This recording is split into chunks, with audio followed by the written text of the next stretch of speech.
Chapter 570. That girl received help. Sauter Rider went straight to the point. When she went missing on the battlefield, and it was unknown whether she was dead or alive. Some of the doubts in the Imperial Conference disappeared, but more questions arose. Help. Viscount Kenny, the Minister of Trade, laughed, somewhat teasingly. Could it be the Great Dragon? Thale's mind raced as he recalled the scene of the unkempt and silly little rascal sitting in the ruins, staring silently at the huge and beautiful dragon head. But Viscount Kenny soon realized that no one was laughing at his joke. On the contrary, the ever-smiling Duke Cullen's expression froze, and the Chief of Finance, Kirkirkman, looked grim. The Minister of Agriculture, Croppin, was startled awake again, his eyes bewildered. Stylianides, who had been silent all this time, hung his head in deep thought. Thales sat next to Gilbert, suppressing his curiosity and eagerness, and focused on the Foreign Affairs Minister frantically flipping through the documents in his hands. At the end of the long table, the king's figure was motionless, like a stone statue. The entire Imperial Conference was exceptionally silent. Viscount Kenny's smile gradually faded. No. Amid the silence, Advisor Sauter made the final decision and ended Viscount Kenny's awkwardness. It's the troubled citizens. The military advisor placed his hands on the table and looked at everyone. Thales could sense that most of the ministers present breathed a sigh of relief after Sauter said, no. The local troubled citizens of West Billow. Sauter frowned. His palms swept over the roads and towns on the map, and tapped lightly on the blank spaces without chess pieces. They helped the Archduchess, allowing her to survive on the battlefield. And eventually gathered and retrieved some of the elites belonging to Dragon Cloud City. The military advisor picked up a few white chess pieces outside the map and placed them next to the White Queen. Thales felt relieved. So, with the help of the locals, Saroma safely survived the treacherous battlefield. But then he felt something was amiss. Wait, didn't Count Casso say? Viscount Kenny asked, puzzled. Soria Walton once massacred Fort Liberty and bore a deep grudge against the people of the Alliance of Freedom? If the troubled citizens knew of the Archduchess' identity, why did they? Many people looked at Gilbert. The Foreign Affairs Minister raised his glasses with an unpleasant expression on his face. He flipped through the documents faster and faster. About that, sorry, give me a second, I remember it was on these pages. Sauter coughed and looked at the man from the Secret Intelligence Department. The scar-faced man moved forward calmly and relieved Gilbert of his awkwardness. The Secret Intelligence Department also thought so in the beginning, that the troubled citizens of the Alliance of Freedom and the Northlanders were mortal enemies. Only afterwards did we realize that the information we had was incomplete. Thus, we quickly contacted the local intelligence station and cross-referenced it with the historical records of the Foreign Affairs Division. The Foreign Affairs Minister finally turned to the page he wanted. He exhaled and took over the conversation. Ahem, gentlemen, the situation in the Alliance of Freedom is rather unique. Gilbert raised his head and turned back into the cunning fox of constellation that Thales was familiar with. In fact, unlike the troubled citizens of the City of Faraway Prayers, most of the troubled citizens of the Alliance of Freedom, especially the ones Sauter mentioned, mainly live in the suburbs and the countryside. They have low status, are extremely poor, and suffer from discrimination. Even if they enter Fort Liberté to make a living, they do the most menial jobs. The ones who hold a deep grudge against them are not the Northland invaders who target the nobles, but the upper-class people living in Fort Liberté. Thales frowned. He remembered young Rockney hinting to him that the troubled citizens were one of the problems the City of Faraway Prayers faced. But he never knew that the problem of the troubled citizens was not limited to the City of Faraway Prayers. It's a little complicated? Viscount Kenny voiced his thoughts. No. Everyone straightened their faces and puffed out their chests as they looked at the speaker. It's not complicated at all. King Kessel stared at the ring on his finger, his gaze lingering on the brass-colored luster. Just like what happened last night. Last night, the Imperial Conference fell silent. Thales subconsciously turned his head to avoid everyone's gazes. Gilbert's words rang out at the right time, attracting everyone's attention and easing the atmosphere. 100 years ago, the the Khemu Union implemented the 100 Nations trade route strategy and expanded their power eastward. The entire Golden Passage was in turmoil as a result. At that time, the ruler of Extet was Steelbreaker, Nuvan VI, who had just succeeded the throne not long ago. He fought back and forth with the Camians, and finally reached a compromise to support the local forces at the eastern end of the Golden Passage and build a country that opened up the trade route, but still worshipped Extet as its suzerain. Advisor Sauter frowned. The Alliance of Freedom. Gilbert nodded. As an intermediate product of the compromise between the two powers, the structure of the Alliance of Freedom was deformed to begin with. Its source of power and foundation of governance was not within, but outside. It did not respect those below, but only those above. Leveraging on the huge profits from the trade route, it developed in the cracks between the two powers. Gilbert turned a page and said in an exceptionally serious tone, after nearly 100 years of rule, the high-ranking officials, elders, and their influential families in Fort Liberté, although they share the same blood as the troubled citizens, are used to being superior, exploiting others, occupying important positions, and enjoying special privileges. They have long since ceased to see themselves as part of the troubled citizens. Thales was relieved. So that's how it is. The real reality is far more complicated and concrete than the dry sentence in the books. The Alliance of Freedom resides west of faraway Prayers, east of Good Stream, and enjoys the benefits of trade. As for Saroma, what she has to face is also much more difficult than what I have to face. So, the lower-class troubled citizens in the Alliance are actually a local force that can be roped in to fight against the higher-ups in Fort Liberté. Prime Minister Cullen scratched his chin and looked naive.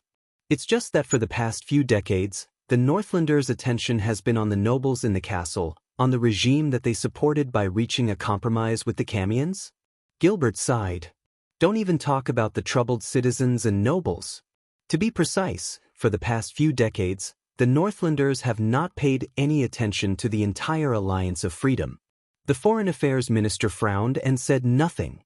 Didn't we also rush to update our intelligence after we received the battle report? Thales calmed himself down, but he could not stop another doubt. But how did Saroma? So, that girl managed to garner the support of a few waves of lower-class troubled citizens, but Moneybag Kirkirkman narrowed his eyes and asked, "We're talking about a real, costly war, not cutting down trees to open up wastelands or plowing fields. Can a group of ragged poor people really help her win?" This question touched on the most puzzling point. Even though everyone present was well-mannered, they could not help but lean forward in unison in anticipation of the answer. Saldus' answer was as swift and decisive as ever. But at least we can give her a way to sneak into Fort Liberté that only the low-class troubled citizens who do the dirty work would know. Thales' eyelids twitched. According to our intelligence, one night after the Alliance of Freedom returned victorious, the Archduchess of Dragoncloud City led her elite Archduchess guards, many of whom were white blade guards from King Nuvan's era, to quietly invade the inner city of Fort Liberté. Thales subconsciously leaned forward and joined the ranks of the ministers, staring intently at the white chess piece. Sauter Rider bent down and, on the battlefield where the white chess pieces retreated and the black chess pieces re-established themselves, pushed the special white queen piece against the momentum but unstoppably towards Fort Liberté. Like the sunlight that finally penetrated the clouds and pierced through the vault of heaven. With the help of a troubled citizen guide, she captured all the high-ranking officials of the Alliance of Freedom with just a few hundred soldiers without shedding a single drop of blood. And drew the curtains to the entire war. Saldus' voice trailed off. There was a small gasp from the Imperial Conference. Only Thales bit his lower lip. He imagined the scene of that night. A small number of elites sneaked in, captured the high-ranking officials without shedding a single drop of blood. It sounded familiar. Thales was a little lost in thought. It seemed that he was not the only one who learned from Chapman Lampard's madness 6 years ago. From the governors and elders to the bureaucrats and generals. Methodically, Sauter took down the few remaining black chess pieces in Fort Liberté, including the most crucial Josh Kenya and Ivan Poladu, who rose to fame at a young age. Not a single one was spared. All in one fell swoop. Captured in one night. Sauter retracted his finger and looked at the White Queen, who was the only one standing on the battlefield. Just as they were immersed in their victory and completely let their guard down. The Imperial Conference experienced a long period of silence. What? After a long while, Viscount Kenny spoke in disbelief. He stared at the map with the chess pieces scattered all over it. So this war is all about setting off each other to see who is stupider? He did not know whether to laugh or cry, whether he was mocking or lamenting. The others more or less felt the same way. If you go through the history of war, Your Excellency, you may find that many wars in history have been like this. Sauter replied coldly, clearly in a bad mood. Most of the time, the outcome of a war is not determined by how powerful the winning side is, but by how stupid the losers are. Sauter hung his head. Besides, the factors involved in a war are too complicated. There is too much chaos, too many coincidences, and too many unknowns. Even if we sit here and talk about it, it doesn't matter how well we plan. If we were to personally take the field and face reality, it probably wouldn't be much better. At least, the Northlanders took Fort Libert. Gilbert sighed and tried to smooth things over. They didn't embarrass the title of Invincible head-on. Thales exhaled discreetly.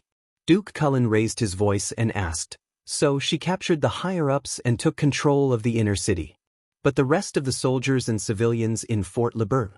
Sauter nodded and turned to the scar-faced man. The person from the Secret Intelligence Department stepped forward respectfully. With the rescue of Carcagel, the remnants of Dragoncloud's city quickly regrouped and the chain of command was restored. With the help of the troubled citizens, they entered the city in batches over the next few days and joined the Archduchess. In the end, they took down Fort Liberte without any mishaps. Sauter took over the conversation. Just like that, when faraway prayers retreated in defeat, defense force panicked, and Extet lost its momentum, Dragoncloud City emerged as a new force and turned the tide of the war. It shocked everyone. Folger shut his mouth. There was silence around the table. Everyone was immersed in the aftertaste of the battle on the table, immersed in different emotions and unable to recover for a while. Umph. The white-bearded chief of finance, Kirkirkman, snorted disdainfully. They suffered a crushing defeat on the battlefield and had to rely on a woman to sneak around to salvage the situation. Even if they won the war, Extet had lost all face and would probably become a laughingstock. Everyone present had mixed feelings and no one answered for a moment. Until a young voice spoke up. Sir man, this room is called Ballard Room, right? Everyone turned around in unison and was surprised to find that the person who replied was the Duke of Star Lake, the one who had been cautious and had never taken the initiative to speak up. Kirkirkman did not dare to be negligent. He sat up straight. Of course, Your Highness. This is the Great Ballard Room. So? Thales scrutinized him for a while, then smiled with his eyes narrowed. Nothing. Let's get back to that laughingstock country that relied on a woman to salvage the situation. Kirkirkman was bewildered. Everyone present had a variety of expressions. Only Gilbert coughed softly and signaled to Thales with his eyes. Only then did the latter lean back and stop speaking. That's not all that the lady did. Saldus' words pulled everyone back into the conversation. The military advisor looked up and gestured to the scar-faced man beside him. The Secret Intelligence Department has more detailed information. The spy from the Secret Intelligence Department bowed and switched to another document. Fort Liberta fell, the high-ranking officials were captured, the army was disarmed. The Archduchess of Dragoncloud City, who was certain of victory, ordered, starting from the Governor-General of the Alliance, these captives, these betrayers of the Alliance of Freedom, the elders, high-ranking officials, generals, and soldiers, not a single one was spared. The scar-faced man looked up from the paper with a stern expression. Send them all to the guillotine. Thales held his breath. What? Everyone in the meeting whispered to each other. Again. Prime Minister Cullen frowned. As expected of the bloodline of Nuven and Soria. Ruthless and ruthless, not inferior to his father and grandfather. Women, you know, Kirkirkman exhaled. They've always been narrow-minded and vengeful. With such a huge loss, I would have done the same if it were me, Viscount Kenny sighed. At least she was straightforward and didn't torture them. Thales did not speak. He just frowned and pondered. How many? Gilbert turned his head and interrupted the discussion at the long table. How many did she kill? The scar-faced man from the Secret Intelligence Department glanced at the lords. He was expressionless as he switched to another piece of paper and read out a surprising number. 0. The entire Ballard room fell silent. The lords widened their eyes and mouths in disbelief. They spent a few seconds digesting this information. At an angle no one else could see, Thales curled the corners of his mouth slightly. It. The scar-faced man nodded in acknowledgement. On the guillotine, when the blade was about to fall, the Archduchess took off her helmet and armor. The scar-faced man's words were calm and natural, but there was a strange power in them as he narrated the legend thousands of miles away. That young lady left the army, walked to the front of the stage, and announced to the trembling people below. The man from the Secret Intelligence Department switched to another piece of paper. The lords in the room were all shocked, doubtful, disdainful, vigilant, and other emotions as they listened attentively. She said that there have been enough deaths in this war. Enough blood had been shed on both sides. The vassals looked at each other, unable to understand. She said that the lives and livelihoods of millions of people, the children of countless people's families, should not have to pay the price for the selfishness and mistakes of a few high-ranking people. The scar-faced man looked up. She said that someone had told her before. War cannot bring peace, just like death cannot pay for life. Thales' expression changed. And she, the ruler of Dragon Cloud City, will not repeat the mistakes of her grandfather and father. At the end of the long table, the king suddenly moved. He raised his head and revealed his eyes in the shadows of the backlight. Amidst the heated discussion, in front of everyone, the Archduchess forgave and pardoned the prisoners of war on the guillotine. She even untied them one by one. In the end, she personally lifted the disheartened Ivan Polidou and told him. The scar-faced man switched to the next document. His tone was solemn. On the battlefield, you harmed my people. But as an answer, Ivan the Surprised, I will spare your life in exchange for an end to war and hatred. The voice of the spy from the Secret Intelligence Department faded away. The meeting room fell silent again. A few seconds later, the emotional Thales sighed and said, intentionally or unintentionally, small-minded and narrow-minded? Kirkman's expression became very unnatural. Ridiculous. Viscount Kenny could not help but speak. Small-hearted. She dares to release a tiger back into the mountains in a foreign land. Only death awaits her. But before he could finish, the spy from the Secret Intelligence Department flipped to the next document. The Archduchess also issued a peace order in public. The entire army of Dragon Cloud City, whether generals or soldiers, are not allowed to kill or abuse prisoners of war while stationed in Fort Liberté. They are not allowed to harass and plunder civilians. They are not allowed to obstruct public security or affect the order of the people. The scar-faced man looked up. Anyone who violates this will be severely punished in the name of the Dragon Spear Soul Slayer. As soon as he said this, not only Viscount Kenny, but Duke Cullen was also stunned. It can't be. The Prime Minister frowned. Then can her vassals and her army tolerate it? How is she going to satisfy their greed? What do they spend money and food to travel through mountains and rivers for? Sightseeing? They've suffered countless casualties. How are they going to even things out? Does she really think that the Alliance of Freedom will listen obediently if she doesn't kill dozens of their leaders as an example? Are there no smart people among her subordinates who will stand up against her? The ministers whispered among themselves. Many of them found it hard to understand. Salda's steady voice rang out. After experiencing the previous fiasco and facing the Archduchess' prestige in this battle, I'm guessing that her subordinates no longer have the guts to oppose her. The scar-faced man from the Secret Intelligence Department nodded. As the Deputy Marshal, Carcagel, who has the highest status, was the first to kneel and obey the order. The rest followed suit. Do not dare doubt it. It was as if he had returned to the day of the council hearing in the Hall of Heroes. There, Saroma was shouting weakly, but her vassals were all cold and unmoved. As for Fort Liberté, the scar-faced man read his intelligence. The Archduchess strongly suggests that the Alliance's Governor-General should have the Alliance's elders donate their savings and land to help the troubled citizens. She could even adjust the laws, reduce military taxes, re-establish courts, and reopen old cases. At the same time, solve the food and lodging problem of the Dragon Cloud City army. The moment he said this, Gilbert, who was beside Thales, took a deep breath. His gaze was complicated. She suggested the Governor-General, suggested the elders? Kirkirkman chuckled. Either the Archduchess is sincere and touching, or the Alliance's elders are virtuous and listen to her advice. I'm not sure about that, Gilbert said faintly. But I'm guessing that both the sword in her hand and the blade on the guillotine must be quite sharp. At first, there were some who weren't too enthusiastic and disobeyed this suggestion, the scar-faced man said with a frown.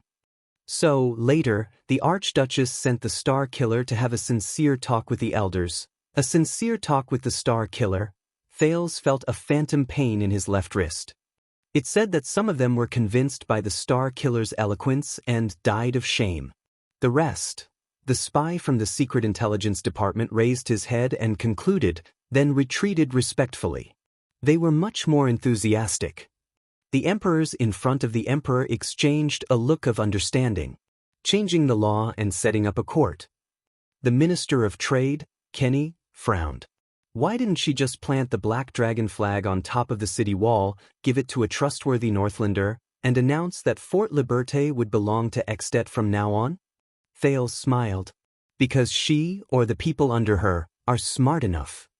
Gilbert's expression was solemn. They know how to weigh the pros and cons to avoid the cons. That way, when she takes over, she won't have to bear the burden and pressure of ruling. When she leaves, she will only gain endless memories and fame. Thud. The king knocked his finger on the long table, startling everyone. But he said nothing and continued to look at the military advisor. Sauter got the signal and cleared his throat. In short, the troubled citizens cheered and jumped for joy when the order was given. The Alliance's elders, on the other hand, were mostly emotionally stable. The army of Dragon Cloud City was also appeased. Just like that, Archduchess Walton used both carrot and stick, kindness and coercion. Coupled with the losses in the previous battle, the already exhausted Fort Liberté lost its last bit of strength and will to resist. With a complicated sigh, Sauter looked at the white chess piece that stood out like a crane among chickens. The Lady of Blazing Blood effortlessly took over the city peacefully. Unknowingly, Thales curled up the corners of his mouth. But he knew that it must have been far from effortlessly. The Lady of Blazing Blood? Viscount Kenny frowned. Really? Sauter scoffed. That's what everyone calls her, or do you want me to call her the true dragon lady? Kenny smiled and did not say anything else. Sauter continued. Now that the capital city has fallen and the troubled citizens have surged, the other cities of the Alliance of Freedom lost their will to fight and surrendered at the first sign of trouble. The Extensions turned defeat into victory in such a dramatic fashion. The military advisor slowly sat down, no longer moving the chess pieces that had already been decided. The moneybag minister coughed. My question is, she was lost on the battlefield and far from her own country. She was at her lowest, without soldiers or money. How did she manage to win over the support of the troubled citizens? She can't possibly offer herself up and sleep with all of them, can she? Thales glanced at Kirkirkman expressionlessly. This sir is really getting on in years. Actually, he might as well retire early. That was what he thought. The spy from the Secret Intelligence Department stepped forward again. I don't know, but we discovered that the nickname True Dragon of Blazing Blood originated from these troubled citizens, and then spread to the Northlanders. Kenny was puzzled. What's with this nickname? She set herself on fire, then stood on a carriage and sped into the city? The scar-faced man shook his head. There are all kinds of versions. Some say they witnessed a flying dragon descending from the sky to help her seize the city. Kenny frowned. Was it really a dragon? But he noticed that many of the ministers present were shaking their heads at him. Impossible. Sauter Rider spoke again, seemingly a little annoyed. You may have just joined the Imperial Conference not long ago, Viscount Kenny, so you don't know.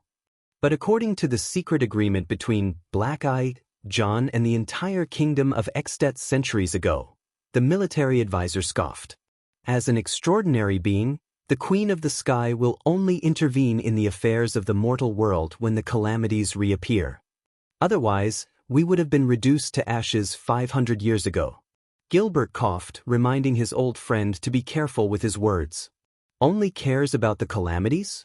I mean, it clearly appeared in Dragoncloud's realms 6 years ago. Viscount Kenny seemed to have understood something. His face turned ashen. Oh, I see. Thales recalled the scene of him dancing with the dragon 6 years ago, and the Queen of the Sky telling him that, "You have a nice draconic name." He could not help but glance at King Kessel in the distance. But unfortunately, the king remained as steady as a stone statue and did not move an inch. Of course, Sir Kenny, the scar-faced man from the Secret Intelligence Department said knowingly. For centuries, we have also been constantly on guard against the possibility of that dragon breaking the oath. But so far, everything has been fine. Kenny nodded awkwardly. The scar-faced man continued. As for the Archduchess nickname, some say that she can drip her blood into flames and burn her enemies to death. Some say that she can spread her dragon wings and stir up strong winds when she takes off her clothes. Some even say that she can turn into a dragon when she howls at the sky on a full moon. The one on a full moon, that's the legendary werewolf. Sauter could not help but interrupt as the stories became increasingly outrageous. She has long been wiped out by the enemy of the wolves and the longevity hunters. The spy from the Secret Intelligence Department understood the military advisor's meaning. He stopped reciting the information and concluded. So, none of this is credible. The origin of this nickname is still a mystery. The ministers whispered to each other again. Thales noticed that Gilbert gave Archdeacon Stylianides a questioning look, but the latter shook his head. At that moment, "What kind of girl is she?" A deep, thunderous voice rang out. The ministers stopped their discussions and looked towards the end of the long table. The scar-faced man bowed to the king's shadow. According to our information, when she was 1 year old, her parents, but he was immediately interrupted. Thales. The king's voice rang out slowly, startling Thales. "I'm asking you." Kirkirkman's eyes lit up. "That's right, Your Highness lived in Dragoncloud City for 6 years. You must be very familiar with her, perhaps even a friend." But the chief of finance immediately recalled the scene when the prince interrupted him. After figuring out the cause and effect, Kirkirk's face paled and he quickly lowered his head, not daring to speak again. "What kind of girl is she? Was it the little girl in the library with her glasses and bright eyes, or the little girl in Heroic Spirit Palace who was dressed in rags and shivering? Is it the little girl who gritted her teeth and tried to drag me along in the ruins? Or is it the Archduchess who glared angrily at me in the Hall of Heroes and raised her arm in a rallying cry?" In an instant, Thales had mixed feelings. The Duke of Star Lake took a deep breath, then looked towards the end of the long table and met the pair of eyes with extraordinary meaning. "That girl looks calm and gentle, safe and harmless," the prince said faintly. "Sometimes she even looks a little stiff." "A little Saroma?" Recalling the scene when the girl refused to go with him, Thales lowered his head and unknowingly curled up the corners of his lips. Gilbert furrowed his brows. "She is a true fighter." After recalling the past, Thales raised his head and enunciated each word firmly. "No matter what she faces, calamities, dragons, or the king." The ministers around them started whispering to each other. Then, on the other side of the long table, the king said coldly, "Is that so?" Thales froze for a moment. Gilbert had nudged him with his elbow, which was neither too light nor too heavy. The second prince came to his senses and coughed. "I mean, she may be a very troublesome enemy. Of course, she may also be a potential ally." Faced with the scrutiny of the entire table, Thales said solemnly, "Fortunately, my relationship with her is not bad. I mean, I can talk to her." Everyone looked at each other. The king was silent for a while before he spoke. Is there anything we can use against her? Thale's eyebrows twitched. There should be. His expression did not change. I'll go back and think about it. Thales could not see King Kessel's face clearly, but the king's voice traveled steadily. She can be our ally? Thales' eyes brightened. Of course. She holds real power in Dragon Cloud City and is not a puppet of her vassals? Of course. Have you slept with her? Of course. Before Thale's voice faded away, his expression changed. Once he reacted, he quickly followed up with a second sentence. The long table was silent for a moment. For some reason, Thales felt his face burn in the face of the many ambiguous gazes in the meeting room. A few seconds later, the king's scrutinizing gaze finally moved away from him. He only left the teenager with a strange nasal sound. Chapter 571. Thale's embarrassment seemed contagious. At least, the air in Ballard Room froze for a while. Exactly the time the king's eyes rested on him. So that's all. Fortunately, King Kessel moved his gaze away and spoke again. I'm not sure. Solder? The air began to flow again. Thales heaved a sigh of relief and avoided the others' gazes. Thankfully, they did not pursue the matter. Perhaps he shouldn't have said so much about Little Rascal? Yes, Your Majesty. Military advisor, Solder Rider bowed and replied. All the Northland military intelligence we need is here. In the dimly lit room, the Imperial Conference resumed its normal working atmosphere. Prime Minister Cullen shook his head thoughtfully. Military advisor Solder looked solemn. Viscount Kenny, who was in charge of trade, and Kirkirkman, the chief of finance, were whispering something. The Minister of Agriculture, Lord Croppin, continued to daydream. Archdeacon Stylianides did not say a word but continued to listen intently. Thales maintained the gentle smile and elegant sitting posture of the Duke of Star Lake, low-key and dignified. Only the king's figure remained unmoved, more stable than a certain everlasting lamp behind him. Gilbert? The Iron Hand King's eyes flickered faintly as he swept his gaze over the map and chess pieces on the table. The former Foreign Affairs Minister had expected this. He calmly raised his glasses. Yes, Your Majesty. Gilbert flipped open his notebook again. Thanks to the generous cooperation of my colleagues in the Secret Intelligence Department, and thanks to Lord Solder and the Military Affairs Department sharing the battle reports, the Foreign Affairs Department has a new assessment of the post-war situation after understanding all the details. He cleared his throat. The overall conclusion is, although we won, but there was a glint in the cunning fox of Constellation's eyes. Extet was by no means the winner. Thales' gaze shifted. First of all, without the other two cities' attrition and restraint, Dragon Cloud City would not have been able to take down Fort Liberté so easily. Gilbert pointed to the black and white chess pieces on the long table. But now, fame and profit, city and land, all the good things have been taken by heroic Spirit Palace. Instead, the city of faraway prayers and defense city suffered a crushing defeat and were ridiculed. Realization dawned on the participants' faces. And don't forget the Archduchess' peace decree, Solder added coldly, as well as her magnanimous forgiveness towards the prisoners of war. In contrast, Rockne and Lekko's family suffered heavy losses and had no harvest. Thales thought of the resolute Archduke Rockne and the old but firm Archduke Lekko, and felt uneasy. And the troubled citizens. Gilbert nodded and added something to his notes. The Burning Blood Lady received help from the troubled citizens of Fort Liberté in this battle. She even helped them after the battle as a form of repayment. Don't forget, as fellow Northlanders, the city of faraway prayers has been exercising oppressive rule over the troubled citizens in their territory. Gilbert looked up. Everyone, in summary, we have reason to believe that. Constellation's cunning fox narrowed his eyes behind his spectacles. After this battle, Dragon Cloud City will inevitably drift further and further away from Dragon Blood Gang, which is led by the city of faraway prayers, be it in terms of interests, ideals, reputation, or stance. When he heard the unfamiliar form of address, the king's eyebrows twitched. The Dragon Blood Society? Thales felt his heart clench. Dragon Blood. This was definitely not his favorite phrase. Gilbert nodded in the face of his colleague's doubts. Over the past 2 months, King Chapman has been wiping out Black Sand region. He has been merciless in eliminating those who oppose him. Correspondingly, the oppositionists in Black Sand region shouted the slogan, "Do not forget the great dragon's blood, and remember the late king's kindness." The blood of a giant dragon, the kindness of the previous king.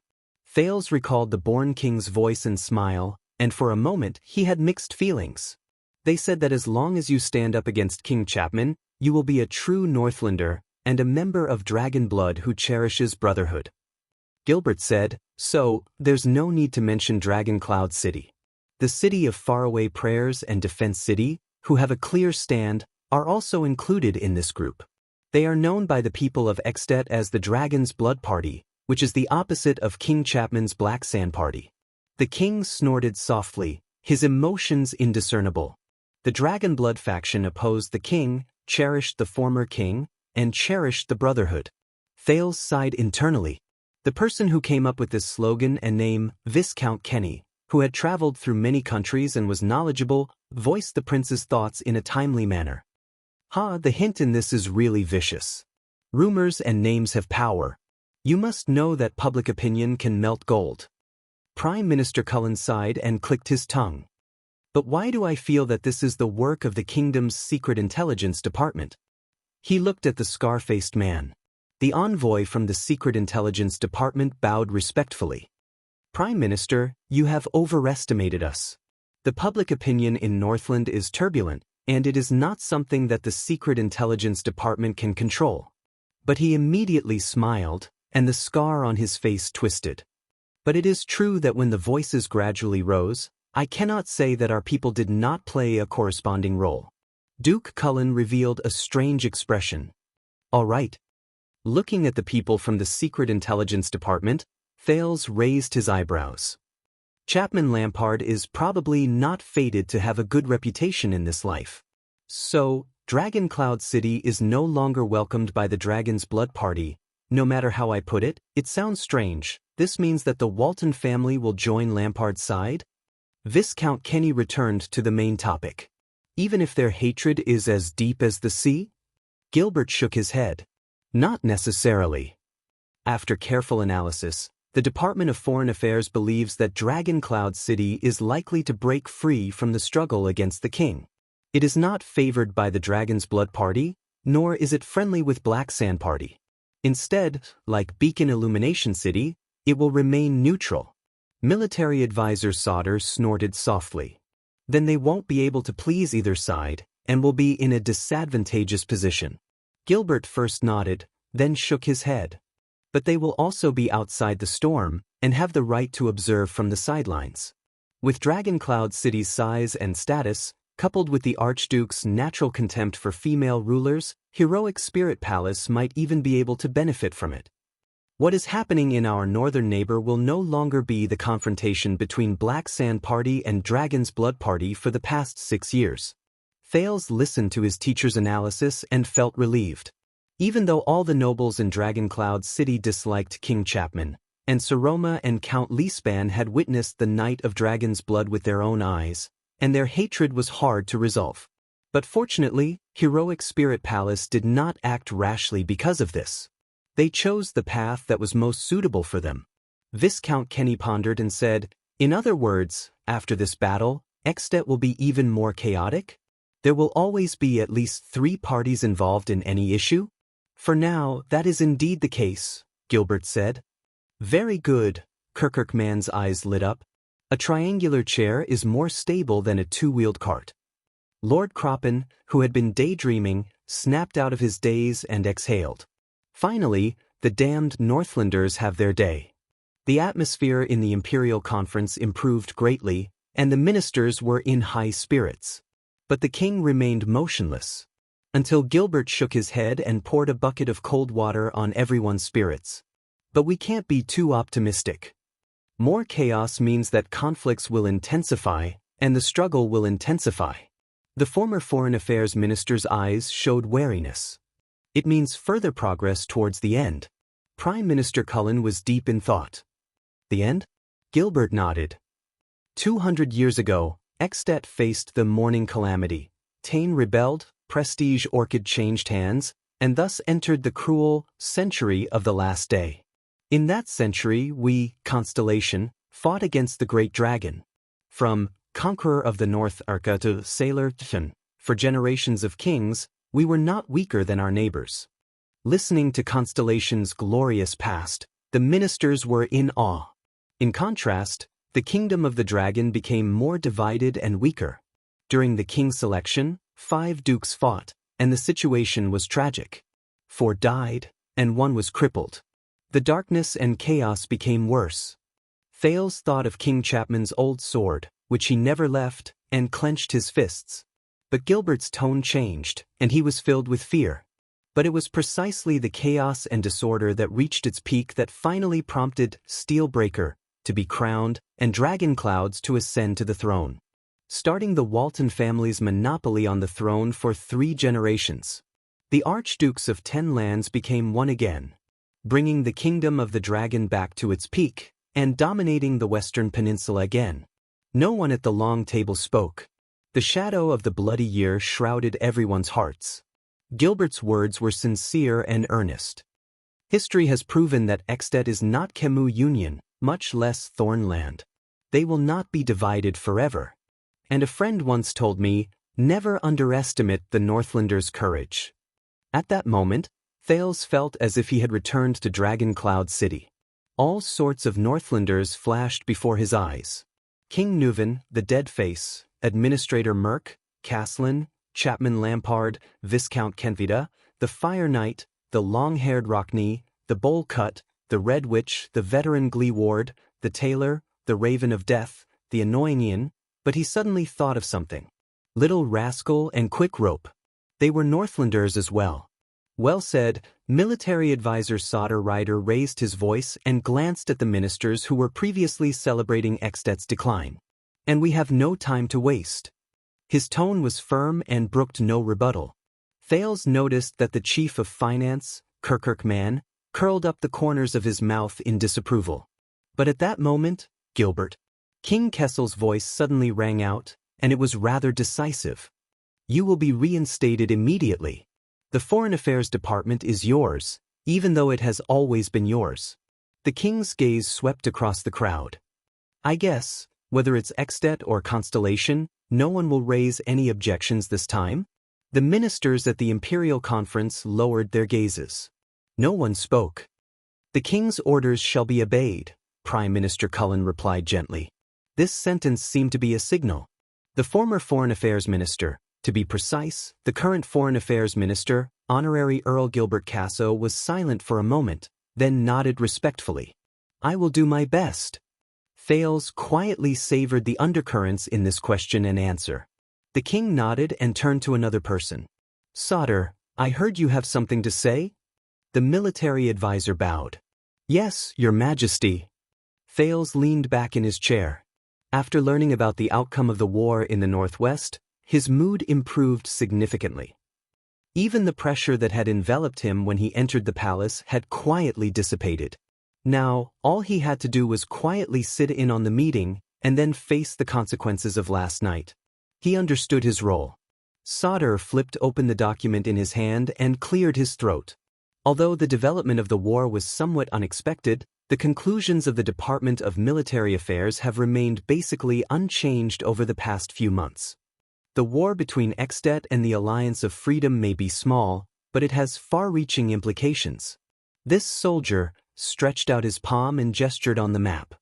City walls, barricades, fortifications, catapults, eternal oil, military crossbows, mystic guns, military intelligence crows and hunting falcons, as well as the refined crystal drop weapons specially assigned to elite troops. These things have played an irreplaceable role, even more so than before. Sauter paused for a moment, his expression serious. Well, gentlemen, war in this era is no longer the same. Chief of Finance Kirkirkman, who sat opposite him, waved his hand unabashedly and looked impatient. Not again. Saldus' expression tensed. But he suppressed his displeasure and said patiently, war's demands on logistics are getting higher and the reliance on it is also getting heavier. The military advisor gestured at the locations of several major battles on the map. Battle examples from the front lines tell us that the Northlanders' frontal combat power is still unparalleled, but Saldus' tone became urgent. Whether it's their strong physique, superb skills, or fanatical fighting spirit, the pride of the past cannot make up for hunger, broken armor, and broken soldiers. His words caused many ministers to frown. And their bad example proves that not only are the supplies obtained from burning, killing, and looting not enough for the battlefield, it will also trigger unexpected resistance and hostility, leading to lax discipline and low morale. Sauter nodded in the king's direction. This is why the Alliance of Freedom is only a small place, but it can rely on the favorable terrain and the favorable human conditions to drag out the three great cities of Extet to the point that they are unable to attend to one thing and lose sight of the other. That taught us a lot of lessons. As soon as he finished, he scanned his surroundings, only to be greeted with an unexpected silence. The ministers seemed to be exchanging glances with one another, which puzzled Thales.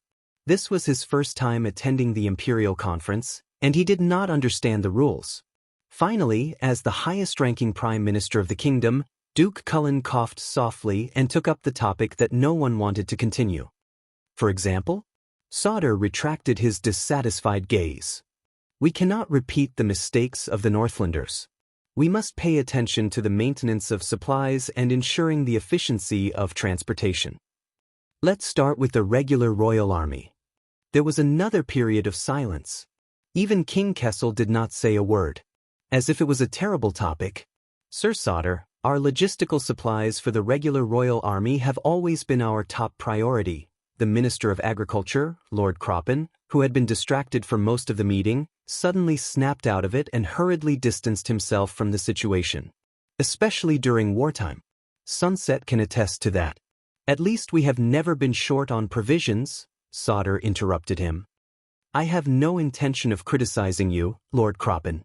But in the next moment, the military advisor turned to Thales.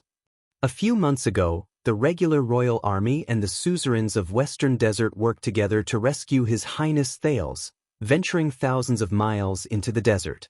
The Duke of Star Lake was startled. That was a valuable attempt. After the Desert War, we once again tested our ability to establish a unified supply line in a foreign land and expanded the limits of expeditionary logistical transportation. The detailed report has been presented to you before the meeting. Some of the ministers began to flip through the documents on the table, while others were unhurried, as if they had expected it. But Sauter raised his voice and resounded throughout Ballard Room.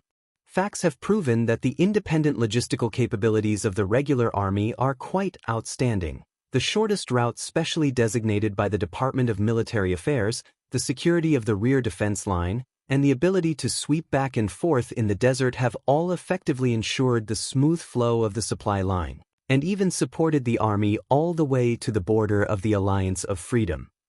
His tone changed. But in contrast, the local suzerains of Western Desert organized their own logistical support. They were procrastinating, inefficient, and messy. From Blessings Town to the desert frontline, countless greedy people changed hands along the way, and the transportation figures remain a mystery to this day. As a result, some illegal merchants smuggled eternal oil from Blade Fang's camp into the hands of the desert orcs, until they were intercepted by the regular army. Smuggling eternal oil. Thales gulped, took the document that Gilbert handed to him to read, and smiled in acknowledgement. Sauter Ryder flipped through one of the pages of the document in his hand with an ugly expression. Baron Williams even reported a vicious incident. His vanguard officers dealt with their spoils according to the rules after a battle against the orcs, but they were unreasonably obstructed and illegally embezzled by the local conscripts of the Western Desert. The other party showed no respect for the royal family's dignity and almost attacked their allies. Hearing the familiar story, Thales rubbed his nose. Yes, the legendary Wings report also said, Kirkirkman's nonchalant words were interspersed with the sound of flipping pages. With a patriotic and loyal heart, he endured the humiliation after the incident. Taking the overall situation into consideration, he had no choice but to dismiss a selfless and upright vanguard officer under his command in order to keep the peace and preserve the dignity of the Dukes of Western Desert. At this point, the Chief of Finance's expression changed and he slammed the document down. "You believe that idiot's nonsense?" Thales raised his eyebrows. Well, this was the evaluation that one of the 3 commanders of Constellation, who enjoyed boundless glory, received at the Imperial Conference. Judging from the wording, Gilbert coughed at the right time to cover up Lord Mann's sudden vulgarity. I believe that Williams must have changed his new scribe. The Foreign Affairs Minister's teasing was just right and eased the atmosphere. Low laughter broke out among the officials at the Imperial Conference. "Sir Sauter, I understand what you mean." The Minister of Agriculture, Lord Croppen, Thales somewhat understood his position at the Imperial Conference, smiled obsequiously and replied, "What I'm trying to say is, in terms of logistics, since the beginning of the Desert War, we have been cooperating well with different merchant groups and trade guilds, from food and cloth to livestock and ironware. If there is a need, I will be happy to introduce them to the Military Affairs Division." Sauter interrupted him again. "No." The military advisor said coldly, "In a war involving tens of thousands or even hundreds of thousands of people, war logistics is a combination of precision and complexity, scale and longevity. No suzerain, town, castle, or merchant group is qualified to take on such a heavy responsibility. Not even the Military Affairs Division." Lord Croppen's smile froze. Saldus' eyes sharpened. "Unless it is under the king's orders, unified deployment, followed by the entire country. And the practice of different suzerains providing their own rations and logistics and gathering supplies on the spot is long outdated." At these words, all the officials at the Imperial Conference fell silent. The military advisor's gaze was as sharp as a knife as he swept his gaze across the people at the long table. No matter how diverse the composition of the army is, or how many suzerains have the authority to lead troops, we need a more unified, efficient, and convenient logistics organization. Only then can we provide sufficient and continuous supplies to the front line in a war that will last several years in the future. The officials had different expressions as they pondered the meaning behind these words. King Kessel's face was still hidden in the darkness of the backlit room, leaving only a flickering shadow. Until Prime Minister Cullen exhaled and said meaningfully, "Sir Sauter, you're talking about logistics. But you're not just talking about logistics, right?" Sauter looked at the Prime Minister with an indifferent gaze. Ballard Room fell silent again. "Come on, soldier, we all know what you're up to."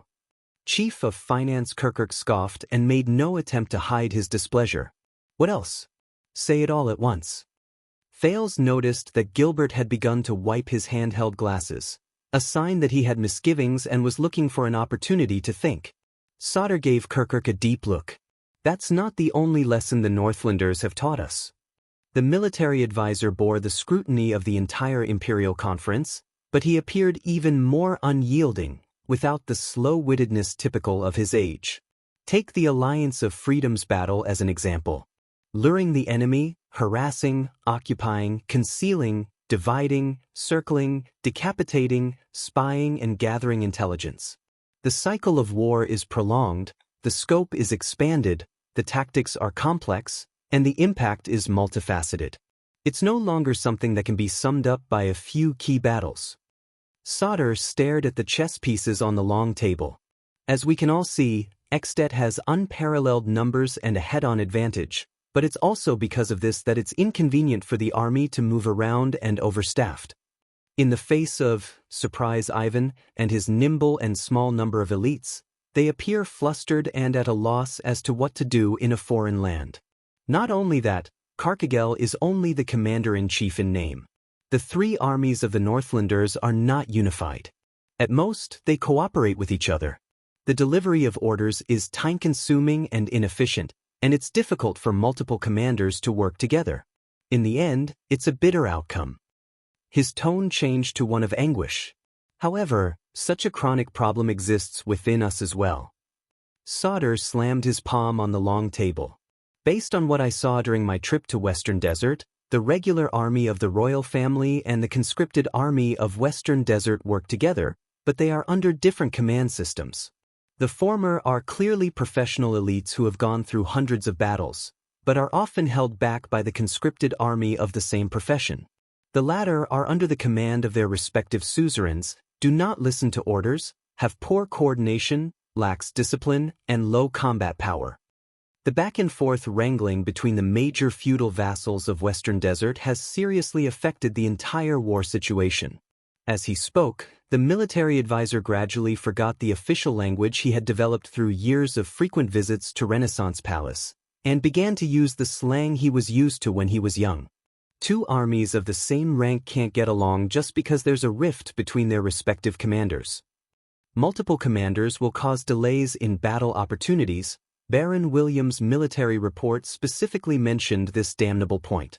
If it weren't for the negligence of these local suzerains and their conscripted soldiers, His Highness Road home would not have been fraught with thorns, and Blade Fang's camp would not have suffered such a calamity. Thales immediately felt quite a number of gazes on him. He, who more or less knew the truth about the Western Desert incident, felt even more pressured. But the figure at the end of the long table did not move. In the face of Salda's questioning, the ministers were equally silent. The only secret intelligence department emissary standing at the side, the scar-faced man, was like a statue and did not move an inch. Duke Cullen spoke slowly, seemingly used to this job of continuing the silence in the Imperial Conference.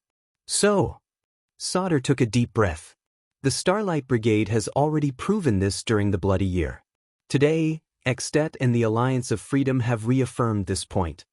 In modern warfare, the key is no longer quantity and strength, but quality and efficiency. He clenched his fists and spread his arms.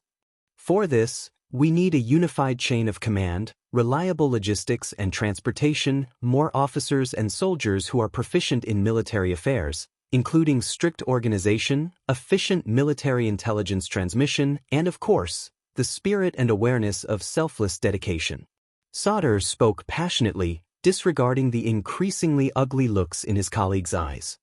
And we cannot count on the conscripted soldiers of the suzerains to achieve this, whether it be His Majesty's direct vassals or the faraway feudal dukes. The only ones we can rely on are the regular soldiers of the royal family, whose profession is war. Prime Minister Cullen raised his voice. His tone was solemn, unlike his usual leisurely manner. Sir Sauter, what are you trying to say? The military advisor pounded the table and raised his voice. My lords, times have changed. For the sake of the future, we need more officers and more professional soldiers to undertake stricter and more important missions in the country in case of emergencies. The expansion of the regular soldiers of the royal family must be put on the agenda. Salda's words were met with another round of silence. In the stiff atmosphere, Thales exercised his back, which was also stiff. He saw that Gilbert had closed his eyes gently. Expansion, Duke Cullen sighed. How many times has this been? The third time, Kirkirkman quickly continued without blinking, obviously very familiar with the process. Not counting the 4 times it was rejected. He immediately received an angry glare from the military advisor. On the other side, Gilbert tried to ease the atmosphere. The military readiness of the Dukes of Western Desert is lax. This is a problem that needs attention. But it would be making a mountain out of a molehill if we expand it too quickly to the entire kingdom. It's not just Western Desert, Sauter quickly interrupted. Even across the country, even after the previous expansions, the regular soldiers of the royal family still do not account for enough of our total army.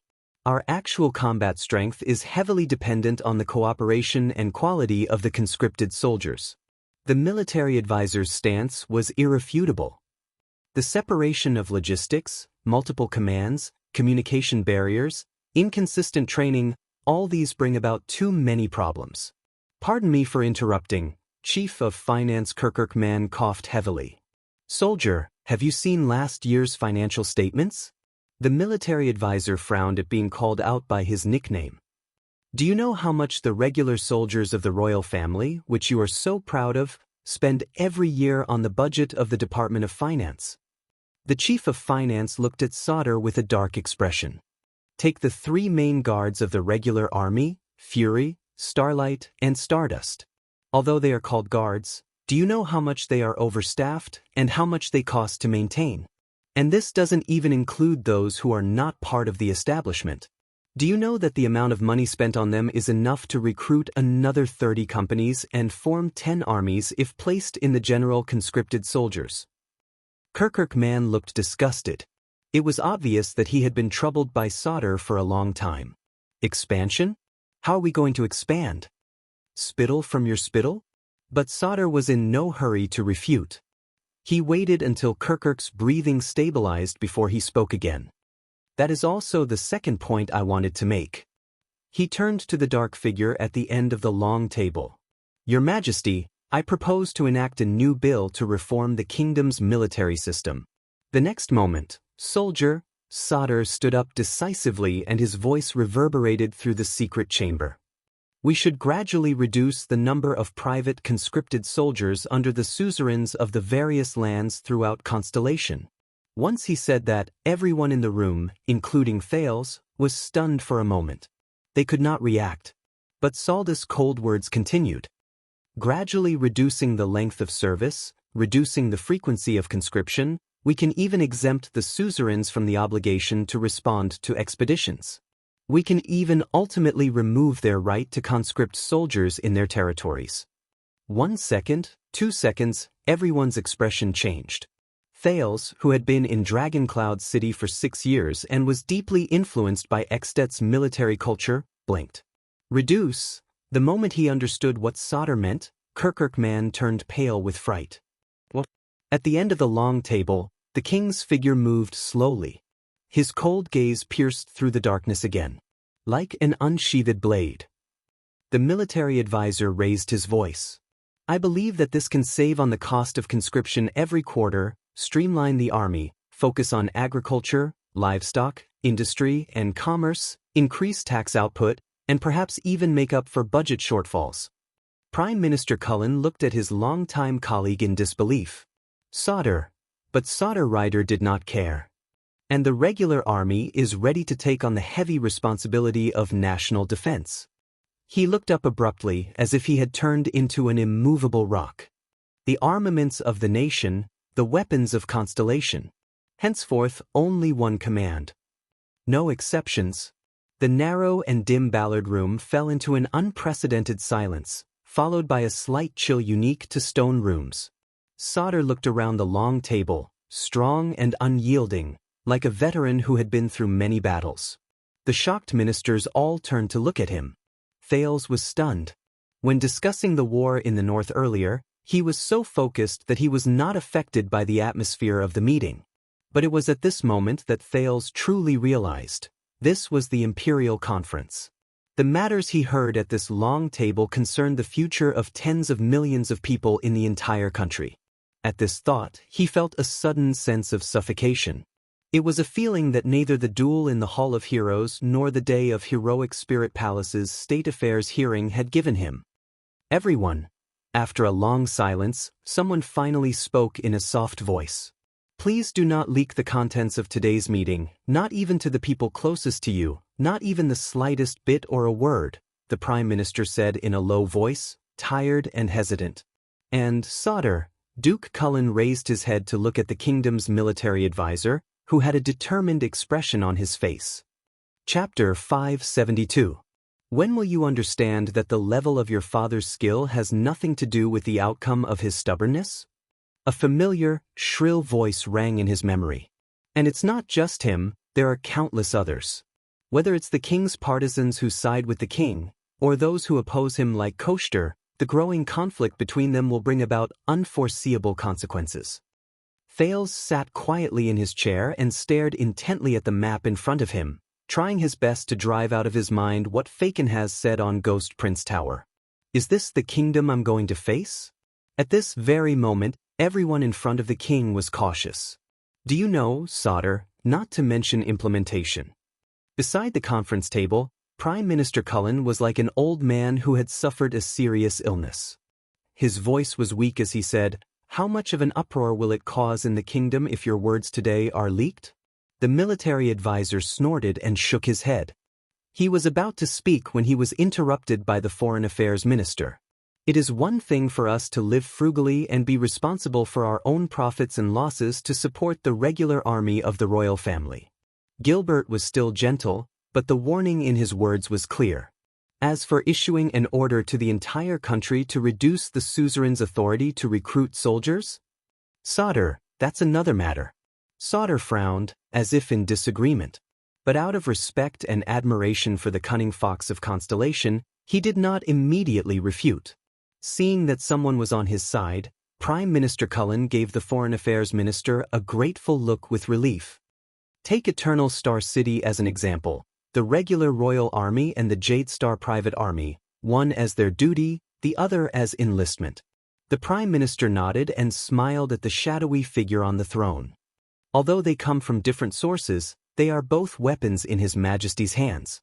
The mayor of splendid Port City, nicknamed the Sword of the Bay, turned to look at Sauter. His eyes were no longer filled with the greasiness of a good old man, but were instead filled with the seriousness of a businessman negotiating. It's the same for all parts of Constellation. The suzerains usually hold a small but professional elite guard, and if necessary, they can enlist a large number of citizens to serve as the main force on the battlefield. One strange and one righteous in battle. One enlistment and one conscription, two tracks at the same time. This is the kingdom's long-standing tradition. Kirkirk Man snorted softly, Viscount Kenny narrowed his eyes, and Lord Croppen simply continued to daydream. But it is precisely this dual recruitment system that has seriously hindered our army. Sauter, whose hair was sparse but still looked hale and hearty, did not care about the gazes of others. Reality has already proven that the suzerain's private conscripts, even the Jade Star family's private army, I mean no offense, Your Majesty, are poorly organized and have a mixture of good and bad soldiers. They cannot compare to the elite regular soldiers of the royal family. King Kessel changed his sitting position in the shadows, his face blurry as before. Thales's gaze moved slightly. He remembered that many years ago, the Jade Star private army that guarded Mindy's Hall, which had been sealed off for a long time, was recruited from his family's territory. That's why he could not be conferred the title of nobility. Kirkirk Man shook his head disdainfully at Sauter and raised his hand to complain to the Prime Minister. Every time the atmosphere is good, this damned soldier will do something, spoil the mood, and ruin everything. Advisor Sauter whipped his head around, his eyes sharp. And every time it's a critical moment, you're always on the sidelines, sarcastic and mean, holding your purse tighter than your own pants. Like a general on the battlefield, he retorted coldly. That's probably why you've never been conferred a title, purse. Kirkirk Man blushed. But a few seconds later, facing Saldus' piercing gaze, the resentful chief of finance lowered his head. He was mumbling something indistinguishable. Thales heard with his hell senses that Kirkirk was probably muttering, as if you don't need to shit. After a small victory, Sauter no longer looked at Kirkirk, but at everyone else. Since the establishment of the Sand King era, the regular soldiers of the royal family have gone through decades of development and testing, and have proven to be a reliable and professional elite force. From recruitment to training, from maintenance to combat, their significance and status far surpass that of ordinary suzerains' personal guards. He spoke generously. Take the three main guards as an example. Baron Murch's Fury Guards are the strongest army in the world, good at fighting tough battles, fearless and not inferior to Extet's heavily armed elites. Lady Cecier's Starlight Guards shoulder the heavy responsibility of guarding Broken Dragon Fortress. They are highly experienced and especially good at defending, exhausting, and blocking in the face of strong pressure. Baron William's Stardust unit is the sharpest knife and arrow on the western front line. Their light cavalry is as fast as lightning and can travel thousands of miles. They are renowned for their military prowess. Thales recalled the three marshals of Constellation and the elite soldiers under them, and fell into deep thought. Sauter turned to Duke Cullen with a hint of challenge in his voice. Can the Jade Star Private Army, which is a conscript, do all of this? Even the professional personal guards of a few suzerains, Western Desert's Black Lion Infantry Regiment, Arun's White Eagle Scouts, great deer family's mountain walkers, do all of this. The king's figure moved slightly, revealing the sunlight behind him, which just happened to shine on Sauter. At this moment, the military advisors seemed to be upright and dignified. Duke Cullen was silent for a while. After a while, the Prime Minister picked up the teacup beside him and took a sip. When it comes to war, Sauter, I'm not as good as you. But armed self-defense is the natural right of suzerains, and assisting their monarch in battle is their traditional duty. It's a norm that everyone has been imbued with since birth. From Central Territory to Blade Edge Hill, the conscripts of the hundreds and thousands of suzerains of Constellation account for 90% of the kingdom's total military strength. And the command and commander-in-chief duties of their children are related to the promotion and demotion of countless people, as well as the local legal system. Cullen looked at Sauter seriously. Territorial population, fiscal output, governance, it's all part of it. Be careful. But he did not get the response he wanted. 90% of the kingdom's total military strength? Sauter scoffed. You mean the few hundred people you and the loyal suzerains put together at the National Conference 6 years ago? Facing Sauter's cold gaze, Prime Minister Cullen's teacup trembled slightly. Sauter, we're at the Imperial Conference. Gilbert spoke up in time with a warning tone, calming the terrible atmosphere a little. Be careful. Facing the Foreign Affairs Minister, Sauter reined in his combative demeanor. He said slowly, "My apologies, Count Casso." The military advisor turned to the others with a firm expression. "Your Majesty, everyone. His Highness Thales has returned to the kingdom. The fortress treaty exists in name only.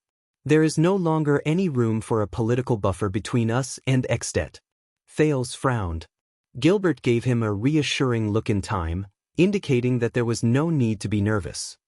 6 years ago in the Hall of Stars, the awkwardness of the group of suzerains discussing the number of troops to be dispatched is still fresh in our minds. Sauter did not look at the Prime Minister, but he could not care less that everyone else was looking at Duke Cullen. The latter only swirled his teacup gently, as if he did not feel anything. This is why I took the trouble to move the detailed battle reports to Ballard Room. The military advisor had a pained look on his face. Constellation will not be able to withstand another bloody year. In an instant, it was as if someone had abruptly turned off the sound in Ballard Room. Not even the sound of breathing could be heard. The table, the palms, the documents, the teacups, all the officials seemed to have found something more interesting, except that no one dared to look at the throne at the end of the long table. Thales took a deep breath and caught a glimpse out of the corner of his eye. King Kessel was as calm and unperturbed as ever, as if he was just an observer in the meeting before him, and a bystander in the disaster more than a decade ago. That's enough. Don't try to scare me anymore. A few seconds later, Kirkirk Mann, the chief of finance who had long been dissatisfied, finally spoke up. Count Casso made it very clear just now, Extet is suffering from internal strife and is in decline. Sauter's expression turned cold and he quickly retorted. So the balance is no longer there, and the situation is in turmoil. More than ever, we need a powerful army. Kirkirk looked disdainful and was about to retort, but his expression changed before the words left his mouth. Sauter, I understand. The chief of finance said thoughtfully, you're so keen on this, is it because you're about to retire? So, you want to help your own people in the end so that your muddy soldiers in the regular army, as well as the little vampires in the military affairs department, can move their butts a little, so that they can make an exception and be promoted to high positions? Kirkirk Mann narrowed his eyes and clicked his tongue. Just like you now? Sauter's expression changed. In the eyes of a businessman who prioritizes profit over everything else, he snorted and turned his head away, exasperated, but not as generous as before. Even sunlight reeks of money. Kirkirk Mann sneered. Reek of money? After spouting so much nonsense, the chief of finance slammed the table, gritted his teeth, and pointed at Sauter in a domineering manner. Don't you just want to get money from the national treasury? By the sunset goddess, after the mess Williams created in Western Desert, I was hoping that the military affairs department would calm down a little. Sauter took a deep breath and looked like he was about to flare up, but finally held back under Gilbert's gaze. Thales watched the two of them argue and observed their attitudes towards each other. Slowly, he began to understand the rhythm of the Imperial Conference. It was precisely what happened in Western Desert that strengthened my resolve. The military advisor's voice trembled slightly. It was obvious that he was holding back his anger with great perseverance. Needless to say, most of the conscripted militias are faced with lax discipline, inefficient organization, and an awkward position on the battlefield. Although the regular professional soldiers are few in number and good at fighting, if they only listen to the orders of an unruly suzerain, it is very easy for internal command problems to arise when cooperating in battle. The harm is worse than that of conscripted militias. Just like the chaos in Blade Fang's camp and Extet's defeat. Sauter said seriously, "We thought that by running the two systems of conscription, we would be benefiting from both, but in fact, we are suffering from the disadvantages of both. Whether it's for war or politics, whether it's for the regular army or conscripted militias, reform is imminent." His words were full of reason and lacked his previous indignation and accusations. Even Kirkuk, who disliked Sauter, could not refute him for a moment. Unexpectedly this time, the one who spoke was Gilbert. Putting aside the expansion of the regular army of the royal family around Eternal Star City, the Foreign Affairs Minister advised earnestly. But Sir Sauter, in the eyes of more people, interfering with the autonomous rights of local vassals, especially restricting the conscription of armed forces, will be interpreted as the royal power's persecution of freedom. Perhaps because he did not expect his old friend to not support him, Sauter snorted angrily this time and did not spare Gilbert any face. "Do you think they won't understand if we keep giving in without saying a word?" Gilbert's expression darkened. "Look at last night," the military advisor said coldly. "The accident that happened at the royal banquet. No matter who it is, if they dare to reach out to the heir of the kingdom, we must respond." Thales' expression did not change. He pretended not to see the looks in everyone's eyes. But in his mind, the words of the Duke of Western Desert rang louder and louder. "But haven't you noticed? Compared to 6 years ago, whether it's my father or the feudal vassals now, the actions of both sides are too drastic, and the irony is, do they really think that they can erase their opponent's ambitions and hostility through this so-called victory?" Saldus' words rang out in reality, echoing Fakenhaz's words in perfect unison. "Even if it's for the sake of future generations, sooner or later we will have to disband those so-called local conscripts that appear grand and imposing, but are in fact incompetent and deadly at critical moments." Thales closed his eyes gently. "No, they will only make things worse for the other party, until the final step is either now or in the future." Sauter looked around and gritted his teeth. "Those antiques that are bound to be eliminated." On the other side, Kirkuk finally grew tired of arguing with him and said impatiently, "Then go and tell them." The chief of finance slammed the table without any grace, causing Gilbert and the others to frown. "Lord Cullen is sitting right here. Tell him to his face, tell the 7 Jadestar attendants, the 6 great clans, the 13 distinguished families, and countless suzerains, tell them that the kingdom wants to abolish their conscription system and remove their right to conscript.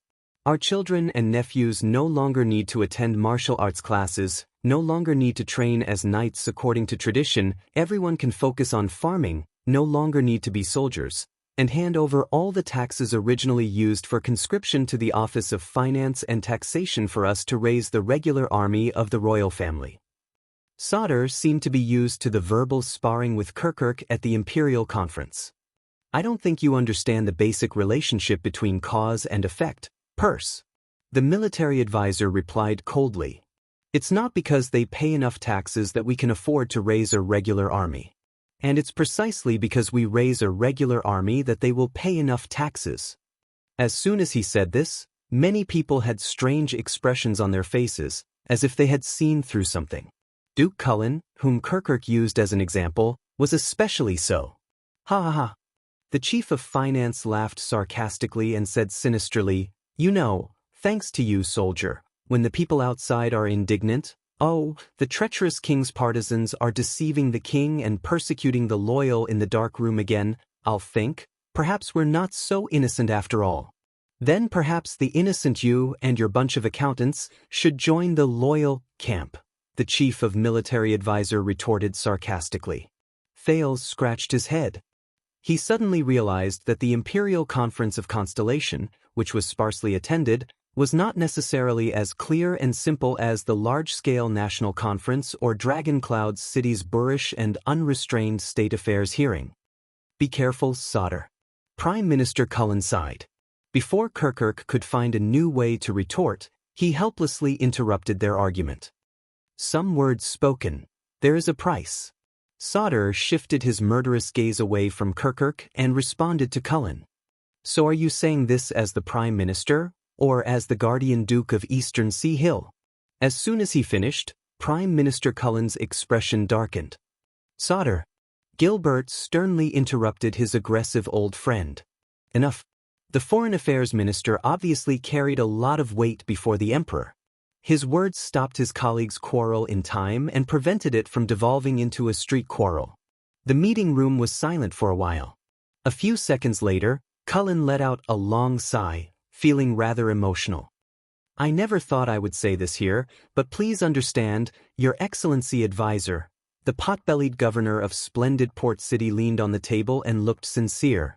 At the Imperial Conference, as the Prime Minister and Guardian Duke of the Kingdom, at this moment, this is far more important to Constellation than me being one of them. The officials present, including Sauter, were taken aback by those words. Even Thales could not help but raise his head to look at the Duke, who was usually a wily old fox. You may be of humble birth, but you now hold an important position, Your Excellency Sauter Ryder. The Prime Minister of the Kingdom, Bob Cullen, looked straight at Sauter. You should understand this better than anyone else. Sauter was silent for a while. A few seconds later, he unexpectedly bowed to Duke Cullen. It's my fault, Your Excellency Prime Minister. I understand your difficulties. This made Thales have a much better impression of him. Finally, a stern voice rang out in Ballard Room. Bob's words are not without reason. Everyone turned solemn and looked at the end of the long table. King Kessel raised his head, revealing his side profile in the light. He looked rather stern. It is not wise to recklessly interfere with the military power of a vassal. Lampard is a lesson learned. These words seemed to set the tone for the quarrel just now. Prime Minister Cullen exhaled in relief. Thank you, Your Majesty. As if by tacit agreement, the officials heaved sighs of relief. All right. Since you say so, Sauter looked displeased and reluctant, but he still gave in. I withdraw the proposal to reduce the national conscription. The corners of Prime Minister Cullen's mouth curled up, and he turned back into the smiling Duke of Eastern Sea. Thank you for your understanding. The Chief of Finance also leaned back in his chair, looking as if he was in a difficult situation. Thank God. Gilbert pursed his lips and smiled at his colleagues. At that moment, Thales looked at the king at the end of the long table and suddenly realized. The Imperial Conference was different. At least, at the National Conference, King Kessel could not overpower the 6 great clans and the 13 distinguished families with a single word. And on the day of the State Affairs hearing, the Archduchess had to be careful even in front of her own vassals. Only here, in Ballard Room, no matter how much the officials quarreled, the Iron Hand King would always sit at the end of the long table. But Your Majesty, Sauter interrupted Thales' thoughts. You can try it out in Eternal Star City, set an example, and reduce the number of Jade Star private soldiers serving regularly. Surely it can be done? Everyone was taken aback. Kessel, on the other hand, pondered seriously for a few seconds. If it doesn't involve other regions, perhaps there won't be too many objections. The military advisor's eyes lit up. Very good. And we can select the best of the disbanded Jade Star private soldiers to expand the regular army of the royal family. The king pondered for a moment. A few seconds later, King Kessel spoke again with an unquestionable tone. All right, Sauter, Kirkirk, Kroppen, discuss the details. Start with the Jade Star private soldiers. Start by reducing the conscription period, and carefully replenish the regular army of the royal family. Let's see how it goes. Apart from Kirkirk's expression changing drastically, The others hesitated for a moment, but ultimately did not interrupt. The military advisor looked delighted. "Yes, Your Majesty." The next second, Kirkman spoke urgently. Wait a moment." The chief of finance, who had looked relieved, bounced forward from the back of his chair and pointed at Sauter in disbelief. "Expand?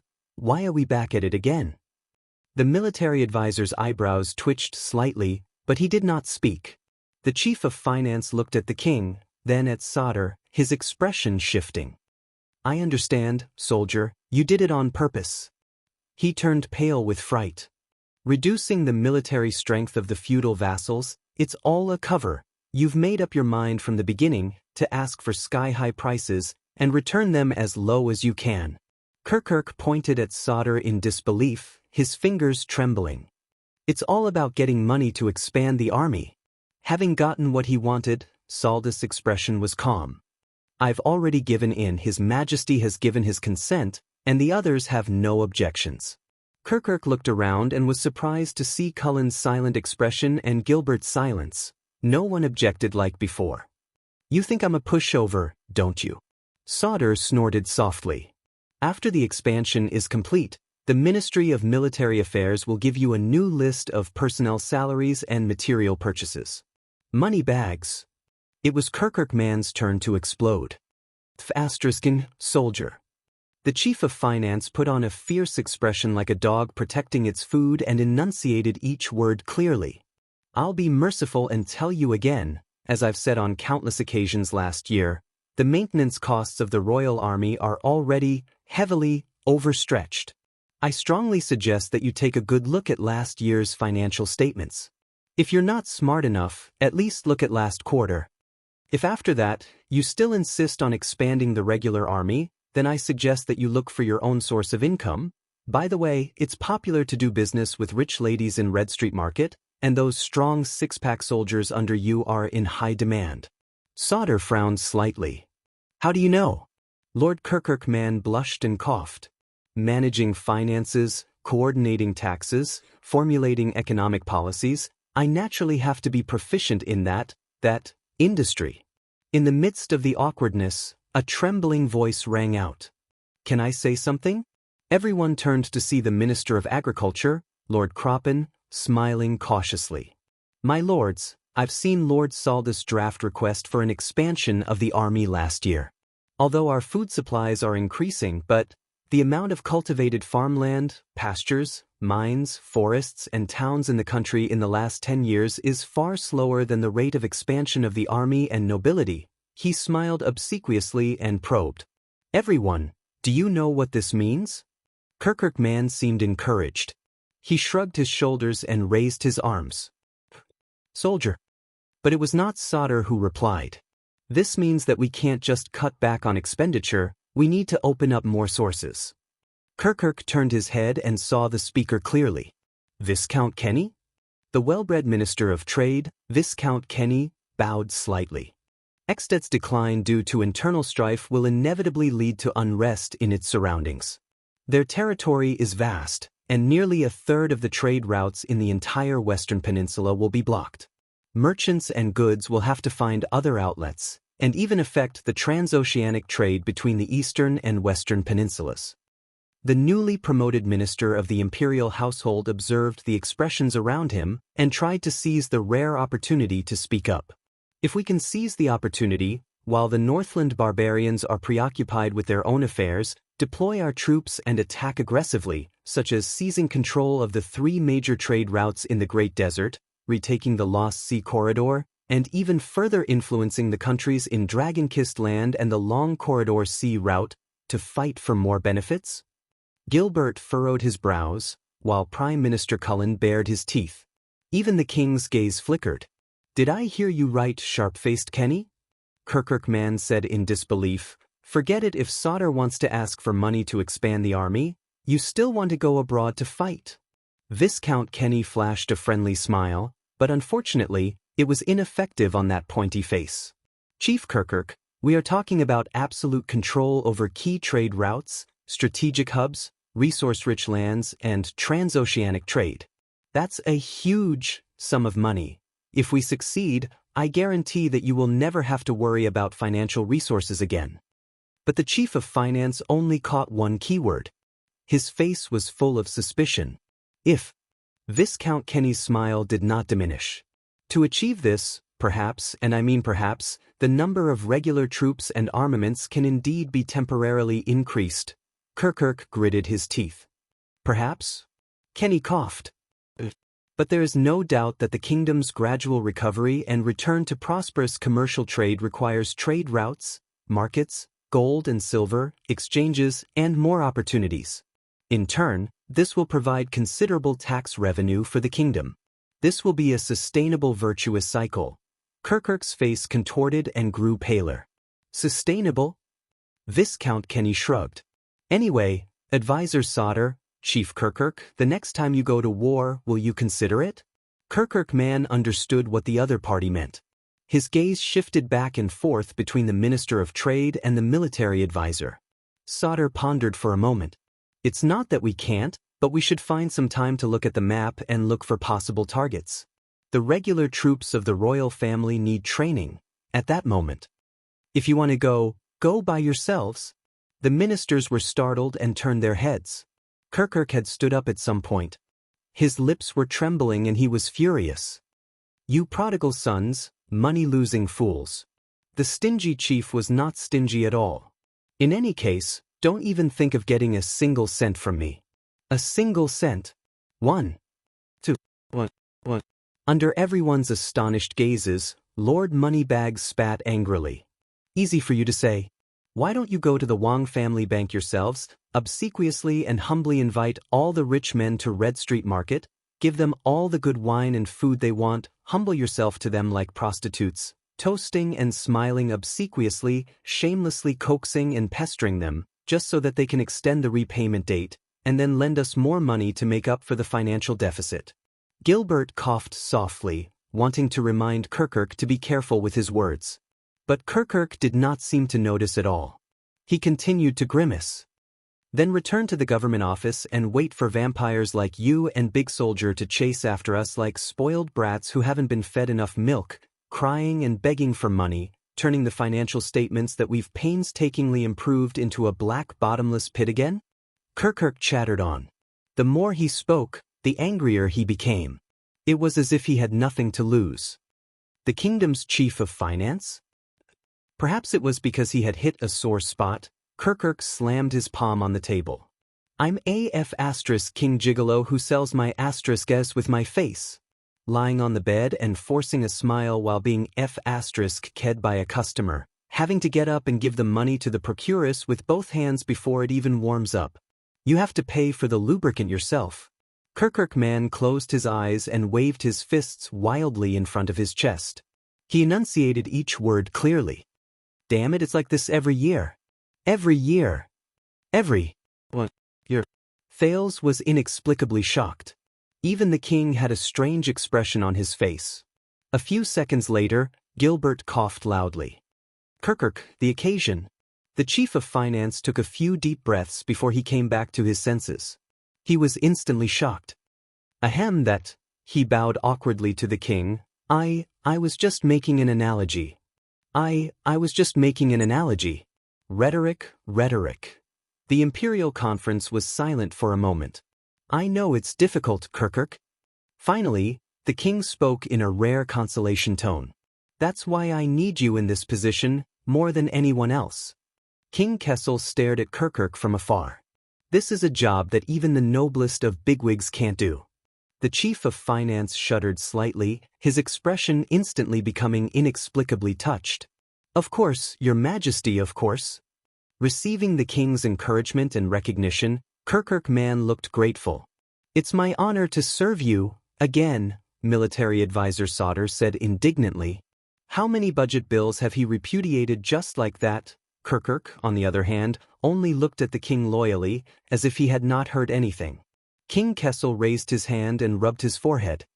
That's enough. Let's rest. The meeting will resume in the afternoon to discuss how to help Kirkuk solve the budget problem. As if ringing the bell signaling the end of class, everyone breathed a sigh of relief. Only Sauter and Kirkuk, who were at the center of the discussion, glared at each other and turned their heads away in disdain.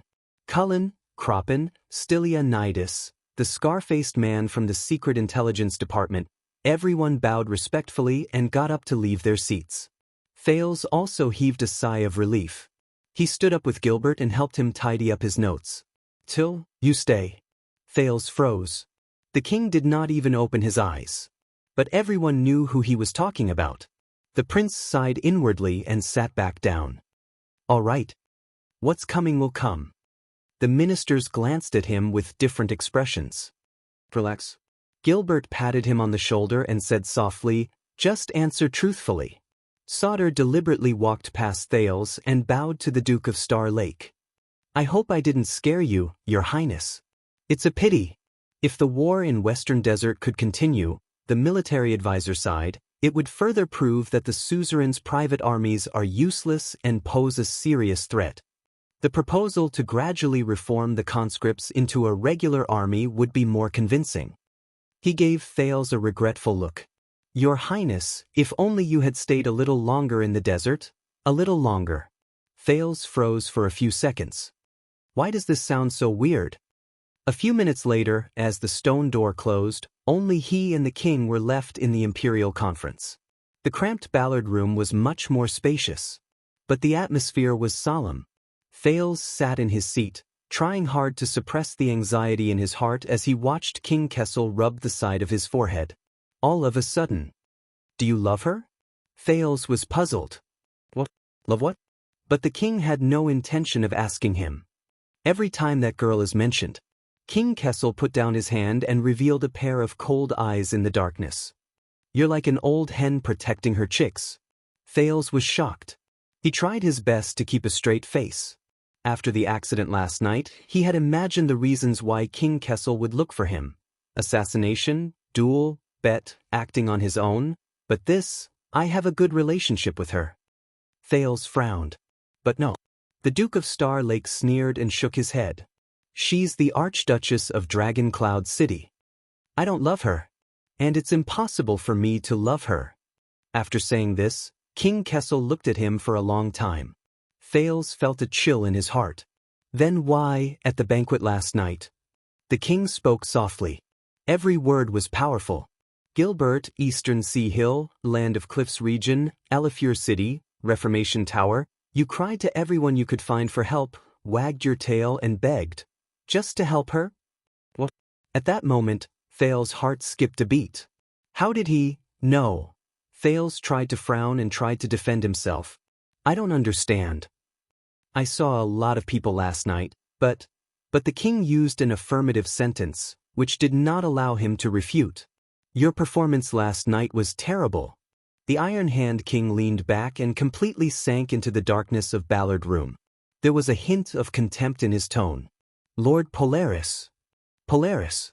For some reason, the title given to Thales by this Northlander made him feel a chill in his heart at that moment. So, the heir to the throne of Constellation fell in love with a Northland girl from the Walton family. At that moment his father, his supreme king, spoke coldly. And he was head over heels in love. Unable to extricate himself. Chapter 573. Why is he here? Every time he walked along the corridor of Renaissance Palace, Mallows could not help but ask himself this question. A few rays of light shone through the narrow stone window, dividing the corridor on this floor into countless black and white fragments. As for him, he passed through the light and shadows, flickering in the cold morning air. Soon, the path under Mallow's feet forked before his eyes. One path led to the royal treasury and watchman's secret room, while the other led to the guard's duty room, which he hated the most. Why is he here? Mallows did not hesitate to walk down one of the paths. Because he was destined to be here. When he passed by the precious portrait of the wise Prime Minister Halva from the era of the King of Renaissance, the watchman greeted the two logistics officers of the royal guards who passed by. But he was sensitive enough to notice that their attitude was very strange. It's normal. After all, after last night, Mindy's Hall has become the center of attention in the capital. Mallows thought calmly. What's more, the person who's really bearing all this pressure. Mallows turned a corner with familiarity, pushed open a wooden door, and walked into the guard's first duty room. "So, Will, what are the benefits for New Year?" Mallows stopped in front of the wall with the duty roster. He greeted the people in the room while he removed his saber and hung it on the sword rack. Touching weapons, meeting others.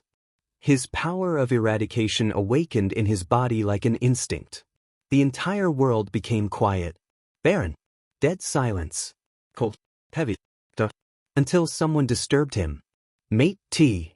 At the other end of the duty room, a young man, flag bearer Will, put down his teacup with a bitter expression and looked up from behind a desk full of documents.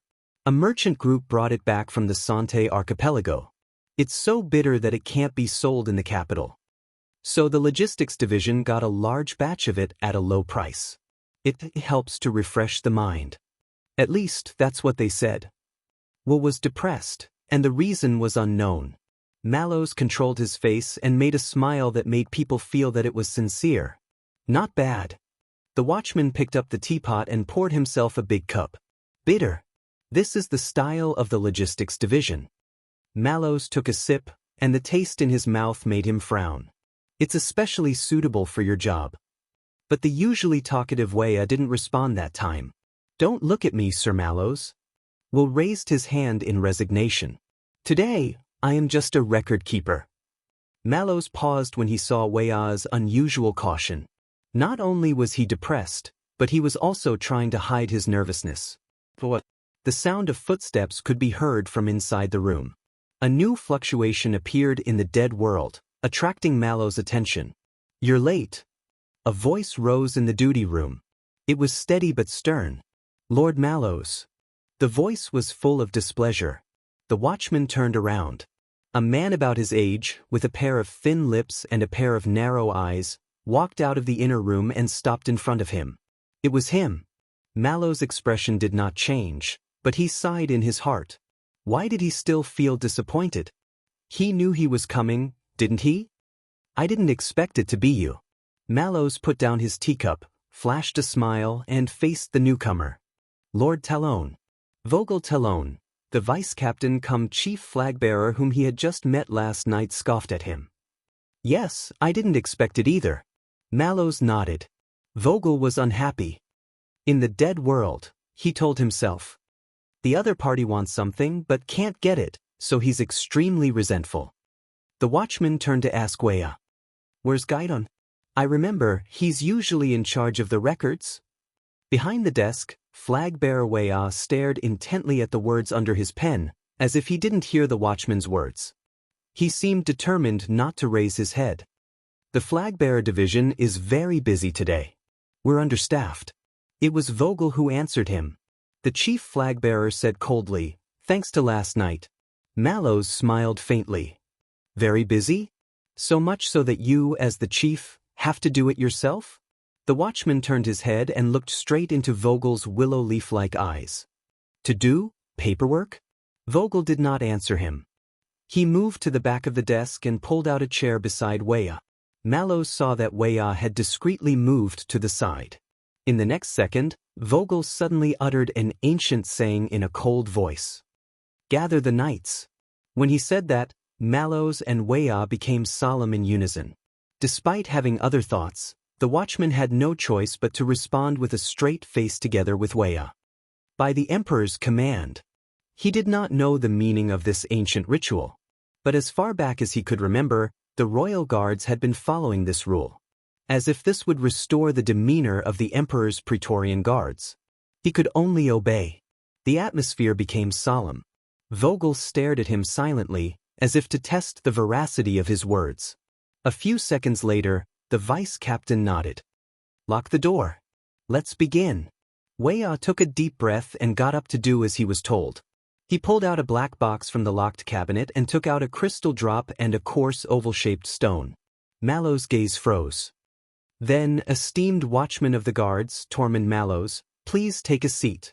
Wuxia respectfully invited Mallows to take a seat as he pulled open an iron gate behind the wall. The wall under the iron gate was engraved with strange but intricate patterns, on which were written many ancient runes that could only be understood by scholars. Wuxia obviously did not understand these, But this did not affect him from following the procedure and embedding the crystal drop and stone into the intricate holes in the wall. His movements were careful, familiar, but also reverent.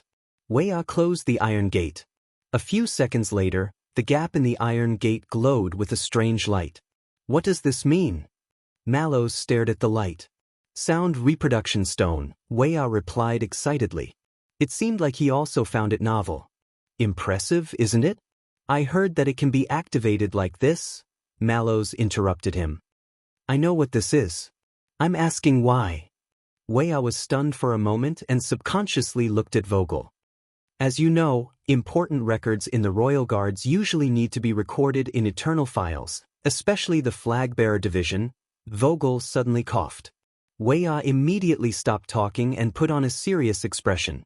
On the morning of the 4th of January, year 680 of the calendar of eradication, in accordance with its Praetorian Covenant, the work of the Royal Guards as flag-bearers begins now. The target of the record is the Watchman of the Guards, Tormund Mallows. The flag-bearer flipped open the record book.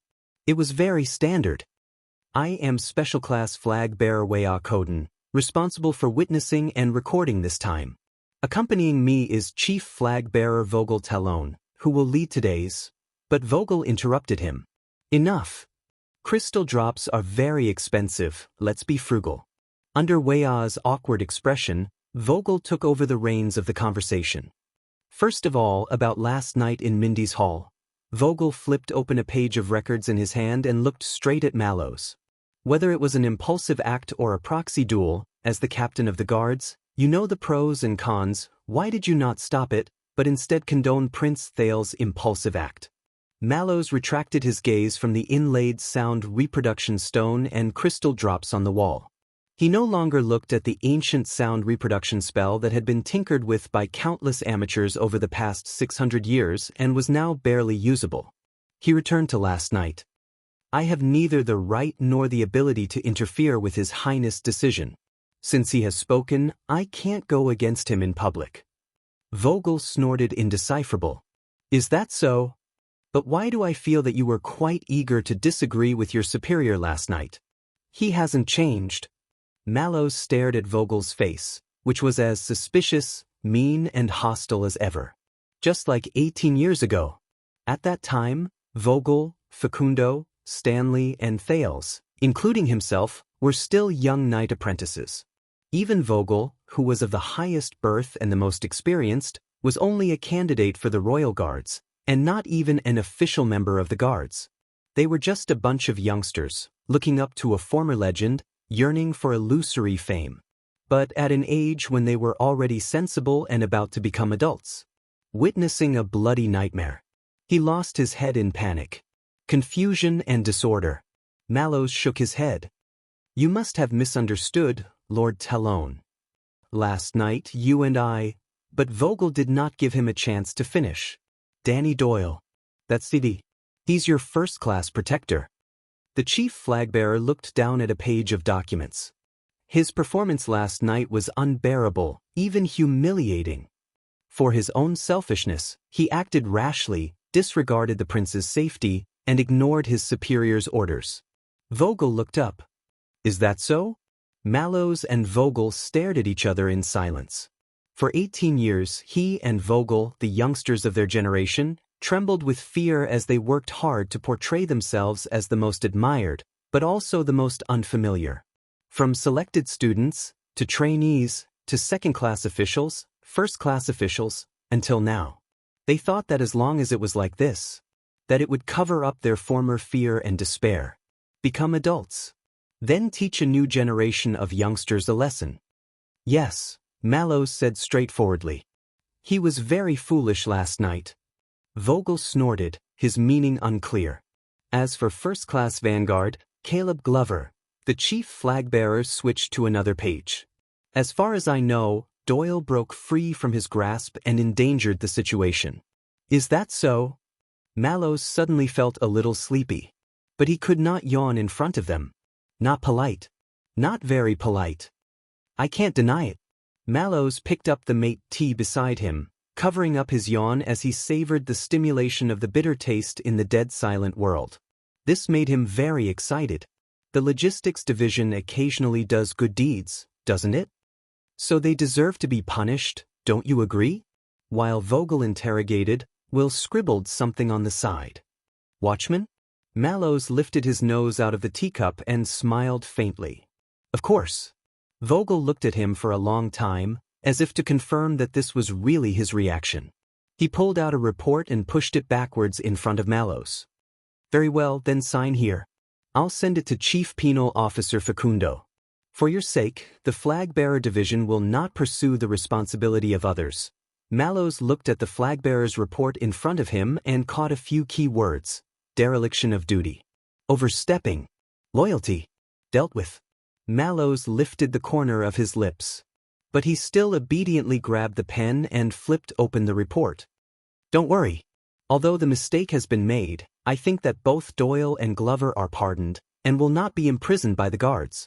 Vogel continued to stare at him with bright eyes. His words softened considerably. I suggest that Facundo only demote them to second class. Mallows was as indifferent as ever. He tested the ink on the draft and grunted. That's very generous of you. He was not. Vogel was eager to do so. Mallows told himself.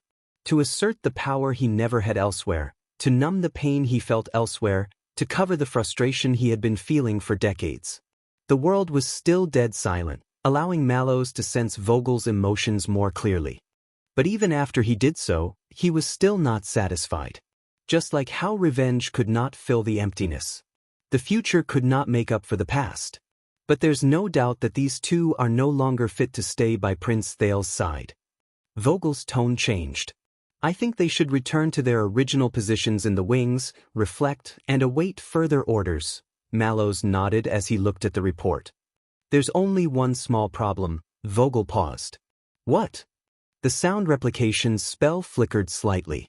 Wuxia frowned and knocked on the wall tentatively. Under the witness of Prince Thales and the entire team, I have already carried out the punishment. Mallows' attitude seemed indifferent. Doyle and Glover have also paid the price they deserve. Vogel was silent for a few seconds. When? This morning. Mallows flipped to the next page. Oh, this was the signature page. The specific records are with Vice Penal Officer Gray Patterson. Of course, I believe that Hugo Fubel will also report this to the Flag-Bearer Division as soon as possible. Vogel did not speak. But in the dead silent world, Mallows felt that the pressure from Vogel was rising. Like a stove for boiling water. This morning, Vogel exhaled. Isn't it a little hasty to deal with last night's incident in such a hurry? It was indeed hasty. Mallows dipped his pen in ink. Unfortunately, Prince Thales could not suppress his anger. We dared not delay under a forceful order. Vogel frowned fiercely. Mallows, on the other hand, laid out the report meticulously. He was prepared to sign the most perfect signature in his life on the report. After a few seconds, the vice captain in front of him slowly forced out a sentence. Is that so? Vogel stared at Mallows. Prince Thales, is he so harsh, ungrateful, and unreasonable? At that moment, Wuxia suddenly felt a little suffocated and had to concentrate on maintaining the sound replication spell. As if he really knew that stuff. Mallows shrugged and chuckled as he began to write the letters. Huh, you can't imagine. Vogel lowered his eyes and looked at Mallows' beautiful handwriting. Are you sure the punishment is appropriate? I don't know. Mallows dipped his pen in ink and shook his head. Of course, if you feel that His Highness was unfair and needs to be resentenced, it is not incomprehensible. Bang! The vice captain slammed his palm on the table. Mallows' pen stopped. He raised his head and looked at Vogel. He did not need to stroll in his own dead silent world to sense the other party's emotions. No need. Vogel stared intently at Mallows and pulled back the report in an irrefutable manner. Halfway through his signature, the tip of his pen left a long ink stain on the paper that was pulled away. Wuxia lowered his head deeply. This child had been in the Flag-Bearer Division for a long time and knew how to read people's expressions. Under normal circumstances, we do not punish him twice for the same crime. Vogel was expressionless. In front of Mallows, he tore the report in his hand into pieces and threw it into the wastepaper basket. Of course, I forgot. Mallows put down his pen and smiled at him. Thank you for the reminder. What a pity. That was his best signature. Vogel was silent for a long time until he had digested his current emotions. A few seconds later, when the chief flag-bearer looked up, his posture was perfect and his attitude was proper. As far as I know, you have been living with Prince Thales for more than 2 months. Vogel swept away his earlier unhappiness. He took out another report and returned to his current work. How has His Highness' personality been these days?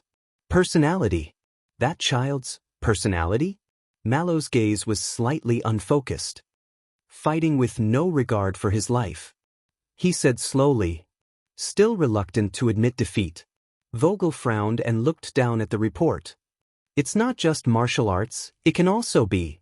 The chief flag-bearer paused. Other aspects? Mallows smiled faintly. Perhaps the kingdom's secret intelligence department knows more about His Highness' life in the north. Vogel looked up. But I'm asking you. There was a momentary pause between the two. Mallows stared at Vogel quietly. Just like when they were young. Bardic poetry. Mallows spoke slowly with a nonchalant expression. He quite likes the stuff. He's read quite a lot and sings quite well. It's a pity that he's only good at lute, played by him like a cat in heat. Vogel frowned again. He liked to talk to himself and play chess, but his chess skills were as bad as DD's. He liked to carry a book wherever he went, pretending to be a cultured person. Mallows picked up his teacup and gradually felt that the tea inside was not so bitter. But he never flipped through it.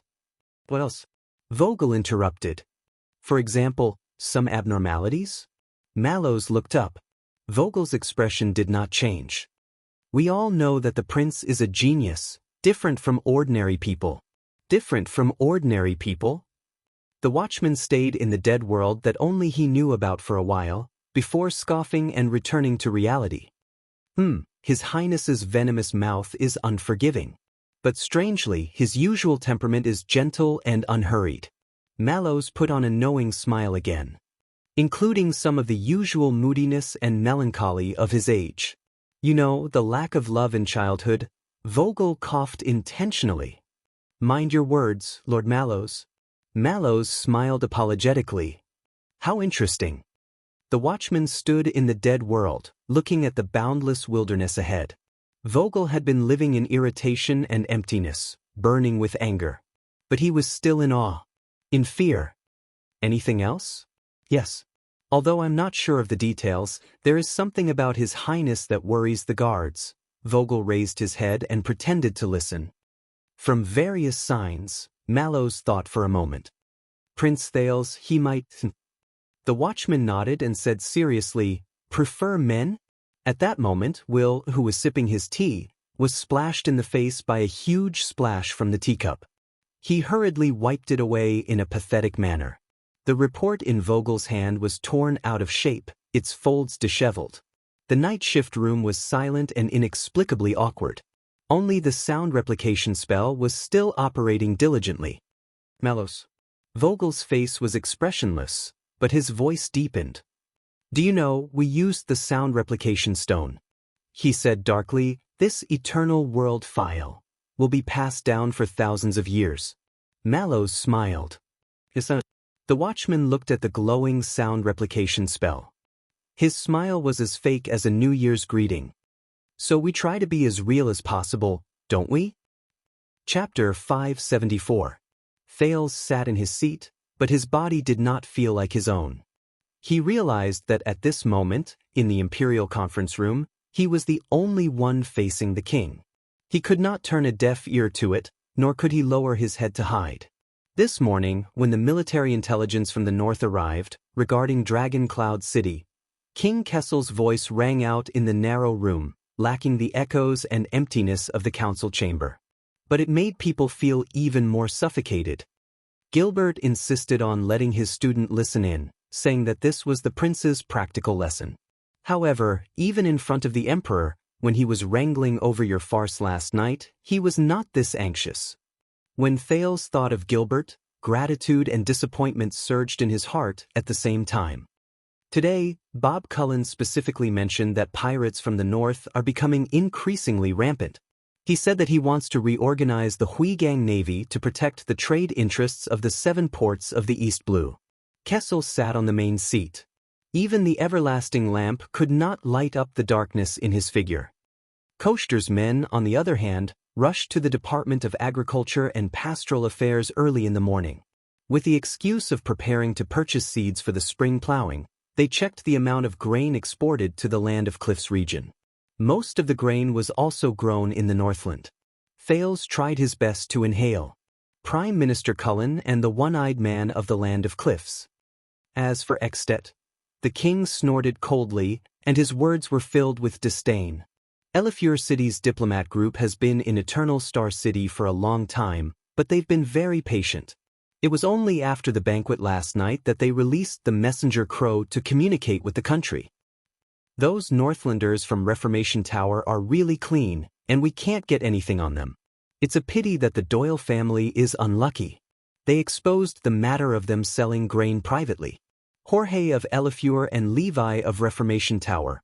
Thales stared at the map on the table. You ran around for that girl, thinking you were doing it discreetly. The Iron Hand King's voice suddenly tightened and focused on Thales like a scattered mystic gun. Actually, every single one of my movements is completely exposed. Thales suddenly felt his mouth go dry. Obviously, the tea in Ballard Room was not prepared for the Duke of Star Lake. And I thought that you would calm down a little in front of the foreign ministers at the Imperial Conference and put away your rutting tail feathers. Obviously, I underestimated your determination, Duke of Star Lake, or should I say, North Star. King Kessel paused for a moment and repeated the word coldly but sarcastically. Fertov? The king's voice fell. Thales looked up. But, the teenager instinctively retorted, that's not love. No, the king's eyes pierced through the darkness, piercing the sunlight. It descended on Thales. Not love? His father's response was scornful. That's worse than love. Is it the desire for youth and beauty? Or are you interested in conquering noble women? Kessel V's voice boomed like thunder. Or are you just an arrogant pig who can only rely on your swaying penis to find self-esteem? Thales shut his eyes. Over the past 6 years, the library, the Hall of Heroes, Shield District, the dining room, the study, countless scenes from his memories assaulted him in that instant, but none of them helped the situation before him. But we're not. Thelma. The youth clenched his fists. He struggled to breathe, trying to expel the discomfort that he had not felt in the past 6 years. Why did he feel so uncomfortable, suffocated, out of control, and irritated? Thales looked up and defended himself with difficulty. Thelma and I, we have a good relationship, that's true. He withstood the Iron Hand King's cold gaze, just like withstood the day before the bitter cold blizzard, and also withstood the desire to retreat in his heart. You can't run away. Find a way out. Face him. Just like facing his past opponents, King Nuven, King Chapman. But outside of our personal friendship, I treat her. Face him. Face it. Thales took a deep breath and finally said those words. I have a responsibility to her. At that moment, Thales felt the air around him circulate, just like his words and thoughts. A rhetorical question came from the dark room, not much better than before. Responsibility? Thales found himself nodding slightly. That's right. 6 years ago, I should say that you and the kingdom used all of our power to send that girl to the throne of heroic Spirit Palace. King Kessel did not speak. The youth met the king's gaze, slowly regained his train of thought, and said in a firm tone, all of Constellation, we all have a responsibility to bear. The prince seemed to have returned to the state he was in when he faced the vassals in Extet. And I don't think that this responsibility is a meaningless moral burden. Thales suddenly realized that Ballard Room actually had quite a few windows. But what entered the room through them was cold air, not light. Because of what happened 6 years ago, that girl is naturally close to us, to Constellation. The Duke of Star Lake sorted out his logic and spoke methodically. In Extet, in Dragon Cloud City, In a group that is incompatible with us in terms of interests and ideology, this is especially valuable. The king did not move. Only his gaze remained the same. So I believe that Saroma can be trusted and expected. Even from the kingdom's point of view, my attention and help to her is not a meaningless effort. Thales tried his best to portray himself as a counselor in front of the king. His words were confident and firm, just like Sauter and Kirkirk just now. As I said, she is enough to be Constellation's ally. He stared at his father intently. King Kessel chuckled. Constellation's ally? He asked hoarsely, like a beast opening its eyes from hibernation. Or your weakness? Weakness. For some reason, Thales suddenly thought of the Black Prophet, whom he had not seen for a long time. He thought of their first meeting. Thales gulped. I understand your concern. He armed himself to the teeth, braced himself, and treated the person in front of him as a formidable enemy like Nuven and Chapman. A Camion once told me that you can't just look at numbers and profits when doing business. Sometimes, you also have to rely on word of mouth and connections. The king snorted. Business. But Thales just continued. Even in the most ordinary of wars, our allies will be attacked, our friends will be attacked, and our comrades will be threatened. But this does not mean that they are our weaknesses. Thales tightened his croaky voice, which had yet to go through puberty, to make himself sound more mature and rational. On the contrary, to reap profits, you have to take a relative risk. So last night, for the sake of our interests, I could not stand idly by. He had to be resolute and certain. Because I believe that the girl will bring us greater value and benefits. Thales stared at the pair of eyes that were incredibly piercing in the darkness and tried his best to raise the shield that belonged solely to him. King Kessel was silent for a long time. So long that Thales' sitting posture became stiff. Finally, the Iron Hand King sneered. You use, we, to coerce your reasoning. You tell me that this is what we should do. The next moment, the king pressed down on the arm of the chair. Kessel came out of the darkness into the sunlight, revealing his figure, his face, and his gaze like a stone statue. And the 9-pointed star symbol on his clothes. It was even more obvious than the symbol on Thales' collar. But what about yourself? For some reason, the king's action sent a chill down Thales' spine. Like a fierce beast revealing its claws from the fog. Your own feelings, your own intentions, your own considerations, your own preferences, the king said coldly. And where are you? Where am I? Thales frowned. He stopped thinking about other things and replied, I am among. If, in addition to the interests and standpoint of the kingdom, you can also consider sincerity and not betray my personal friendship with her, then everyone will be happy. But the king's response came like a shadow. Kessel's tone was steady, but there was an unshakable majesty to it. You are pretending to be among this. Thales furrowed his brows. Because you think that I am a rational and calm king born for Constellation, a cruel king who only has eyes for the kingdom. The Iron Hand King's words were incomparably cold. I despise emotions and impulsiveness, and only care about gains and losses. That's why you racked your brains and spent so much effort just to disguise yourself as me and face me. Thales was stunned for a second. To prove that what you are doing is in line with the principle of interests and political considerations, the king's words were calm. So that I will believe in your words. So that I will let go of your recklessness and let go of your girlfriend. Thales was about to retort, but the Iron Hand King's next sentence completely froze him. Just like your usual trick, to understand your opponent's methods, their logic, and then defeat them on their battlefield. Kessel snorted coldly. He rubbed his fingers gently. To deal with King Nuven with exquisite calculations. To fight back against Chapman Lampard with a desperate gambit. To deal with Williams with a domineering attitude, or like last night. Using the weakness of human nature to play a remote game with the boy from the Covendier family. Thales stared at the king in a daze. He knew. The king's words echoed in Thales' mind. Usual trick, to pretend to be like him and face him. The teenager suddenly had an illusion that he was stripped naked from head to toe and was standing naked in front of the king.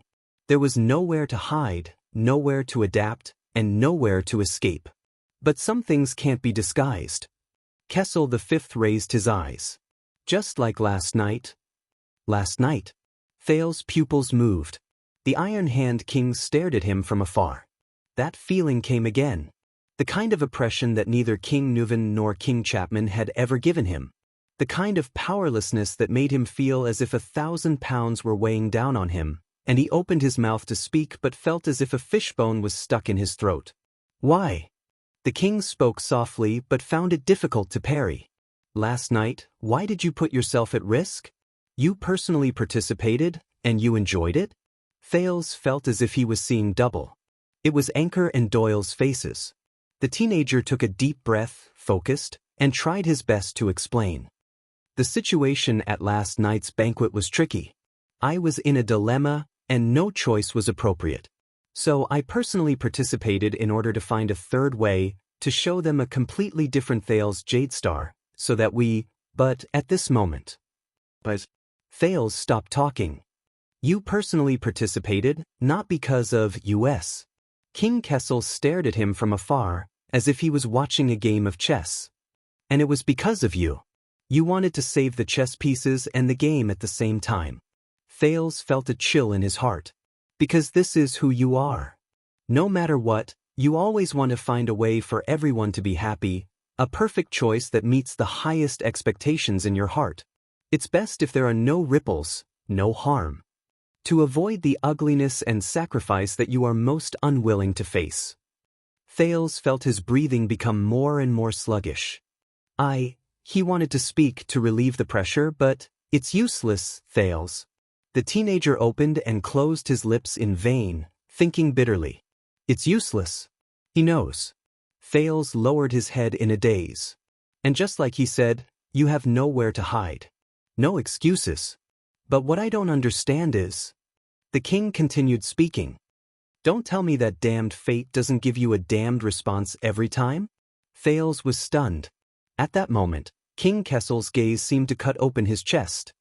You slaughtered everyone at the national conference, but received even more malice and suspicion. You turned the tide in Dragon Cloud City, but brought up an enemy more terrifying than your predecessor. You spoke up for the Archduchess in Heroic Spirit Palace, but put yourself in danger of being targeted by public anger, and had no choice but to turn to an even worse ally. You had an ambiguous attitude in Bladefang's camp, and seemed to be enjoying a better life. But at the banquet last night, you were hit hard by the irreconcilable conflict between both sides, and ended up in a sorry state. As he listened to these personal experiences, Thales felt his body become more and more numb. Is that so? As for my choice, fate gave me a response every time? Just like last night, when you wisely secured the chess pieces and the game, and won your position and reputation, the king's tone was sarcastic. But you left the shit on your ass for the entire kingdom to wipe. Thales was stunned. More excuses emerged from the bottom of his heart, but when the words reached his mouth, he could not bring them out. The third way? Just like how you were used to the willfulness of a street beggar, but delusional about the status and glory of the kingdom's bloodline.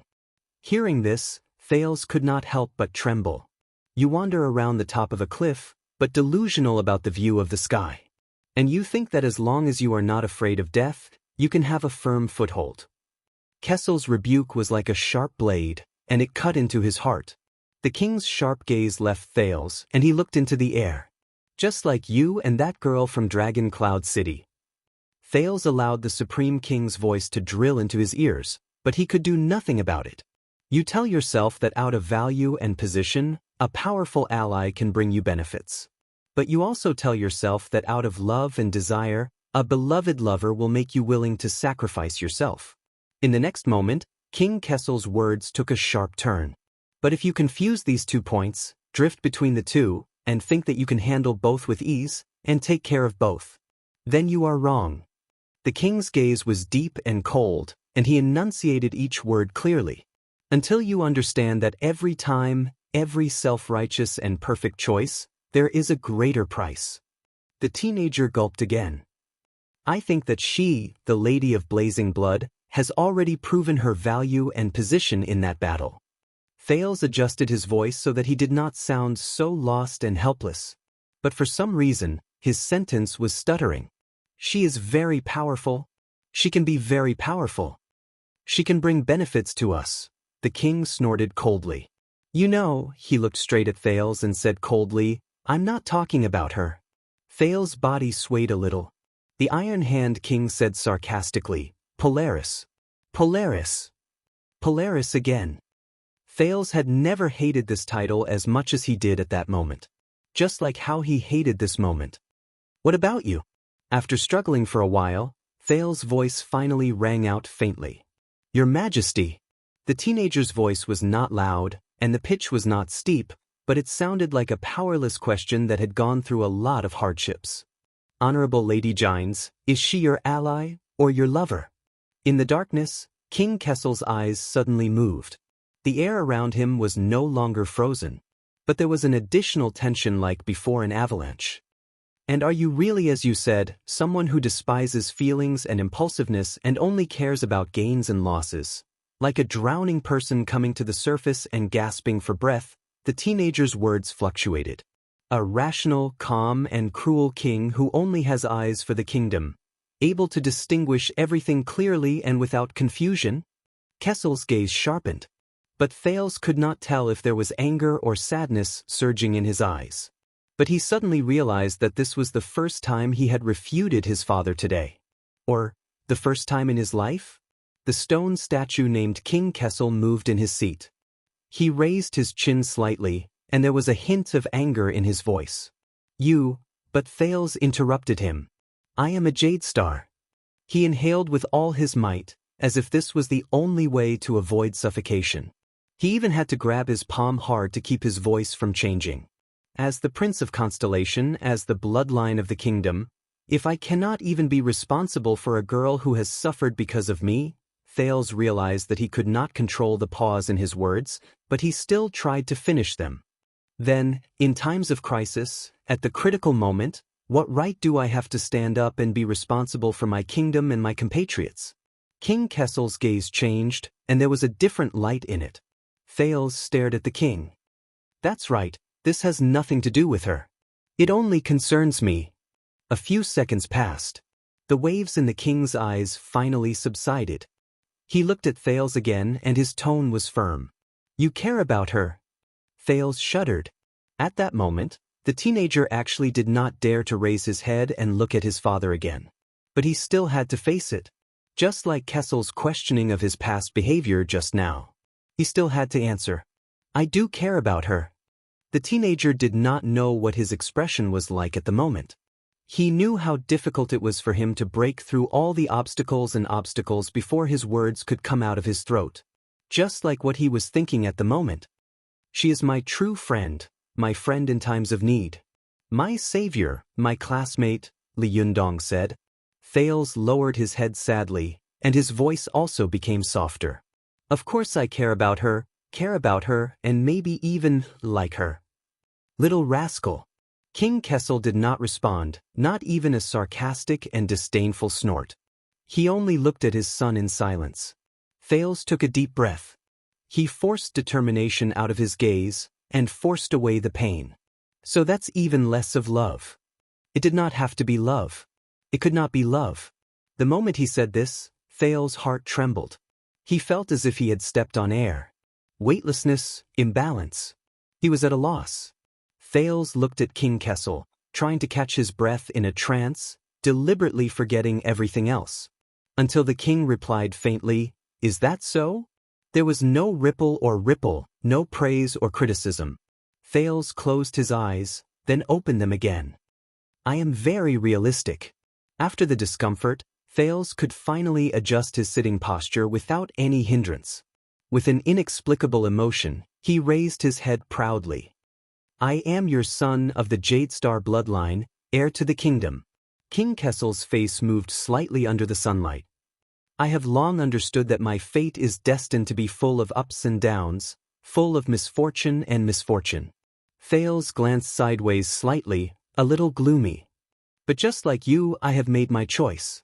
The next moment, he looked at the king again, as if he was looking at another version of himself, and spoke the subject of the next sentence in the language of the ancient empire.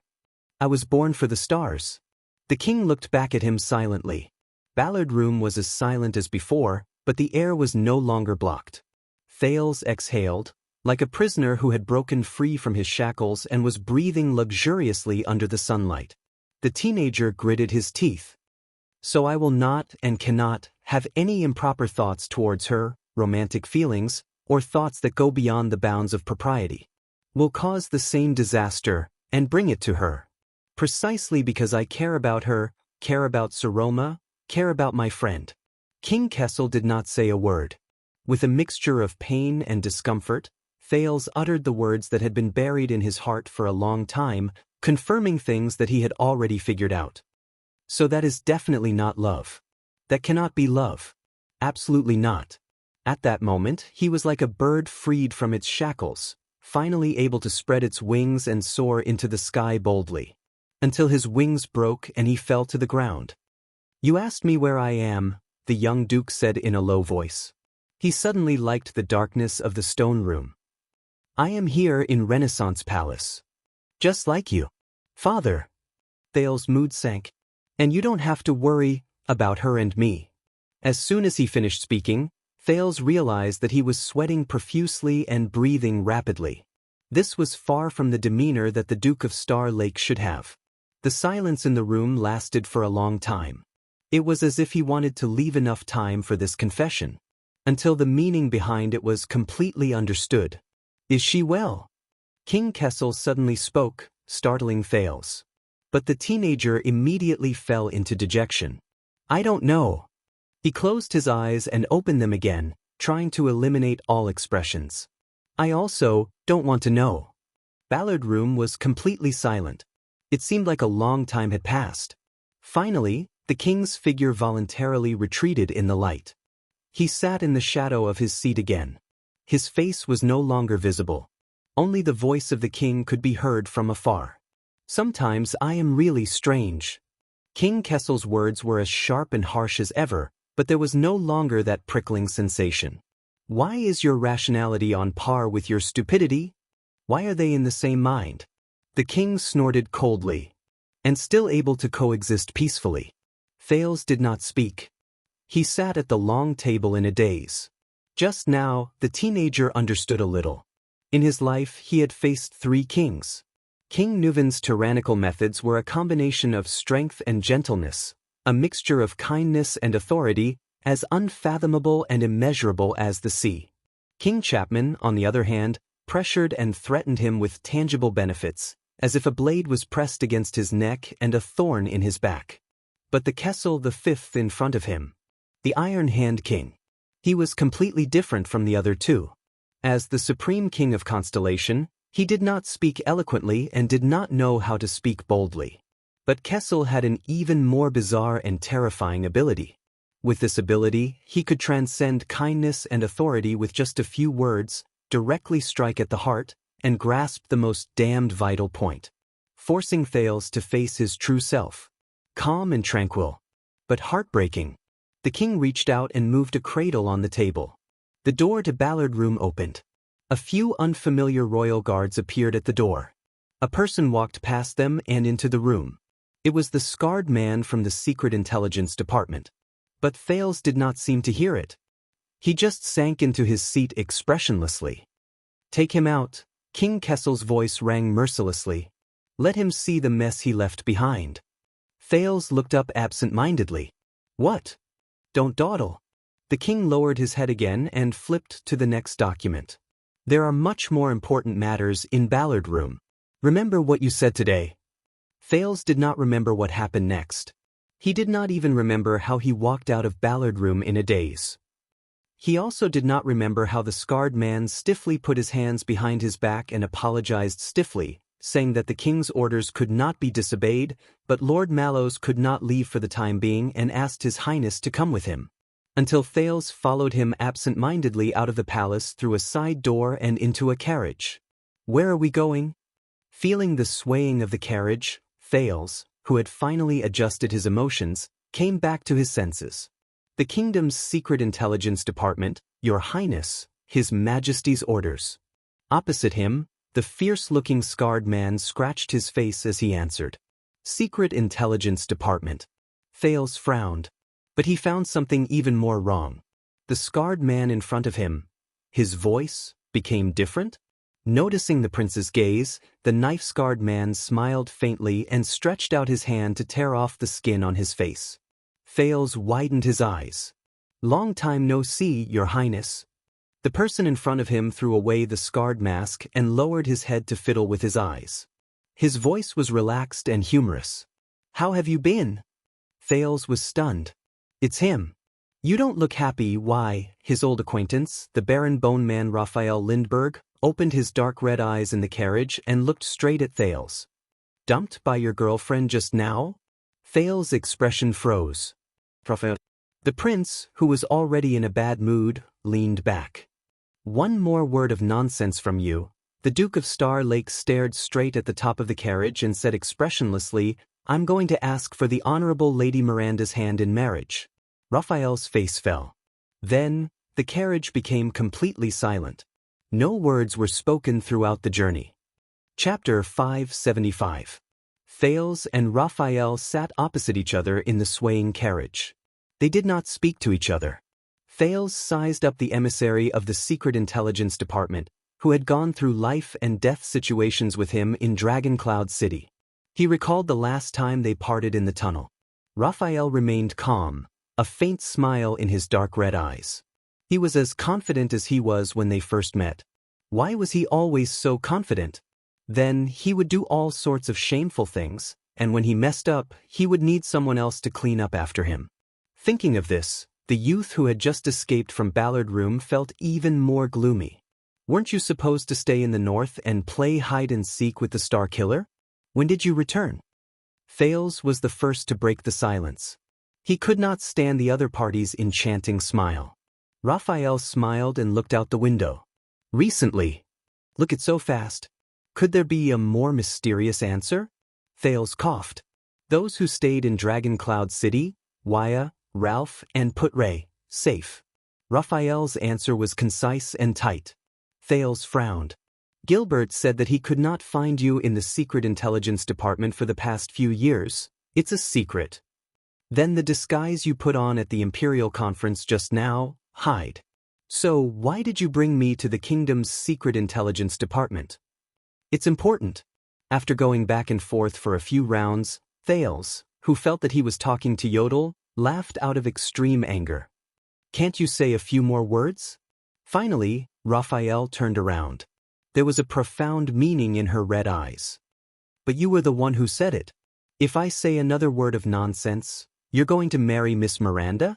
Thales choked. After a few seconds, he sighed. He was both mentally and physically exhausted. How petty. Thales waved his hands in resignation and logged out of the game. Just kidding, okay? Raphael smiled, leaning easily against the side of the car. I know, he said with a pleased expression. Me too. The corners of Thales' lips curled into a fake smile. Is there any point in being so talkative? It's meaningless.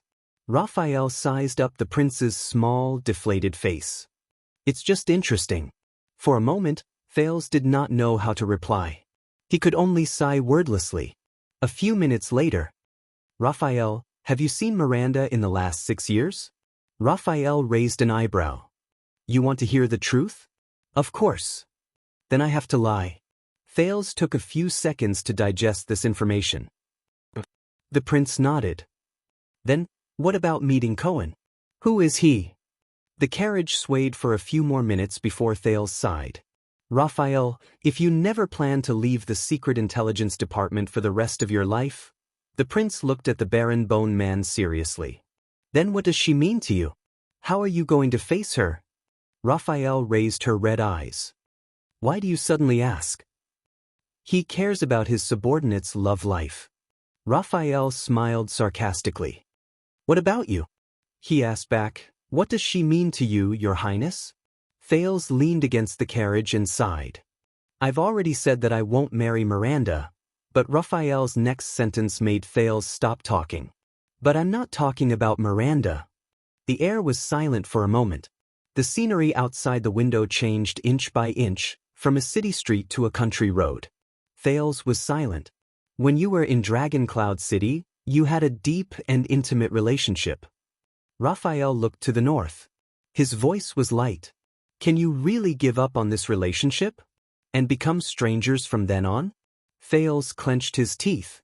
Don't talk about other things, Raphael, the prince said unhappily. I have nothing to do with her. Raphael chuckled, unconcerned.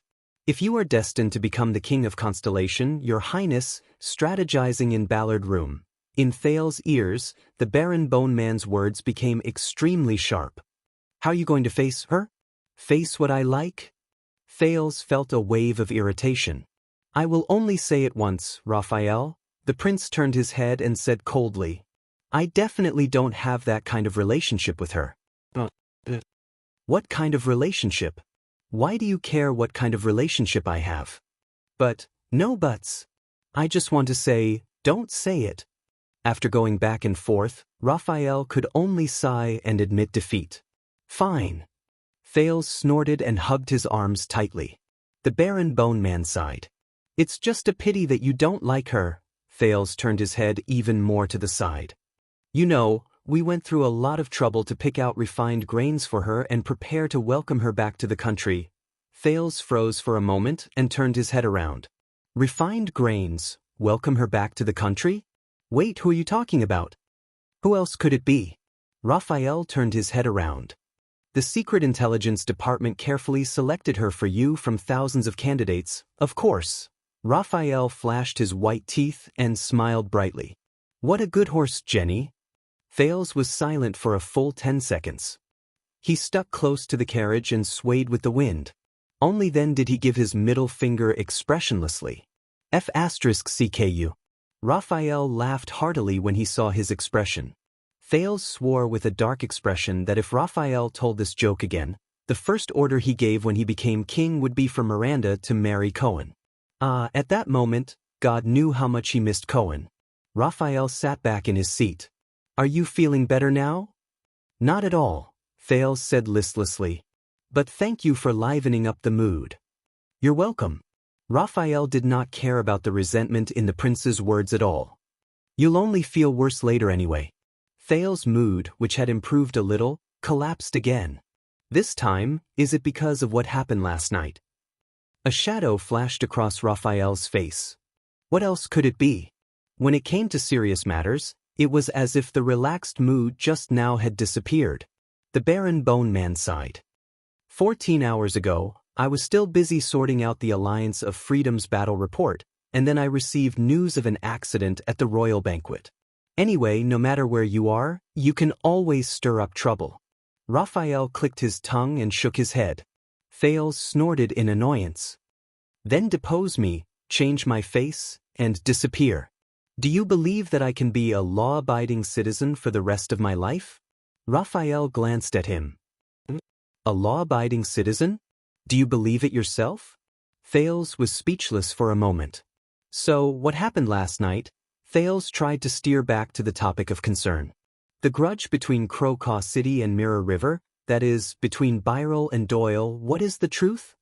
Raphael was silent for a few seconds. His Majesty has ordered the Court of Justice and the House of Nobles Affairs to be in charge of the case. Due to the principle of neutrality, I suggest that you not intervene. Thales yawned widely. Seriously, Raphael, why do you think I'm not dancing with the young ladies at the banquet until dawn, but smelling your sweat in this broken carriage? Raphael changed his posture and sniffed his collar without batting an eyelid. Or do you think I'm as gullible as Cohen, or as tolerant as Miranda?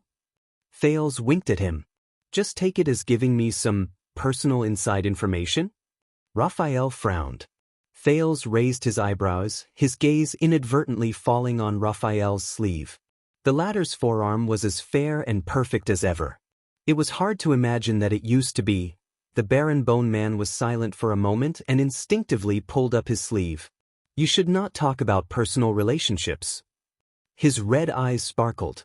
You are a prince, and I am a servant. We should do business according to the rules. Hey, who was the one who was trying to establish a personal relationship with him? If it were someone else, it might be. But you are still different, Raphael, Thales said in a half-sincere and half-conventional manner. That night in Dragon Cloud City was different. Raphael tilted his head at him. By the way, Thales added, if we really want to work together for the next 50 or 60 years and meet at the Imperial Conference, then it's best to start learning how to get along with each other from now on. Perhaps convinced by the last sentence, Raphael took a deep breath and sat up straight in the carriage. He said sternly, from the information gathered by the Secret Intelligence Department, this is an unfortunate tragedy. Yes, tell me something I don't know. Thales nodded earnestly and modestly as he swallowed the words. Raphael continued. Baron Doyle of Mirror River is a complete idiot. His greatest strength is his shamelessness. But he was lucky. His remarried wife was a business expert. Over the years, she managed the family and amassed wealth, or rather, she speculated and groomed for personal gain, amassing wealth everywhere, so the Doyle family became richer and more daring. Their reach grew longer and more unscrupulous. Thales thought of Baron Doyle and his wife and nodded with lingering fear. Raphael snorted softly. On the other hand, the ruler of Crocaw City is not a good person either. He never had good intentions when he borrowed money. Old Byrol doesn't know how to manage money, but he's good at the traditional arts of coercion, intimidation, and blackmail. Over the years, just the number of victims he blackmailed, threatened, and reneged on their debts is enough to form a team of guards. Perhaps there's even a reserve force. Thales frowned when he heard this. It's only been a day, and the Secret Intelligence Department has already investigated so thoroughly? Raphael laughed and shook his head. Of course not. But we found out that one of the parties involved in this case has long been registered in the Department of Finance. Sir Kirkirkman has been eyeing the Doyle family for a long time, eyeing their gray income, waiting for them to fatten up so he can slaughter them. Chief of Finance Kirkirkman has been eyeing the Doyle family for a long time? Thales understood a little. Raphael said disdainfully, so there's no need for an investigation. Our people just moved the tracking files and investigation files that have been piling up for a few years here overnight.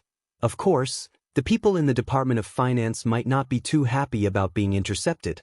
Department of Finance, overnight, intercepted? Hearing this, Thales had a strange expression on his face.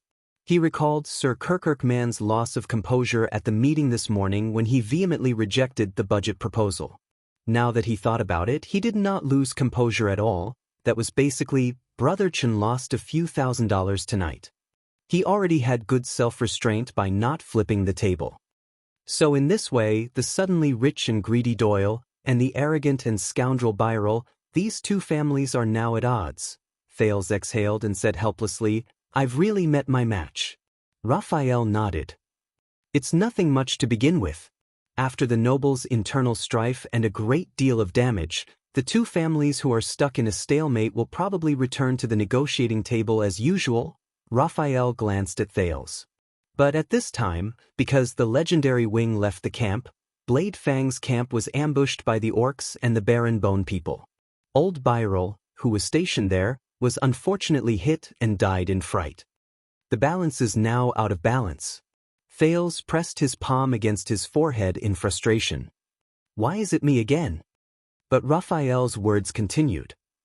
Moreover, recently, Doyle, the Baron of Mirror River, who fawns on the rich and powerful, relied on his son to get close to a newly returned important member of the royal family. He has become especially prestigious in the capital and has become more upright. Thales' expression became increasingly unpleasant. Raphael deliberately dragged out his words and repeated them, important people of the royal family. Do you understand? Thales sighed. Why is it still me? If that's the case, then it's fine. It's just a win and a loss. One side benefits, the other falls. Until old Byrol's eldest son returns from the Tower of Eradication, as you can see, he's a hothead. His mind is filled with radical ideas that the traditional nobles in the country don't have, and he decides to go to a banquet and make a big splash. Thales curled up in the corner of the carriage and smacked his lips numbly. Why is it always me? Raphael said helplessly. So, Your Highness, You have to stay here and smell the stench of my sweat." As soon as he said that, both of them sighed at the same time and hugged their arms. "So, Anchor Byrel, how is he now?" "We're still interrogating him according to procedure, from the motive process to the mastermind behind it," Raphael said calmly. "In my opinion, among the guests the kingdom's secret intelligence department has received, that child is considered very strong." Interrogation, Thal's heart dimmed. "What else is there to ask?" the prince said indignantly. "The mastermind is Zayn Covendier. That guy admitted it in front of me last night. He's the one who should be here smelling the stench of your sweat." Raphael's expression was a little strange when he heard this name. "I think you should know, Your Highness, Guardian Duke of South Coast, Zayn Covendier, left the capital this morning due to urgent family matters and returned to Jade City."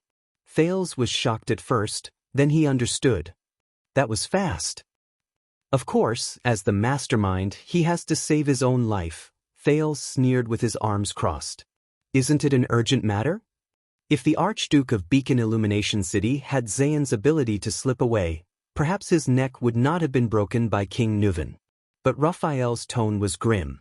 Before he left, Duke Covendier sent His Majesty the Jade City Substitute Servitude petition. Thales did not react for a moment. "What?" Raphael glanced at Thales. He applied to His Majesty that the vassals under Iris Flower can voluntarily pay a new quarterly tax according to their needs, and be exempted from military service and labor accordingly. Jade City's business is prosperous, and there are many suzerains who are willing to do so. The Covendier family will lead by example and pay taxes to the royal family in lieu of servitude to make up for the loss in the form of subsidizing the regular royal army. Thales took a few seconds to understand the meaning of this sentence. What? The Covendier family will lead by example, pay taxes, substitute servitude, subsidizing the regular royal army? In the next second, the shocked Thales struggled to get up from the back of the chair. "We just argued about this at the Imperial Conference. But isn't this too fast? And it's a major matter concerning the suzerain's rule of the entire South Coast. Unless it's in advance." Raphael shrugged. "The official announcement will probably arrive in the afternoon." Afternoon. Thales suddenly remembered his father's words in Ballard Room. The meeting will be held in the afternoon to discuss how to help Kirkuk solve the budget problem. Afternoon. Budget. At that moment, some joint connected at that moment. Zayn, he and my father actually. Thales was in disbelief. He cursed in displeasure. The prince then looked at the Baron Bone Man, not without disappointment. "So our Duke of South Coast, he won't be held accountable, right? At least not for instigating assassins to harm the Duke of Star Lake?" Raphael patted his shoulders sympathetically. "Not only that, the Secret Intelligence Department has to send someone else to refute the rumors," Raphael said with a displeased look. "There are always people spreading ignorant lies like, the Duke of Star Lake accused Covendier in public last night." Ignorant lies. Thales took a while to put away his incredulous expression. "No way. Not only did I gain both fame and fortune, and even control the comments? So, I messed up your business again?" Thales asked woodenly. "It doesn't matter." Raphael looked as if he had nothing to lose. "The Secret Intelligence Department is used to it anyway. In the past 6 years, I've set up a special emergency response team. You're their favorite. You've greatly increased their sense of existence and budget. By the way, their nickname is the Prince's Bum." Thales, who was immersed in depression, frowned. "The Prince's what?" The Baron Bone Man helplessly lifted his cheek. "You know, every time you poop," Raphael gave him a particularly annoying look, "you have to wipe it." Thales was flabbergasted and speechless. Raphael even gave him an evil smile. "All right, Covendier." Having figured something out, the prince exhaled in annoyance, buried his face in his palms and rubbed it up and down. "I really should have gotten rid of him last night. What did you say?" "Nothing." Thales pulled his face out of his palms and put on a serious expression. "Anchor Byrel, what will happen to him?" Raphael put away his doubtful expression. "If His Majesty has no other opinion, the Court of Justice will convict him, But based on the facts, he stormed a royal banquet with a weapon, injured fellow nobles, threatened the Duke of Star Lake, assassinated a member of the royal family, despised the dignity of the royal family. Listening to Raphael's list of crimes, Thales recalled Anchor's desperate gaze and his last conversation with him. His heart felt heavy. If I let go, what should I do? I don't know, but I'll try my best. I've tried my best. No, you haven't. You didn't see me. Thales subconsciously clenched his fists. What about his family? What about his family? Raphael glanced at him but did not speak. Thales sighed. But his gaze immediately sharpened. Listen, Raphael. If I say, with your help, the Duke of Star Lake wants to do something and affect certain outcomes, is it possible? Raphael's red eyes flashed with a similar light. It depends on what you want to do, the Baron Bone Man said cautiously. Different options, different outcomes. Thales was silent for a while. All right then, from difficult to easy. The prince gave it some serious thought and asked 3 questions in a tentative manner. Jailbreak? Release? At least, avoid death? Raphael silently recited these 3 options and smiled amiably. Without hesitation, he answered the 3 corresponding answers in a considerate manner. Impossible. Impossible. And impossible. There was a minute of silence in the carriage. For a moment, only the sound of wheels could be heard. Raphael Lindbergh. Your Highness. What do I need you for? All right, there's one last way. What? You're crowned king. That's not funny. I know. Chapter 576. Renaissance Palace, the Royal Guard's Duty Room. Lord Mallows, you mentioned that Prince Thales' power of eradication is the Wrath of the Sea? As the chief flagbearer cum vice-captain, Vogel no longer harped on the prince's sexual orientation.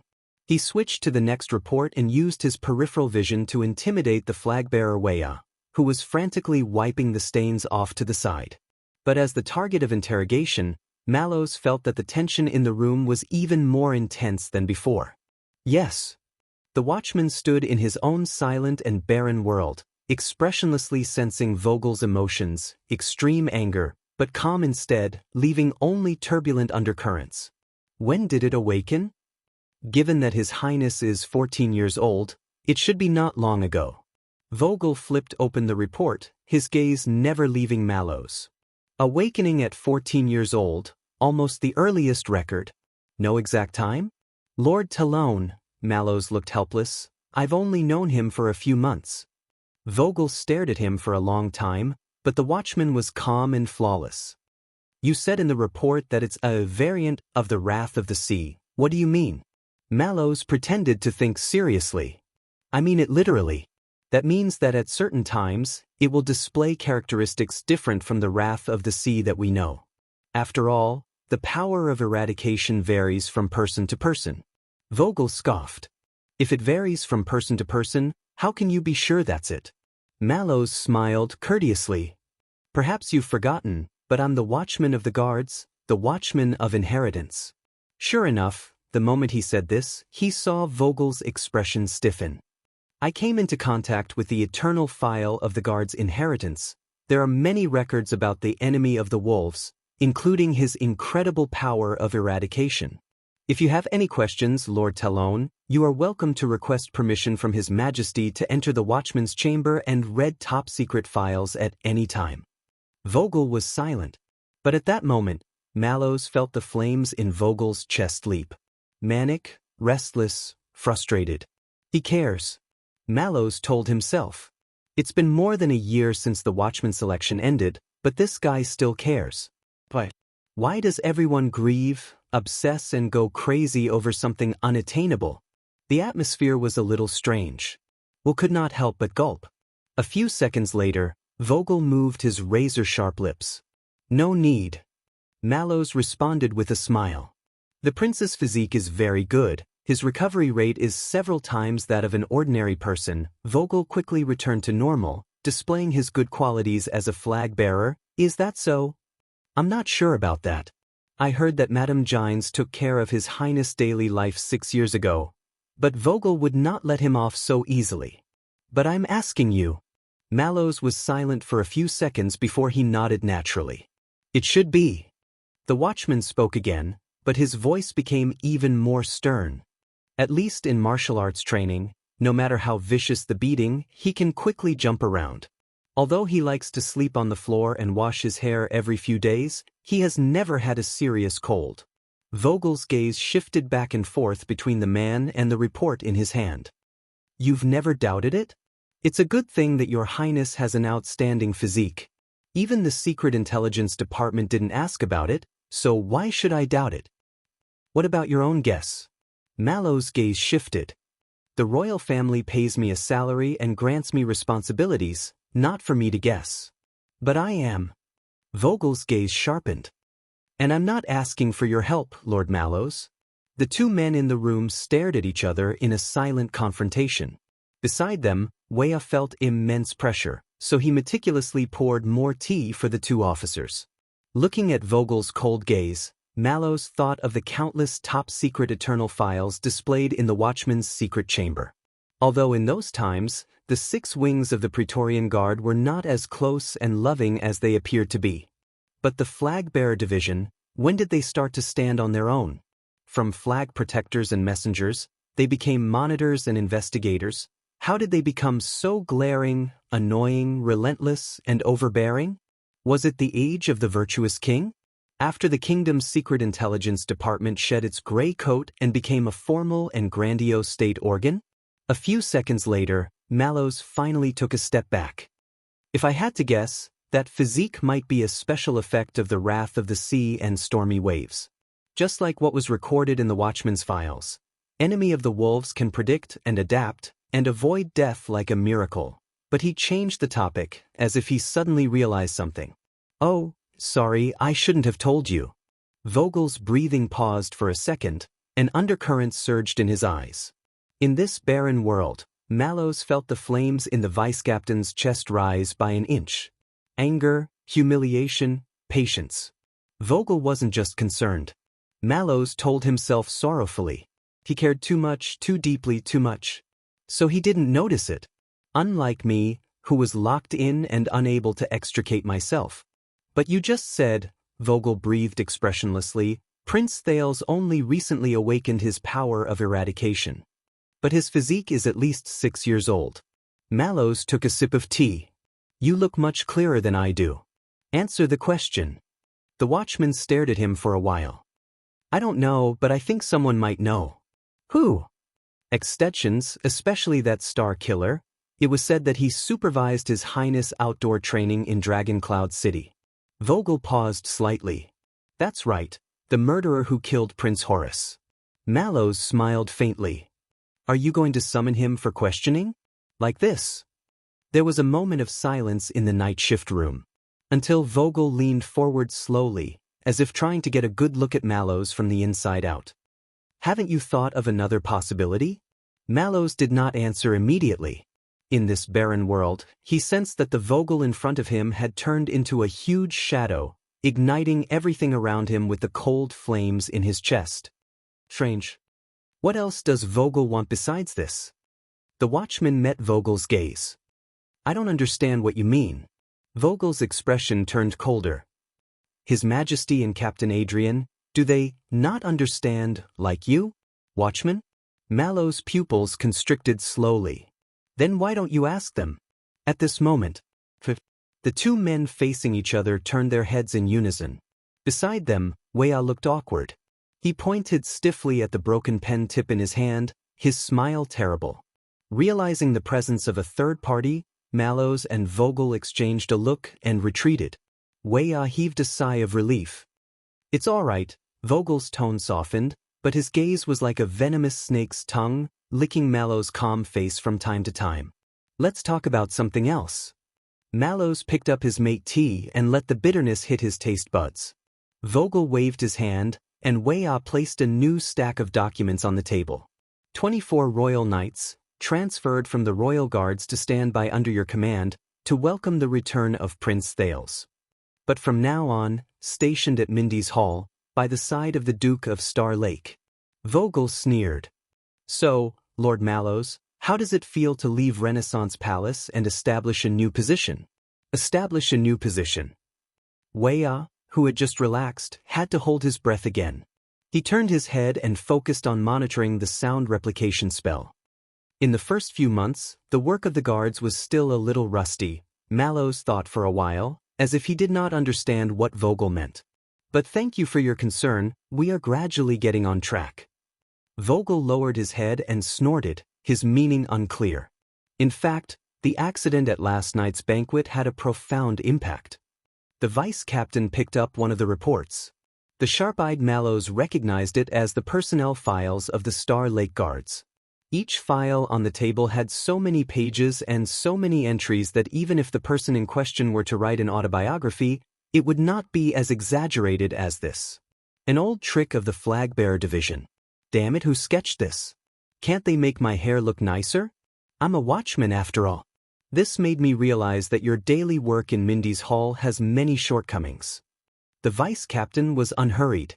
Out of the 24 people, you chose 3 from the command division, 8 from the vanguard division, 6 from the guard division, 3 from the punishment division, 3 from the logistics division, and the flag-bearer division, only 1 person. Vogel paused. There was a profound look in his eyes. You don't like our division very much, do you? Don't like it? Old friend, your choice of words is too elegant. I chose flag-bearer Hugo Fubel because he is experienced and capable. Mallows looked at Vogel, then at Wuxia, who was standing beside him. I think that in Mindy's Hall, he alone is enough to replace 2. Vogel snorted coldly. Not just him. He picked up a file. And Danny Doyle, he almost lost his life last night and even implicated others. Well, since something was amiss. He seemed to be involved in the political struggle between the watchman and vice-captain, the people around the future king. Mallows smiled and decided to go on the defensive. I thought we discussed Doyle earlier, and His Highness has already punished. But Vogel's voice drowned him out. You think you're protecting them? Vogel pushed the file towards Mallows. On the file, Doyle's handsome, sketched face smiled at him. But as you can see, Danny Doyle has a bad reputation in the capital. He indulges in beauties, indulges in rouge, and there are even rumors accusing him of being a womanizer and abandoning women. Mallow's expression remained the same. In this barren world, Vogel's flames were burning brightly. Radical, incisive, determined to win. The watchman shook his head. Doyle is of noble birth, handsome, it's not his fault that he's popular with the opposite sex. Vogel sneered. So last night's loss of composure was no accident, but the inevitable result of his usual indiscretions in life, not to mention the mess his father created. You expect someone like this to protect the kingdom's bloodline? Mallows stared at him without retorting. This concerned the rights and wrongs of the guards. Will, who was taking notes, dared not even breathe loudly. There was a long silence in the night shift room. Vogel pulled out another file. His voice was even colder. Caleb Glover. To be honest, I was pleasantly surprised when I saw this name. Mallows did not speak. Let's hear what Staley's report has to say. Vogel sneered and read. Vanguard Glover is socially inept, eccentric and extreme, with hidden violent tendencies. They call him Zombie. Vogel put down the report and looked at Mallows. Mallows did not argue. He merely raised his teacup and stated calmly. The strong always have their own personalities. Vogel interrupted him like a selfless flag-bearer. Vanguard Glover has attacked his own people during missions, more than once. In the most serious case, this son of AB*TCH severely injured 6 of his Vanguard Division colleagues in Blade City, causing 3 to retire and 1 to be permanently disabled. This is your so-called personality? Mallows furrowed his brows. Hearing these secrets, Will's expression changed several times. He could not help but recall if he had offended that zombie. Although the news was suppressed, this is a stain that can't be erased even with his noble birth. Neither the power of the Glover family nor his grandfather's legacy can save him. Vogel sneered. Until you took the warrant, took him away from the detention well, and brought him directly to Western Desert. And then a few months later, he suddenly became the personal guard of the Duke of Star Lake? Mallows was as indifferent as ever. In his barren world, the Vogel before him emitted a dark shadow, ignited a flame, and filled the entire room. Vogel. He did want something. From just now until now, everything was just a means. Logistics Division, Leo Praka. Vogel flipped through another person's file, his voice becoming calm. In the early years of the Vanguard Division he was quite famous, rumored to be comparable to Staley. The chief flagbearer's tone changed to one of contempt. But ever since he was injured in the Desert War, his health has deteriorated. He lost his drive, and all he can do is bow and scrape. I heard he lost to Prince Thales in training? Mallows took a sip of mate tea. The bitterness made him feel alive. I'm more inclined to call him a smooth person. Vogel snorted disdainfully. When the blade is blunt, it can still shine again. When the willpower is lost, it's incurable. Mallows watched as Vogel tossed Praka's file aside and picked up the next one.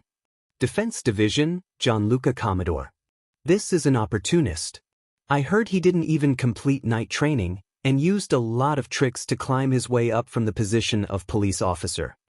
Vogel scoffed and looked at Mallows. Climbed to Prince Thales' side. Mallows raised his eyebrows, as if he did not understand Vogel's sarcasm. Beside him, Wuxia hurriedly turned to look at the sound replication spell to avoid the increasingly unpleasant topic. At the same time, he cursed himself regretfully. Why did I sell my soul for 2 gold coins and switch shifts with that old fox Gaetan? Why aren't you speaking? Vogel said coldly. Aren't you quite good at retorting? Listen to your advice, Lord Talon. Mallows looked up, and reflect on yourself.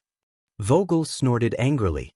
Mike Johnvold, originally from the Discipline Division, transferred to the Vanguard Division from the Star Lake Guards by you. The vice captain flashed the next file. Received knight education from the Northern Territory. No wonder he's a left-handed swordsman.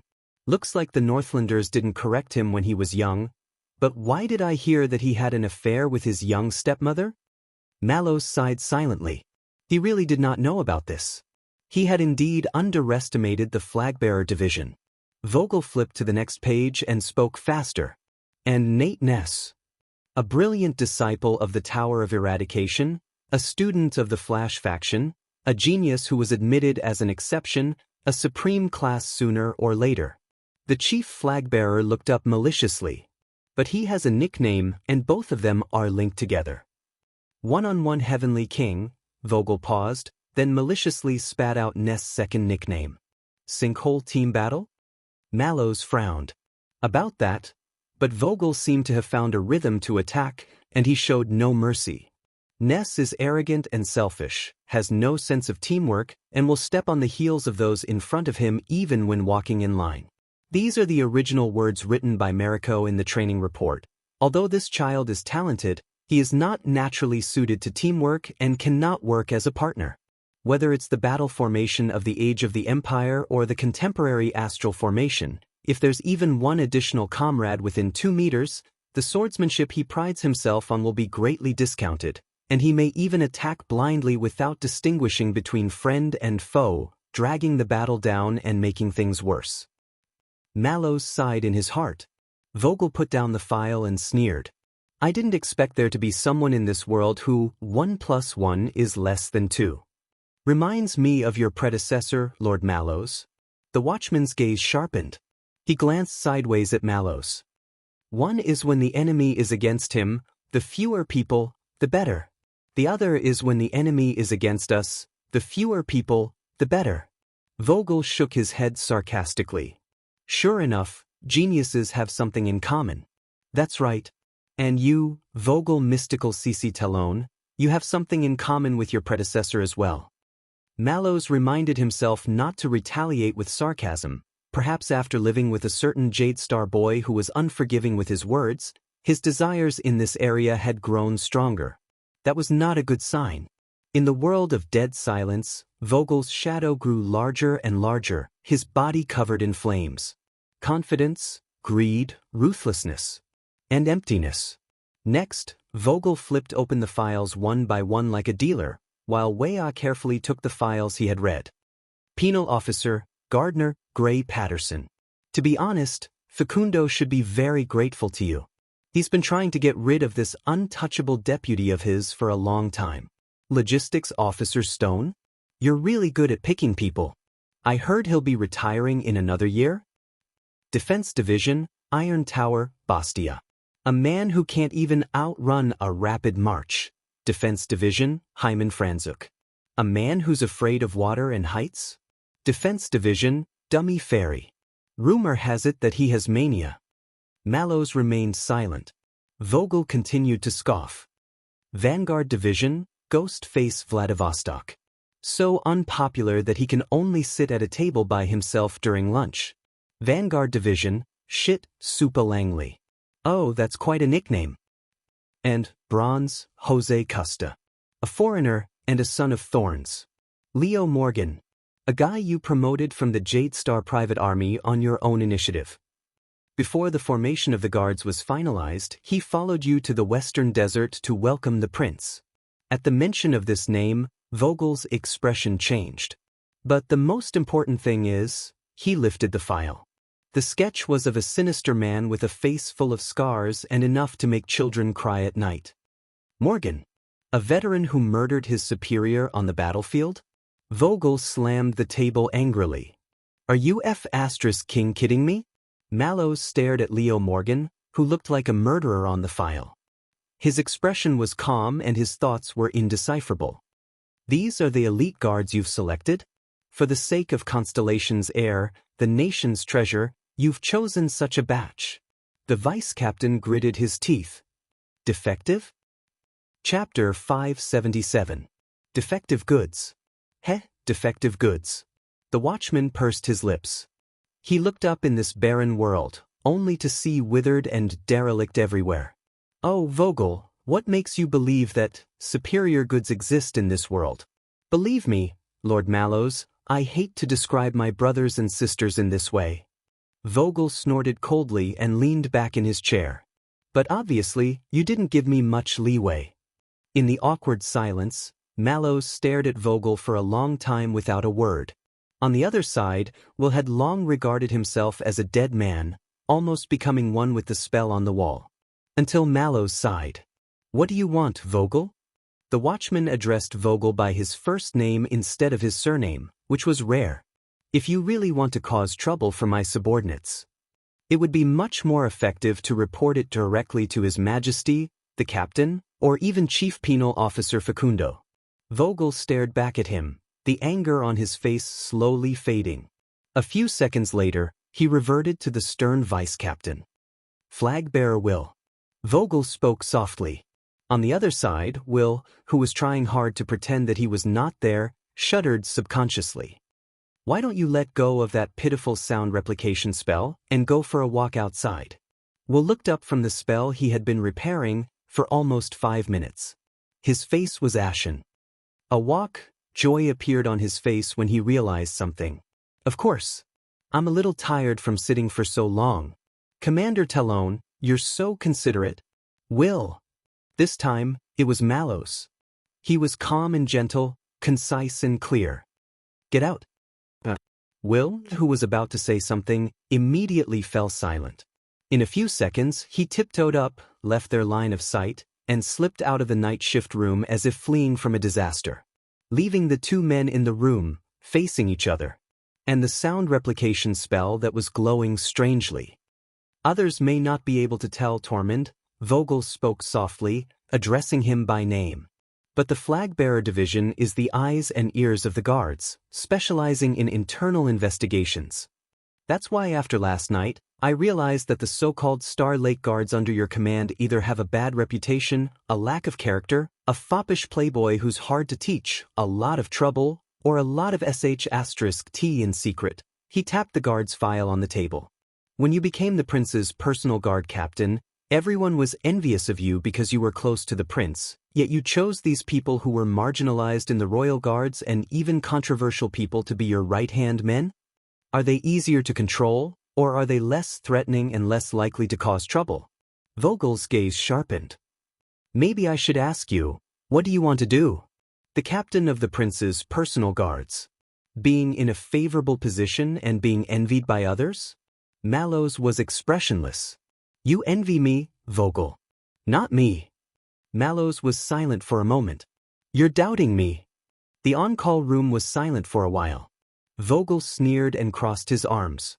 You know, when I saw the Duke of Star Lake's righteous act last night, he picked up the last file on the table. Did I remember something? Vogel was slightly distracted. He's not willing to sacrifice his soldiers to protect the king. Mallow's expression changed slightly. Vogel's eyes focused. Sacrifice the pawn. The next moment, the vice captain pushed the file in front of him. Mallows lowered his head. On the file, his own sketch was looking at him. Indifferent. Unconcerned. Vogel slammed his palm on the table, just enough to cover Mallow's surname. I don't know why watchmen have so much autonomy. But after taking over the flag-bearer division, my job is to keep a close eye on everyone in the guards, so that the tragedy will not repeat itself. Their gazes met, and their breathing paused. Mallows was silent.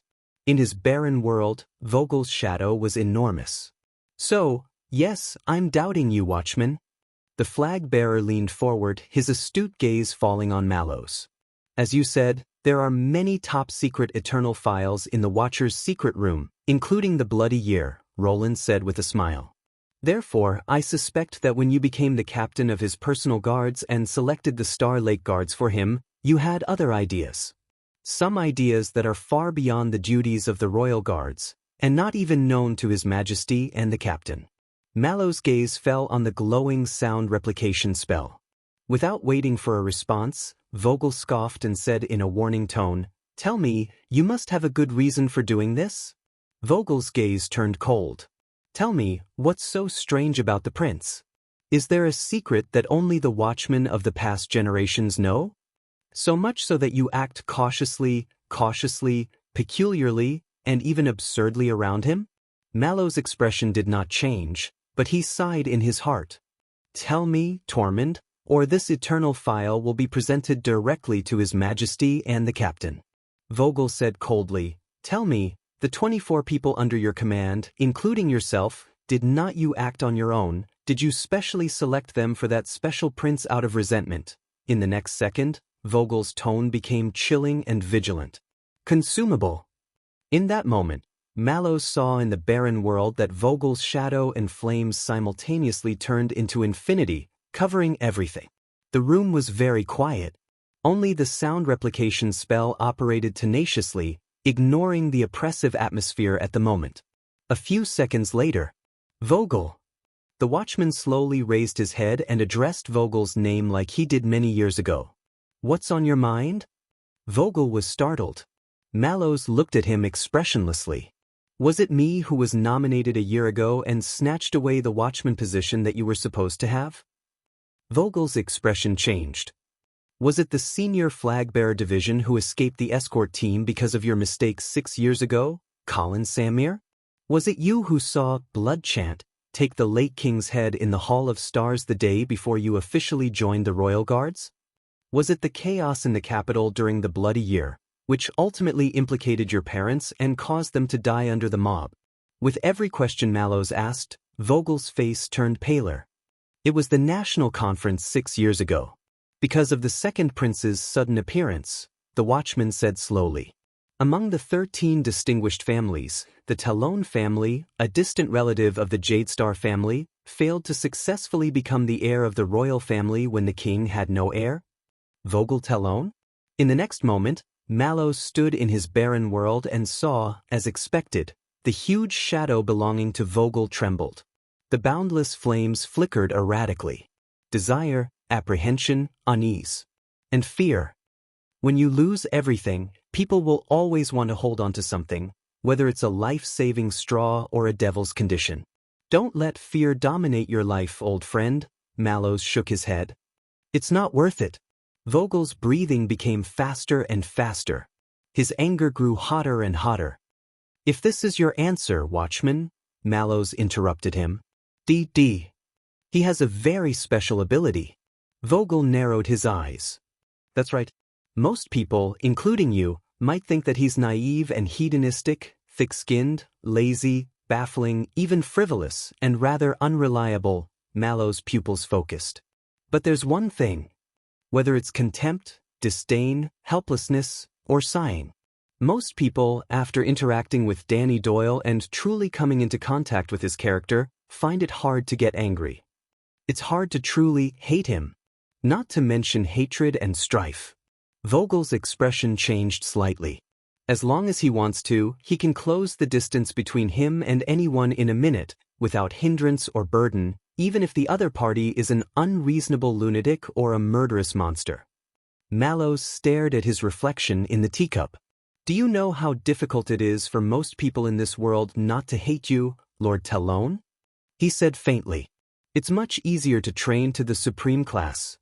That's why, in terms of ability and quality, Danny Doyle may not be the strongest, but he can mingle well with the guards and win the hearts of the people.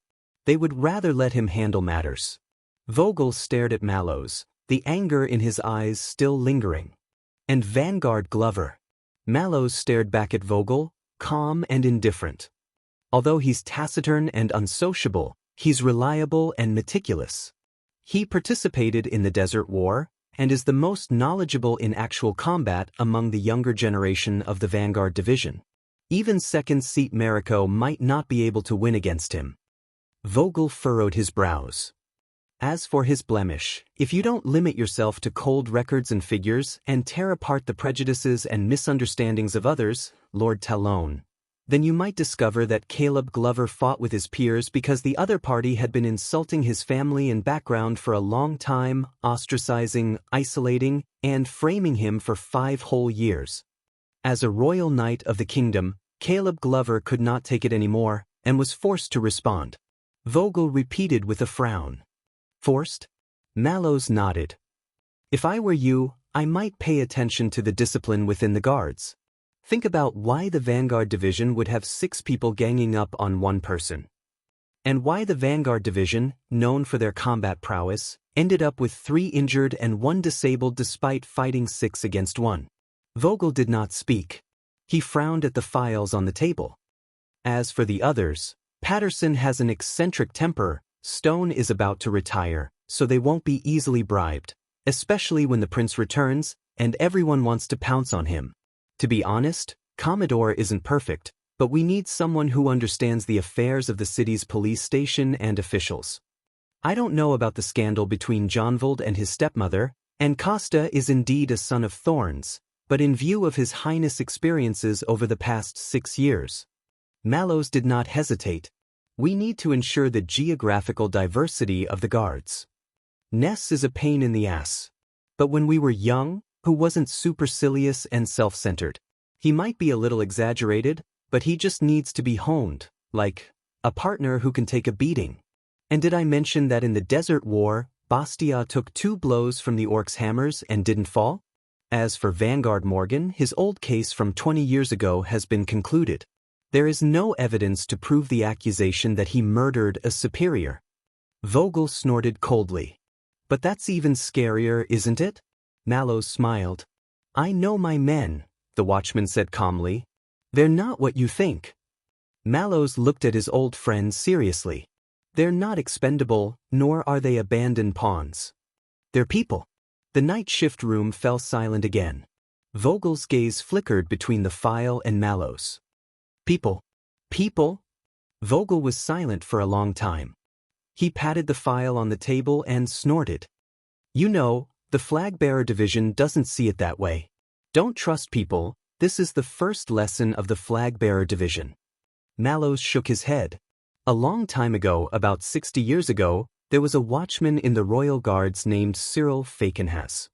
He said, the Command Division is the brain, the Flag-Bearer Division is the eyes and ears, the Vanguard Division is the arm, the Guard Division is the foot, the Logistics Division is the flesh and blood, and the Punishment Division is the backbone. But, the Watchman of Inheritance, this is the heart of the guards. Vogel was stunned. The brain can be confused, the eyes and ears can be deceived, the limbs can be broken, the flesh and blood can be broken, and the Emperor's Praetorian Guard has also been destroyed and lost. Mallows picked up his own file on the table and stood up. But the heart will not. He pressed his hand on his chest and said solemnly, "Only the inheritance is unbroken. Witness eternity." Vogel stared at him in a daze. Mallows closed his sketch page and piled it on top of the other files. "I guess the flag-bearer's record ends here? If you want, submit the eternal file to His Majesty." "I'm fine with it." The watchman nodded and turned to leave. Vogel took a few deep breaths and gazed at the other man's back, but was no longer aggressive. On the contrary, his expression was calm and his eyes were like water. But in Mallow's world, he saw the flames in Vogel's chest shatter inch by inch and turn to ashes. Until the vice-captain spoke again. "Really, Hart?" Mallows stopped in his tracks. "Then tell me, old friend." Vogel's hoarse voice sounded like a serpent's tongue hissing. "Back then, when you secretly snitched and betrayed your father to Renaissance Palace, when you implicated the entire family, caused unprecedented riots in Eternal Star City, assassins looking for an opportunity to stir up trouble, and the spread of blood throughout the night." The steady cup in the watchman's hand trembled. Vogel's gaze was as sharp as a knife, piercing into his back.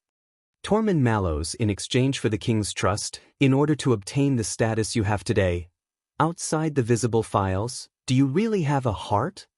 In that instant, Mallows felt the power of eradication in his body collapse. He saw that the barren world he was in suddenly gained color. The grass grew long and the nightingales flew. It was full of vitality. The flowers were red and the grass was green. It was a riot of colors. Bewitching, bizarre, psychedelic. Enchanting. Chapter 578. If you asked a constellatiate which department under the king was the scariest, he would most likely blurt out, "The kingdom's secret intelligence department."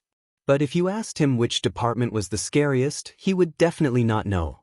Only for Thales, this department was considered an old acquaintance. Whether it was when he first met the Black Prophet in Mindy's Hall, when he was imprisoned in Dragon Cloud City, or when they met in a hurry in Bladefang's camp, they had interacted a little too many times. Unfortunately, it was definitely not pleasant. Now, this mysterious department that had been operating since the era of the King of Renaissance, the highest intelligence agency of Constellation, was sitting in front of him. "This is the kingdom's secret intelligence department?" Thales stepped off the carriage and sized up the manor in the southern suburbs of Eternal Star City. It was surrounded by a small river, the fields were barren, the low walls were simple, and the mansion was old. There were even farmhouses, warehouses, and even free-growing woodlands that had obviously been left uncultivated for many years. It was ordinary and conformed to the norms. If it were not for the vast area and few people, this would be a standard suburban aristocratic manor. Maybe it really was confiscated after raiding some aristocratic family, Thales thought. At least for the past decade or so. Raphael greeted the carriage driver. The latter did not say a word and disappeared before Thales' eyes with the sound of horse hooves. Just like an ordinary passerby in the countryside. The Baron Bone Man made a "please" gesture to the prince and gestured to the iron gate of the manor not far away. However, the entire manor was silent, almost dead silent. Like a tomb. "I don't see many guards." Thales suppressed his anxiety, stepped on the autumn leaves on the ground, and followed Raphael to the iron gate. But he soon discovered something unusual. 2 black crows flew out of the dense forest, flew over their heads, and disappeared into the simple manor. No need. Raphael's pace was relaxed. Ordinary intruders can't threaten us. Thales raised his eyebrows. Then what if it's not ordinary? But at this moment, Thales' hair stood on end, and he heard the whistling of the wind. Reminded by the roar of the Sin of Hell's river, he quickly turned his head. But it was too late. A huge black shadow broke through the air with an unstoppable force. It went straight for Thales. "No!"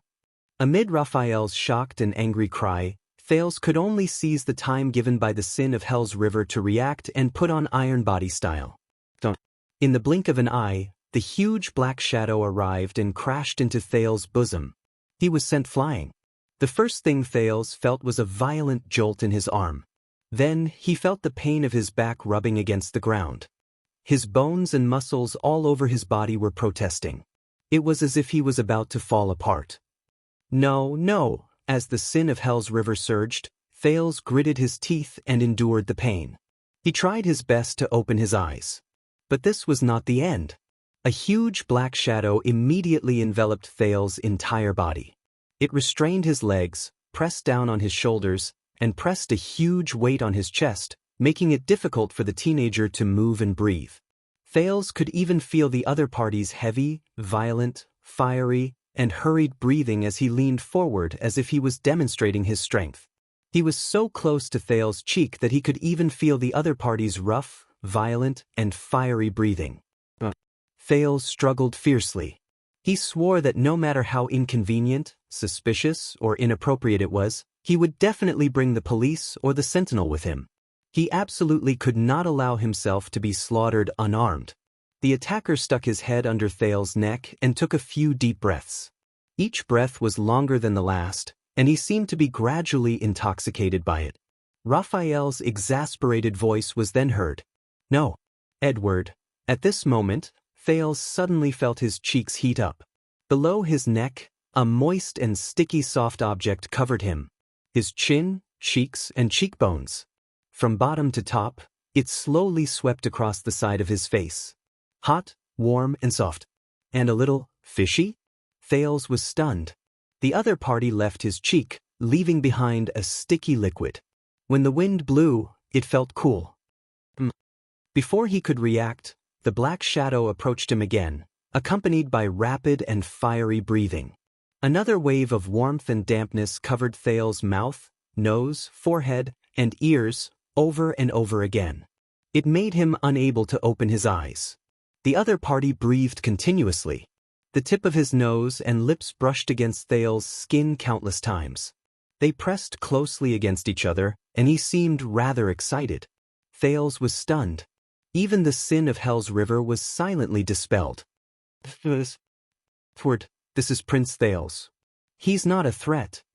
Finally, the barren bone man's arm appeared on the attacker's neck, trying to pull him off Thales' body. As the attacker protested in dissatisfaction, Thales felt his chest loosen. He finally gained some space and raised his head. The prince was immediately stunned. On top of him was a large, pitch-black dog. Woof woof. At this moment, Raphael was grabbing the fierce dog's neck and dragging it backwards. He was in a sorry state during the wrestling. Thales recognized its breed. It was an angry wolfhound. This breed of dog was known for its fierceness. It had always been a good helper for the nobles of Constellation when they went on hunting excursions. A long time ago, Chief Morris of the Brotherhood, Quide and Rick's superior, also kept a majestic angry wolfhound. He even met Thales by chance in the back alley of Sunset Pub. The angry wolfhound also liked to play with Thales. The play, that was not too friendly. The large dog in front of him also had similar characteristics, whether it was sharp fangs or a fierce face. Except for one thing. It was also too big. Thales stared blankly at the wrestling in front of him. Although Raphael was slender, he was not short. But even with his size, it was difficult for him to restrain the large dog. He was like a child trying to reach out and hug an old tree that was 2 or 3 times thicker than him. At this moment, the fierce-looking dog was looking at Thales on the ground with great interest. Its breathing was hot, and it occasionally licked its tongue and swallowed a mouthful of saliva. "Sabo!" Raphael, who saw that he could not hold on anymore, looked into the distance and shouted angrily. "Pull it up!" A gloomy and lazy voice rang out at the right time, approaching from afar. "Coming, coming. Be at ease." A right hand with only 3 fingers appeared in front of Thales. It grabbed the large dog's collar and exerted force in a very skillful manner. Finally, Thales felt his body relax. It felt as if someone had lifted the 3 layers of quilts covering him, and in the middle of summer. The large dog was pulled away from his body. It barked in dissatisfaction, and the sound was deafening. "I'm sorry, Lord Raphael. Edward was walking in circles, and I did not pay attention." The lazy voice dealt with the large dog's protest while apologizing insincerely. Thales grabbed Raphael's hand, felt his whole body go numb, and struggled to get up. "Damn it, what is this?" Thales patted the dust off his body, still in shock, and pulled up his sleeves to wipe the saliva that had not dried on his face. Raphael coughed awkwardly. "Your Highness, I believe you have met Edward. He is one of our guards." The Baron Bone Man waved at the large dog in front of him. The exaggerated movement made it roar. It bared its teeth, its gaze fierce. But when it subconsciously wanted to move forward with a fierce look on its face, the right hand with only 3 fingers reached out and stopped Edward. "You know, guards, Edward doesn't like being introduced like this. He thinks this is his territory and he is the master." Raphael snorted. "Is that so?" The person holding the large dog was a haggard middle-aged man who looked like he did not sleep well last night. He had dark circles under his eyes and ignored Edward's threatening barking. He bowed to Thales. "Duke of Star Lake, I've heard a lot about you."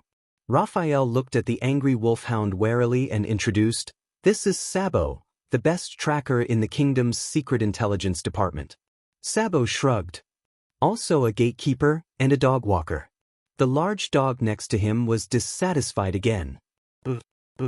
All right, my bad," Sabo comforted Edward. "I mean, I'm a gatekeeper, and someone who scoops your poop. Tracker, gatekeeper, dog walker."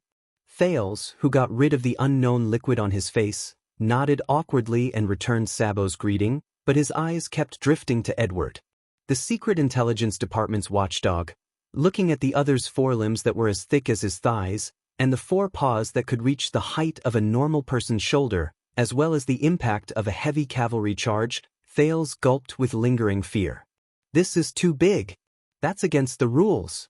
Once it noticed that Thales was sizing it up, the ridiculously large black angry wolfhound instantly lowered the volume of its growl.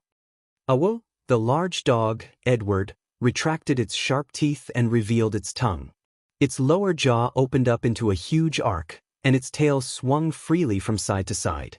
"Obviously, he likes you, Your Highness." Sabo frowned and said in a dark tone. Edward opened his mouth in a frightening manner. He could not hide the saliva dripping from his mouth as he stared at Thales with sparkling eyes. Joy was written all over his face. He was full of energy. Thales quickly lowered his head to avoid eye contact, and tidied up his messy clothes in a flustered manner. "Yeah, I can see that." Sabo held the collar with one hand and scratched Edward's back with the other to soothe its restlessness. It's been a long time since he pounced on someone. The last time was a long time ago. Raphael cleared his throat and gave Sabo a warning look. "I'll go open the door. Watch your dog." Sabo turned his head indifferently, and Edward bared its teeth again. "Woof woof. You misunderstood. Raphael wasn't talking about you, he was talking about me. Watch me." The Baron Bone Man strode towards the double-opened iron door. Sabo looked at Raphael's back, and then at the large dog beside him that kept nudging forward, obviously interested in Thales. "Lord Hansen must be very upset." Thales suppressed his fear of Edward. "But don't you know?" Sabo took out a chain. "Who the F***CK uses a steel chain to chain a dog?" The prince later complained, and buckled Edward's collar. He took a step closer to Thales. The prince subconsciously took a step back, and said in a low voice, "There's a rumor in the Secret Intelligence Department that Lord Hansen's leg was bitten off by a terrifying dog." "The Black Prophet's leg?" Thales pricked up his ears. "But there's always been a dispute over which dog it was. There's even a bet. But, hey, if you ask me," Sabo winked at the large dog beside him, and put on a pretentious air, hinting at something. "Do you understand what I mean?" The terrifyingly large angry wolfhound barked excitedly, its enthusiasm for Thales undiminished. Thales took a step back and nodded stiffly. In the distance, Raphael approached the double-opened iron door, pulled up his sleeves, and waved his fingers in the air.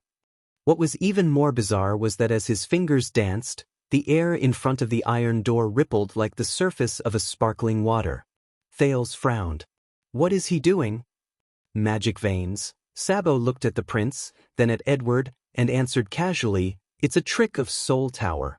Only by drawing the corresponding veins on the corresponding ceiling circle will one be let in. In comparison, I prefer Alchemy Tower. They're all classical and like to use keys."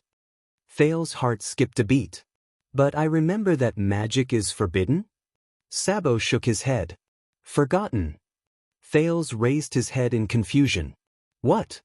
Sabo tugged at the chain on Edward's body and prodded it, preventing the large dog from slipping out of the cage and approaching Thales. Magic is forgotten, not forbidden. Thales' expression changed. Is there a difference between being forgotten and being forbidden? Sabo shrugged. From the practical point of view, no. But in terms of motive and purpose, at that moment. Sabo, Raphael's voice came, sounding dissatisfied. That's enough. At some point, the Baron Bone Man had turned around, and the iron door opened a gap behind him. Sabo smacked his lips and waved his hand nonchalantly. All right. But before he could finish, there was a sudden change in the situation. The large dog, Edward, suddenly jumped up and leaped towards the iron door. Thales was shocked.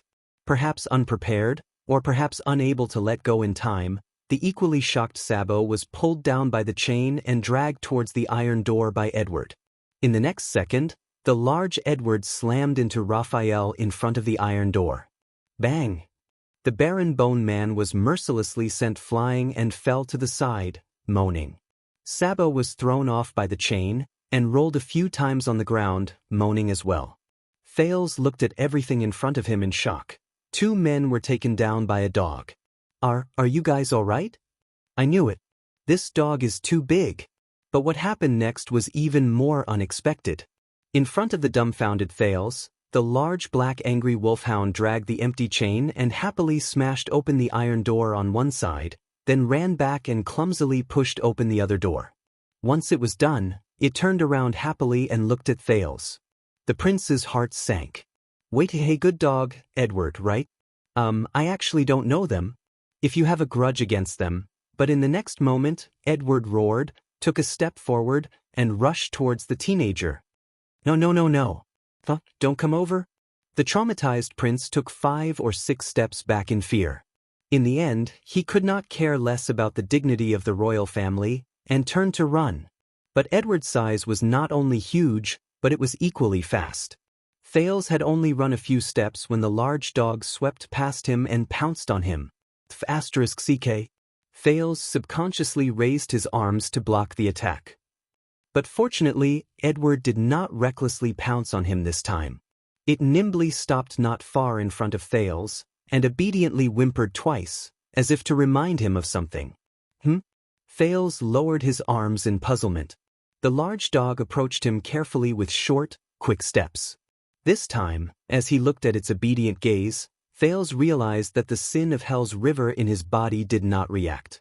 Edward stuck out its tongue, wagged its tail, and turned twice on the spot with its mountain-like body. Boof, boof. It barked twice at the open door. Its gaze was obedient, and its bark was ingratiating. Sensing its kindness, Thales looked at the door in the distance, put down his arms in puzzlement, and pointed at himself. Me! The large dog became even more excited when it received a response. This time, it wagged its tail and barked once at Thales, then twice at the iron door. Woof, woof, woof. Under the dog's expectant gaze, Thales looked at the blocked path and the 2 figures lying on the ground in the distance. He did not know if they were dead or alive.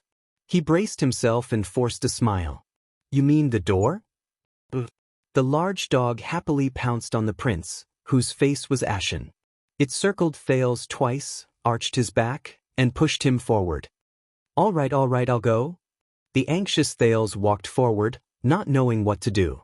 Edward walked beside him, licking the back of his hand affectionately from time to time, and rubbing against the teenager's arm, until they arrived in front of the iron door.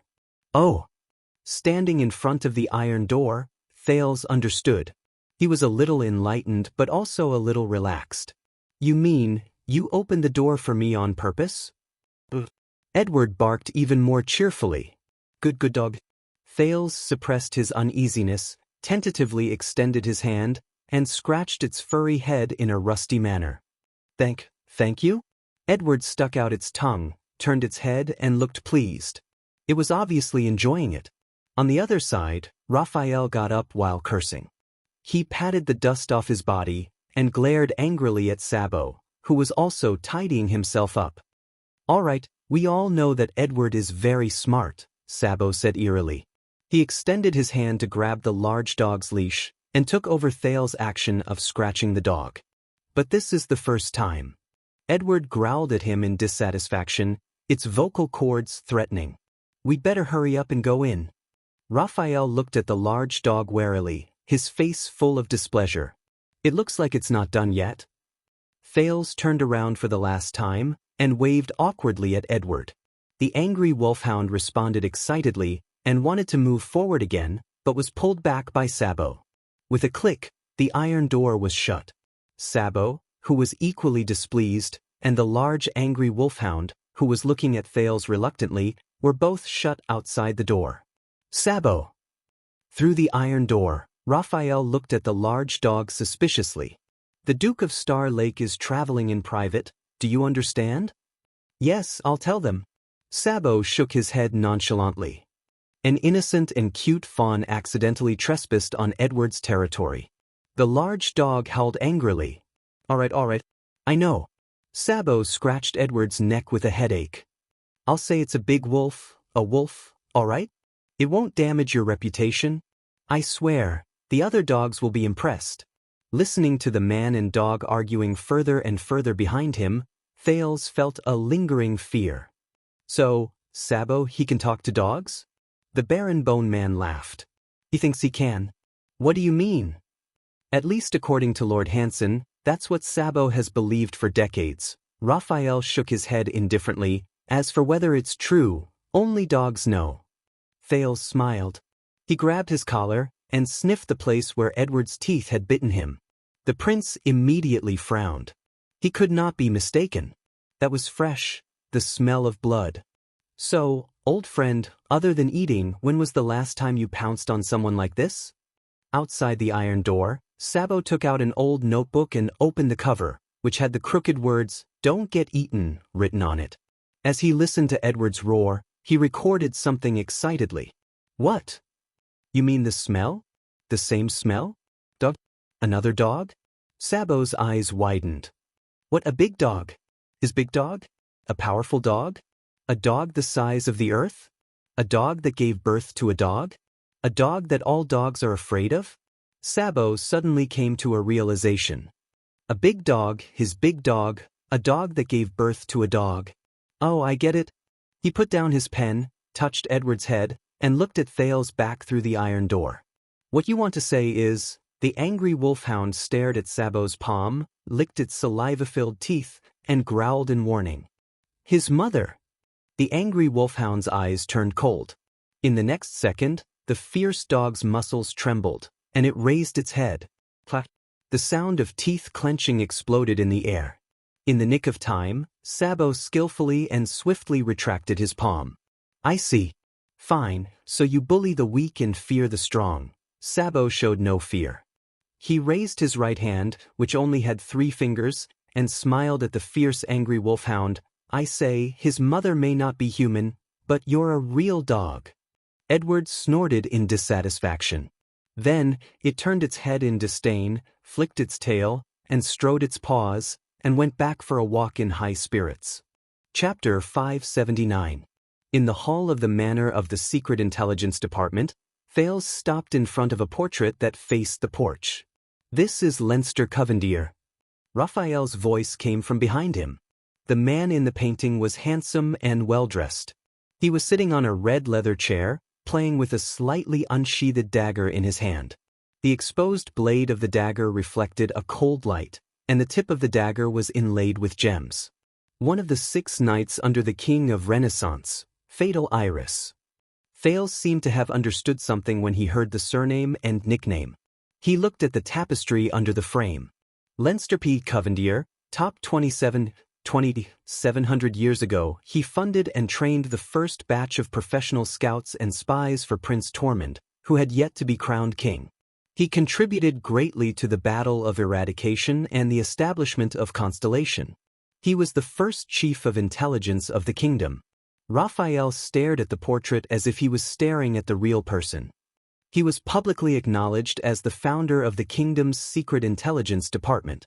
The painter's fatal iris was no more than 30 or 40 years old. His expression was focused, but his brows were slightly furrowed. He exuded a gloomy and misty temperament, as if there was endless sorrow in his chest that could not be dispelled. It made the onlookers pity him. Leinster Covendier, the founder of the Secret Intelligence Department. The prince seemed to be deep in thought. He was also the ancestor of the Covendier family, the first Duke of South Coast Hill? Yes. Thales nodded and did not say anything else. He followed Raphael's footsteps. They stepped into the room and onto the starry blue carpet that was commonly seen in the kingdom. The hall of the manor was wide and bright, completely different from the old and deserted manor outside. Thales looked around. It seems bigger than it looks from the outside. Sunlight shone through the window, illuminating the silver double cross on the wall carpet and hanging flag. It was not as deep and dark as he had expected. We have to thank the original owner of this manor. The architectural layout was unique and contained a universe. Raphael looked straight ahead and did not stop walking. Unfortunately, the manor was unlucky during the Bloody Year and was almost burned to ruins. Otherwise, it would not have become our headquarters. A few people in casual clothes were busy in the hall. Some were handling documents, some were whispering to each other, and they turned a blind eye to them. It was almost no different from a normal municipal department. Almost. Raphael led the youth into a side hall. Whether it was the shape of the corners of the walls, the pillars, the stairs' handrails, or even the ceiling, Thales could tell that this place used to be luxurious, glorious, and historical. However, Raphael's pace was very fast. It was obvious that he was used to this kind of pace. The teenager only had the intention to admire it, but he could only take a cursory glance at it, until he saw another classical portrait in a corridor. Halvain, Caribbean, 1465. The man in the painting was almost middle-aged, but there was no twilight between his brows. He had a mustache and even had a faint smile on his lips. He looked simple and sincere. It was a stark contrast to the shrewd Leinster. That's Steward Halva. Raphael noticed that Thales' footsteps had slowed down. With just a glance, he revealed the identity of the person in the painting. Leinster's deputy and successor. Thales was struck by a thought. Raphael nodded slowly. Thanks to his talent and perseverance, the intelligence network that was originally privately managed by Leinster was not reduced to a flash in the pan after the passing of Fatal Iris due to its poor reputation. Instead, it was officially named the Kingdom's Secret Intelligence Department. It recruited talents and established rules, and it has been passed down to this day. Thales' gaze shifted to the wall rug under the frame of the painting. There was a sentence embroidered with golden thread on it. The font was simple and unadorned. It was half literate and half white, and it was somewhere between the language of the modern empire and the lingua franca of the modern era. The eyes and ears of the king, the night sentries of the kingdom. It is my duty to know and keep secrets. Raphael continued. Of course, Halva was eventually promoted from the position of Chief of Intelligence. He was promoted and became the Prime Minister of the kingdom, who was second only to one but above all. He was known as the Wise Minister. Wise Prime Minister. While Thales recalled Gilbert's history lessons, he repeated this nickname. Wise Minister, Caribbean? His expression was strange. I know what you are thinking. Raphael thought of something and sighed. Whenever this nickname and this surname are put together, the contrast is huge, isn't it? Thales snorted. He immediately suppressed the desire to curl up the corners of his lips. With a stern expression, he continued forward. Their journey was smooth and quiet. They passed through countless corridors and endless halls. Occasionally, someone would pass by with a stack of scrolls. They would appear from one door and disappear from another. Their footsteps were hurried and they were busy. When they met the two of them, they would only nod in acknowledgement. It seems like there aren't many people on duty? The prince asked curiously. Whether it is because of a certain prince's accident in Western Desert, or because of a certain prince's accident at a banquet, many people have already stayed up for a few days and nights without shifts. Raphael did not care about Thales' pride at all. Take pity on them. Thales could only shrug awkwardly. But what are we doing here? Covendier cannot be punished, and you can't do anything about the case. Raphael glanced at him. He was about to answer, but a door behind them suddenly opened. A man called out to them. Raphael, Ass has finished preparing for the white gloves. Do you want to come and take a look? When the man said this, his eyes kept drifting towards Thales. He wanted to bow, but he was hesitant. Raphael was deep in thought, but Thales frowned. He said, Ass? Thales approached Raphael suspiciously and asked in a low voice, Ass? Raphael turned around and spread his hands indifferently, as if he did not see the prince's expression. It's a special team under me. I told you the full name. Do I need to repeat it? Thales forced himself to smile. Raphael raised his eyebrows understandingly and turned back to walk towards the man. Very well, then. Let us check the procedure. It won't take long. By the way, put your eyes in a normal place. The man at the door immediately stopped sneaking glances at Thales. Thales was about to follow him in, but was blocked by the barren bone man. No, I'll be out soon. Wait for me here. Don't move. Raphael gave him a pleased smile and closed the door. Thales, who remained in the corridor, rolled his eyes. Wipe my ass. The corridor was still quiet. Thales was bored, so he took a few more steps and looked at the portraits hanging on both sides of the corridor. Most of them were men in their prime to middle-aged, either quiet and serious or aggressive. In contrast, one of the special portraits first attracted his attention. It was a full-body portrait of a woman. She was lying on her side on the dark sofa in a relaxed posture. Her skin was fair and beautiful, her facial features were deep and intimidating, and her clothes were full of exotic charm. She was not even afraid to show off her slender thighs to show off her sexy and seductive figure. Under the painter's fine brush, even her curled toes looked delicate and lovely. But unlike her figure that made men's blood boil, the expression on the lady's face was cold and mysterious, as if she did not care about everything around her. In contrast, when Thales looked at her, he sometimes felt that she was amorous, and sometimes felt that she was noble and inviolable. Thales shifted his gaze to the bottom of the frame. Alf Seldo ka Maimo Hanbol, 39-77, this is Alf. A slightly rough voice came from behind him, with a western desert accent that Thales was familiar with. People call her Oriental Beauty. This is one of the few portraits of her that has not been burned. Thales turned around and was a little shocked when he saw who it was. Wait, I recognize you. You are... Behind him was a well-groomed man with slightly darker skin. He bowed respectfully to Thales, just like when he was in Bladefang's camp. I am Norb. It is an honor to meet you again, and I am glad that you are now healthy and at ease, Your Highness. Or should I say, the Duke of Star Lake. Thales sized him up in surprise and finally confirmed the man's identity. The cadre of the Secret Intelligence Department who dared to contradict the legendary Wing in front of thousands of soldiers in Bladefang's camp. Why are you here? Thales subconsciously shifted his gaze to Norb's right leg. On the surface, there was nothing unusual, but the prince noticed that Norb held a cane in his right hand and supported half of his body. Norb smiled faintly and was as humble as ever. I came back to report on my work, for Western Desert. Thales understood it clearly. Is that so? Thales hesitated for a moment, but in the end he could not help but ask, How's your leg? Norb froze. He slowly turned his head and looked at his right leg, then at his cane. A desolate look appeared on his face. Thank you for your concern. The Secret Intelligence Department has pretty good medicine, but... Norb forced a self-deprecating smile and tapped the cane in his right hand. I have to learn to get used to this thing. Thales was silent for a while. He remembered how Roman rudely broke Norb's right leg in the desert to help him cover up the news. He suddenly felt a little guilty. I am very sorry. Norb shook his head and put away his gloomy mood. It is not your fault.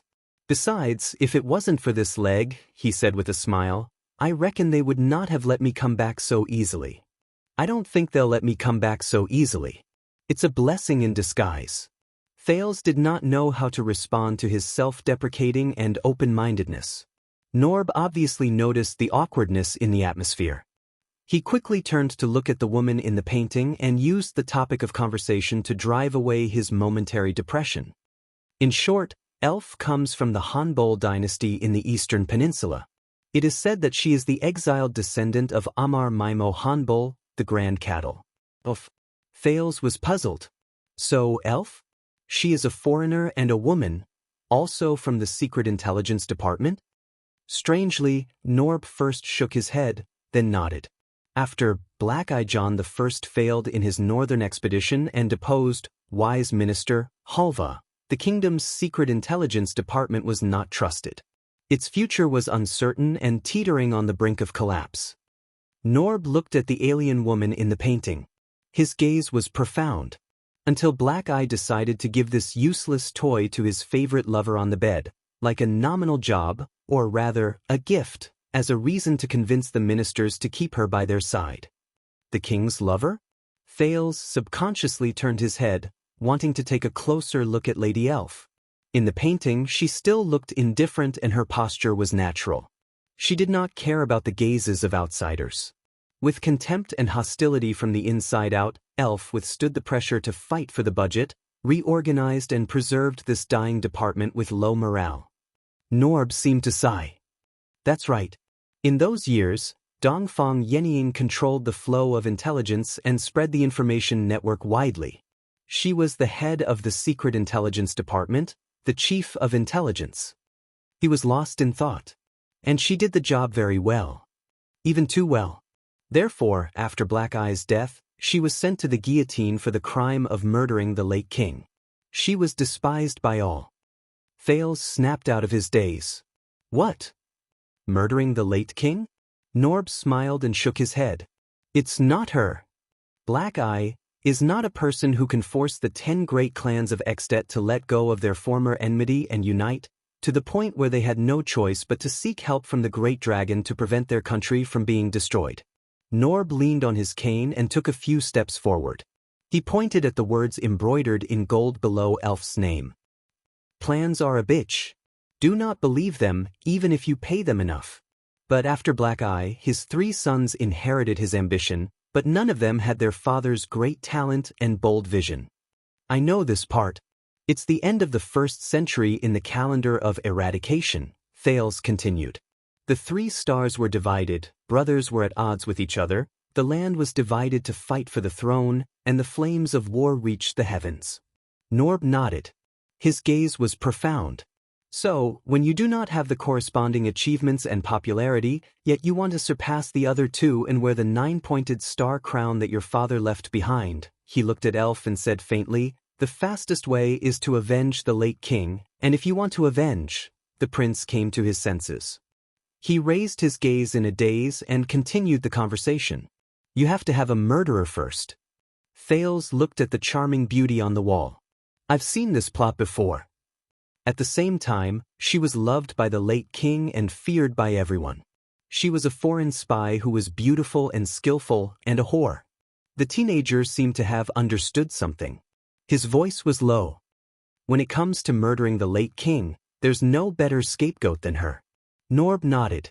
The prince stared at Elf's beautiful figure, imagining the scene of this former foreign beauty with disheveled hair and dirty face, with clothes that did not cover her body, covered in cuts and bruises, shackles, limping and walking alone to the guillotine under the cold eyes of the conspirators and the curses of thousands of people.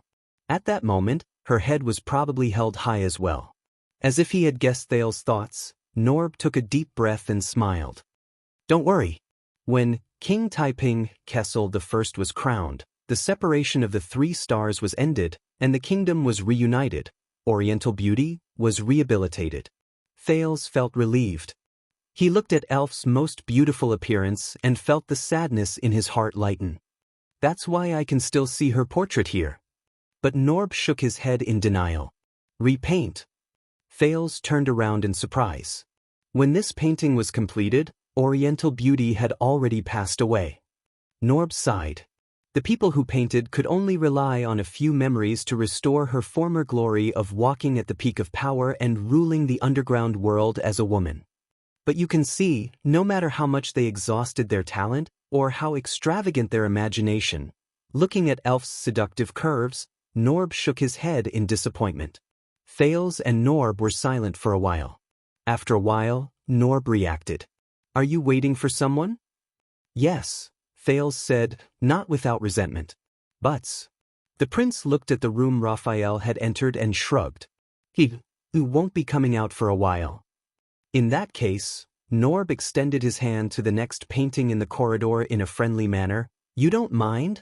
Thales nodded and followed him forward.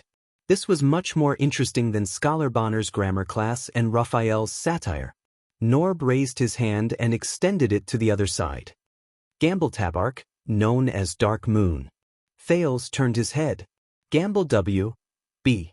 Tabark, 137, 215, Tabark? The ruling family of Blade Edge Hill, Blood Moon of Blade City?" Thales thought of Duchess Lyanna, whom he had not seen for many years. In the painting, Chief Gamble was a middle-aged man. He was plump and had a noble face. The pitiful thing was that he put all his weight on the cane in front of him. He puffed out his chest and sucked in his stomach with all his might, which made his smile look a little stiff and comical. Coupled with his hairline that looked like he had lost control of the city gate, in another world, he would probably be unphotogenic. He was the chief of intelligence who served 3 generations of kings at the end of the 2nd century and the beginning of the 3rd century. Norb nodded. From Pulsebreaker, Sumer I to the Ascension King Alan I, and even Thorncutter, Tormund III, the 3 kings relied on him as their right-hand man and trusted him. Ascension King. When he heard the familiar name, Thales could not help but compare it to Gilbert's history class. He thought of something and his expression turned slightly cold. Norb's words were filled with nostalgia. "Don't judge him by his appearance. People born in our era might find it hard to imagine how great Chief Gamble's contribution to the kingdom was, how significant it was, and how deep his influence was." "Why?" Norb exhaled. "Because in the history books, everyone only saw the king, the prime minister, the generals, and the dukes. They were moved by their foresight and great achievements, but they did not know or turned a blind eye to the filth in the night. Because it is also hard for us to imagine how much power and influence Sunset Church once had within the kingdom in the era before Gamble Tabark's reign. It was as big as seizing territories and ruling succession, and as small as weddings and funerals, daily necessities and daily necessities. An order could be changed and a word could be spoken." Thales was deep in thought. Norb clicked his tongue and shook his head. At that time, the king's scepter was lighter than a bishop's ceremonial robe. The loyalty of the people came from the piety of their prayers, and the gaze of the gods was the fate of the mortal world. The next moment, Norb raised his head and looked solemnly. But from the time Gamble took charge of the Secret Intelligence Department and assisted the king, to the time he gloriously retired from old age in Blade City, half a century had passed. Sunset Church's believers split into 2 major factions, the church and the temple. They fought endlessly, and the internal frictions weakened them. They could no longer meddle in the royal family's genealogy of succession, nor could they interfere with the kingdom's policies, let alone dictate the daily lives of the people. Thales frowned. Priestess Melgen, who talked about the conflict between the elders and the young, in theology class, appeared in front of him. And that nervous little nun. In the end, the gods became high and mighty again, illusory, and their believers had no choice but to bow their heads to the 9-pointed astral crown and gradually withdraw from the center of power in constellation. Norb looked at the plain-looking Gamble, and his eyes sparkled. During this period, Chief Gamble hid his reputation, but his contributions were great. As expected, Thales stood in front of Gamble's portrait. Do not judge a book by its cover. But it was still too early for him to say that. Because the next portrait Norb pointed at was of a hunchbacked old man with a weathered face. William, 226 to 306, rather than make people fear him, it is better to make people underestimate him. Hunchback, William, Norb introduced. The William in the portrait was ordinary and well-behaved. Not only was there nothing outstanding about him, he even looked deformed and ugly because of his hunchback. The first chief of intelligence who was born a commoner, as you can see, he did not have a surname, From the middle of the 3rd century, he was in charge of the kingdom's secret intelligence department for 50 years. He was conscientious and diligent. Norb's walking stick tapped the ground lightly. He looked at William's hunchback and seemed to have the same feeling. When people talk about the legend of the Empress Dowager Iron Spike's regent reign, which lasted through 7 dynasties, they always overlook this low-key official who was in the same period as her. Norb spoke to himself. For a moment, he even ignored Thale's existence. But it was also William, the chief of intelligence, who lacked illustrious achievements and a noble reputation. Together with Empress Dowager Iron Spike, he managed to support Constellation during the weakest, darkest, and most dangerous half a century in its history. Thales lowered his head and remembered the origin of Ballard Room. Did I make you feel bored? Of course not. Thales snapped out of his daze and spoke in a standard manner. Please continue. Norb's eyes lit up. I got it. You must be more interested in this senior of the kingdom's secret intelligence department. He led Thales forward a few steps, past a few chief executives of the kingdom's secret intelligence department, and stopped next to the most outstanding portrait. Thales was stunned. Unlike the other portraits, this one was framed in a silver frame, which made it stand out from the rest. What caught his attention even more was the young woman in the painting. She was riding on a horse, fully armored, holding the reins and a sword. She looked confident, arrogant, and calm, as if she was going to rush out of the frame the next moment and stab the heart of the viewer with the sword in her hand. This was the second woman Thales saw in the kingdom's secret intelligence department besides Elva. More importantly, Thales squinted at the pattern engraved on the woman's armor and was astounded. That's right. That's the 9-pointed star. Chapter 580. Dazzling Star, Theodora. This is the daughter of the Oath Keeper, the noble princess of the royal family. Norb paused and looked at Thales meaningfully. Also the Duchess of Star Lake. The daughter of the Oath Keeper? Thales held his breath as he looked at the female knight with sharp eyes and thin lips. Never married, she was not famous in history, but she was the longest-serving chief of intelligence of the Secret Intelligence Department. Her elven bloodline allowed her to live a long and healthy life, so long that she had to retire behind the scenes and appoint another chief to avoid controversy. Thales looked curiously at the heroic princess and the Duchess of Star Lake. His ancestor, Theodora them. Jade Star, 354-. Her temperament reminded people of the Fortress Flower, but the latter was far from Theodora's domineering aura, which was like a silver radiance that made people bow their heads. But her death year is not written on this, Thales said, puzzled. Norb smiled. Because we, the Secret Intelligence Department, do not know. It is said that when Princess Theodora truly left the Secret Intelligence Department at the age of 101 and went far away, the reigning, surviving king, Alan III, was already one of her great-grandchildren. In comparison, her brothers had a much shorter lifespan. Norb said. Thales looked down and saw the princess words embroidered with gold thread. Look. What the F***ck are you looking at, idiot? Thales was petrified. What the hell? Thales looked at the neatly embroidered but full of profanities, and his face twitched in disbelief. This is the Princess of Constellation? Can't you say something else? Something more normal? Norb showed an awkward expression and hesitated. Well, because it was her own will, it's not convenient. What if she comes back one day? He bit the words in his mouth. Thales narrowed his eyes and understood. He accepted the advice and stopped looking at Theodora's portrait. As you can see, although she was a woman, Theodora was unyielding and domineering when she was in power. She was the best in the Secret Intelligence Department. Norb took the opportunity to explain. Starting from her, the kingdom's Secret Intelligence Department spread its spies all over the world. They are ruthless, radical, and vengeful. If necessary, she wouldn't hesitate to sign the much-criticized foreign assassination mission, even if it might trigger a war. Assassination outside the border. Thales was stunned. He remembered what King Nuvan had told him that night about the fate of his eldest son. But it was said that during those years, the secret room dreamed of crossing the great pine forest in the south, and Kuntana did not dare to cross the sea of eradication. Even though they hated the Secret Intelligence Department to the core, no one dared to touch even a single hair on the spies of the Secret Intelligence Department. Norb stared at the special princess of Constellation. He did not hide the admiration and longing in his eyes. Thales exhaled. Damn the Secret Intelligence Department. In this place, how much history had not been written in the history books? Oh, I'm afraid we'll have to watch the next 3 together. Norb leaned on his crutch with great interest, as if he was still getting used to his new third leg. He pointed at another painting to Thales.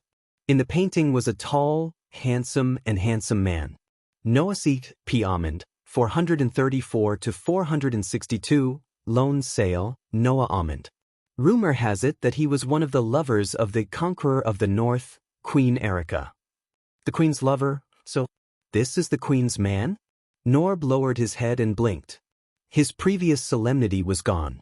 Of course, some people said that the Conqueror of the North liked to chase after women. There was no one in her court that the Queen had not slept with, regardless of gender. When he heard the gossip, Thales looked at the handsome Noah differently. From afar, the Noah in the painting had a fit body and a handsome face. He was indeed outstanding and the best choice. Norb shook his head. Unfortunately, as Queen Erica fell from power, Lone Sail was sent to the guillotine by his deputy-cum-successor. Deputy? By his own deputy? Thales frowned and thought of my home tavern in Bladefang's camp and its thought-provoking slogan. Norb nodded and sighed. Indeed, not every pair of partners can work together as happily and seamlessly as Leinster and Halva. He looked at the next painting. And this is Lone Sail's deputy. There was a hint of reverence in Norb's words. The Pale Baron, Sancho. Thales looked up and saw a man with a pale face but a pair of deep eyes in the painting. Sancho's face was not bad, his posture was elegant, and his fingers were slender as they plucked the strings. He looked like a scholar. He was not the chief of intelligence of the underground world. Sancho de Doyle, 438 to 489, Thales was stunned when he saw the surname. Doyle? His surname is Doyle? Norb was puzzled. Yes, what's wrong? The Pale Baron Doyle. Nothing. Thales shook his head and thought of wise minister, Caribbean. That is, whenever you put these nouns together, Thales tried his best to chase the image of the other sloppy personal guard and his equally eccentric father out of his mind. He sighed with emotion. He sighed and said, "It always makes people wonder, oh, history, what have you done to them? Please continue." Norb was a little puzzled, but he still continued. Sancho was once the head of the ruthless officials under the Red King, John II. He was at the top of the powerful officials, and his hands were stained with blood. The Secret Intelligence Department was just an intelligence agency before him, but in his hands, it became a terrifying monster that combined supervision, control, judgment, law enforcement, violence, propaganda, censorship, and stability maintenance. Norb spoke in a cadence, as if he was telling a ghost story. As the most powerful chief of intelligence in history, he spread the Red King's anger and tyranny to his heart's content. He did whatever he wanted, and his power was so great that it was difficult to control him. He ended the historical legacy of countless noble families. Thales frowned and looked at this different Doyle again. He was noble and elegant, and did not look like an executioner with a heavy debt of blood. Norb's tone became urgent, as if he saw the bloodshed of those years. Until the Pale Baron also died in the hands of his deputy and successor, Black Messenger, Mason Johnvold. Thales raised his eyebrows. Died again by the deputy. He followed Norb's gaze and saw a third person. Mason H. A. Johnvold, 443 to 506. This person stood alone in the darkness. His eyes were gloomy, and his face was not bad, but he appeared harsh and merciless, like a beast choosing its prey in a corner. If one only looked at the portrait, Lone Sail Almond was a righteous and heroic young man, the Pale Baron Doyle was a gentle scholar who admired himself, and the Black Messenger Johnvold, there was no doubt that his gloomy and terrifying temperament made him look like a villain. Norb's voice traveled into his ears. The Black Messenger betrayed his master for glory, and after killing Sancho, he failed to defect. He was fortunate enough to receive the first execution order issued by virtuous King Mindys III after he succeeded to the throne, to spend the rest of his life in the prison of bones. Thales exhaled deeply. In that case, from the time of the Conqueror of the North to the Red King, the three chief of intelligence of the Secret Intelligence Department all died from internal troubles and did not have a good ending. Why is backstabbing popular in the kingdom's Secret Intelligence Department?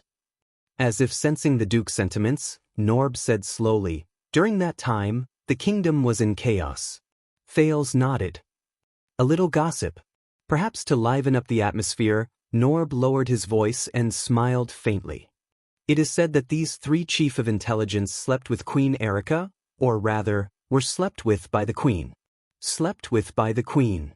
Thales raised his eyebrows and swept his gaze over the portraits of Lone Sail, the Pale Baron, and the Black Messenger. He suddenly realized that they were either heroic, gentle, or gloomy, but they were all men in their prime with their own unique characteristics. All right. Taking advantage of her position. This queen really knows how to enjoy life. As expected, it's very chaotic. Thales blinked. In every sense of the word. At that moment, enough. They turned around in unison and found Raphael standing behind them with a displeased expression. He stared at Norb gloomily, then looked at the prince reproachfully. "I said, do not move around." The Baron Bone Man said coldly, "Especially with strangers." Thales glanced at Norb, and the latter lowered his head apologetically. The Duke of Star Lake twitched his lips. "I'm sorry, I thought." Thales glanced at the room behind Raphael. "It's not that fast to wipe your ass." Raphael's and Thales' gazes met in the air, and they exchanged a series of blows through the air. Norb observed their expressions and walked forward at the right time to greet them. "Raphael." Raphael seemed to have just noticed the man with the crutch as she replied coldly, "I'm not sure." He replied coldly, "Norb." For some reason, Thales felt that the relationship between the two of them was a little stiff. Norb smiled faintly. "So, I heard that there is a sudden major case involving a Western Desert noble?" Raphael nodded. There was a faint sense of alienation in his words. Norb nodded in understanding. He looked into Raphael's red eyes. "All right, although it's not my case, if you need help," Raphael cut him off bluntly. "If I need help." When he saw that Raphael did not want to speak further, Norb stopped talking to him and turned to Thales. "I have not had the time to thank you, Your Highness," Norb said respectfully. "If you do me the honor, I would like to visit you later. His Highness still has matters to attend to." Raphael suddenly stood in front of Thales and warned him. "And he came in private." Norb shut his mouth indifferently. "Of course." He looked at Raphael, who refused to budge an inch, and nodded dejectedly. "Of course." Norb bowed to Thales again and limped away with the cane that he was not familiar with. His figure was lonely and a little pitiful. Thales could not bear to see it. "What did Norb do?" Thales suddenly asked after Norb left. Raphael frowned. "What?" Thales caught up with the Baron Bone Man. "What did he do wrong in the bloody year that he was sent to Western Desert, which is tantamount to an exile?" Raphael's expression tensed. "You will have to ask him himself, or his lordship." "Really?" Thales observed Raphael's expression and snorted. "If you want to come to the Secret Intelligence Department for a day, Your Highness," Raphael said unhappily, "I can totally satisfy your needs." "But are you jealous that I'm so popular?" Thales was happy to see Raphael's displeasure. Raphael snorted softly and continued walking. "All right, so, tour guide Raphael, who is this?" Thales pointed casually. Raphael glanced at it. "Lisandro Esposito, no nickname. Or rather, there were too many nicknames, so he simply did not want to use them." Thales moved closer to the portrait. It was a middle-aged man with a humble smile, a kind and humble expression. "Lisandro Esposito, 530 to 602, when you know your mistake, you are right." He was born in the year the virtuous king passed away. As the son of a lowly cobbler, he changed his fate by passing a literacy test. In the end, he became the chief of intelligence of the Silent One, Sumer IV, and attended the imperial conference. Raphael moved forward steadily, not caring that Thales was left behind. Since him, the kingdom's secret intelligence department has swept away its old traditions. It is no longer the king's private toy, but an important national intelligence department with clear rights and responsibilities, efficient operations, adequate budget, and a clear position. Little by little, step by step, we have taken back the disadvantages we have faced against the secret room over the past 100 years. Hence the secret intelligence department today. Raphael's tone was respectful. Thales had to speed up to keep up with Raphael's inconsiderate pace. And he is also Lord Murat Hansen's teacher. Raphael walked out of the corridor and came in front of a specially shaped iron door. Similarly, he swiped at the air with his finger, opened the magic lock in the ripples in the air, and turned into a dark inner room. You mean the Black Prophet? Thales quickly caught up and walked into the inner room. His teacher? But the moment he stepped into the room, Thales suddenly felt a pang of panic. The sin of Hell's river stirred restlessly, but it was different from any previous danger. This feeling was illusory, but it made his hair stand on end. Hiss. A faint hissing sound rang in his ears, reminiscent of a slithering snake. Fortunately, this feeling was fleeting, as if it had been there. If it had been any shorter, Thales would have even thought it was an illusion. What's going on? Thales adapted to the darkness of the inner room and followed Raphael's footsteps with trepidation. You know, we usually don't mention this nickname, Your Highness. The Baron Bone Man's tone became cautious. Especially in the secret intelligence department. Why? Under the dim light, they walked more than 10 meters forward. Thales was still immersed in the fear he felt just now. He subconsciously asked, "What's wrong?" He subconsciously asked, "Why not?" In the next second, a hoarse voice that he had not heard for 6 years rang out in the darkness. Just like how we usually don't mention "star under your skirt" in front of you. Your Highness Thales.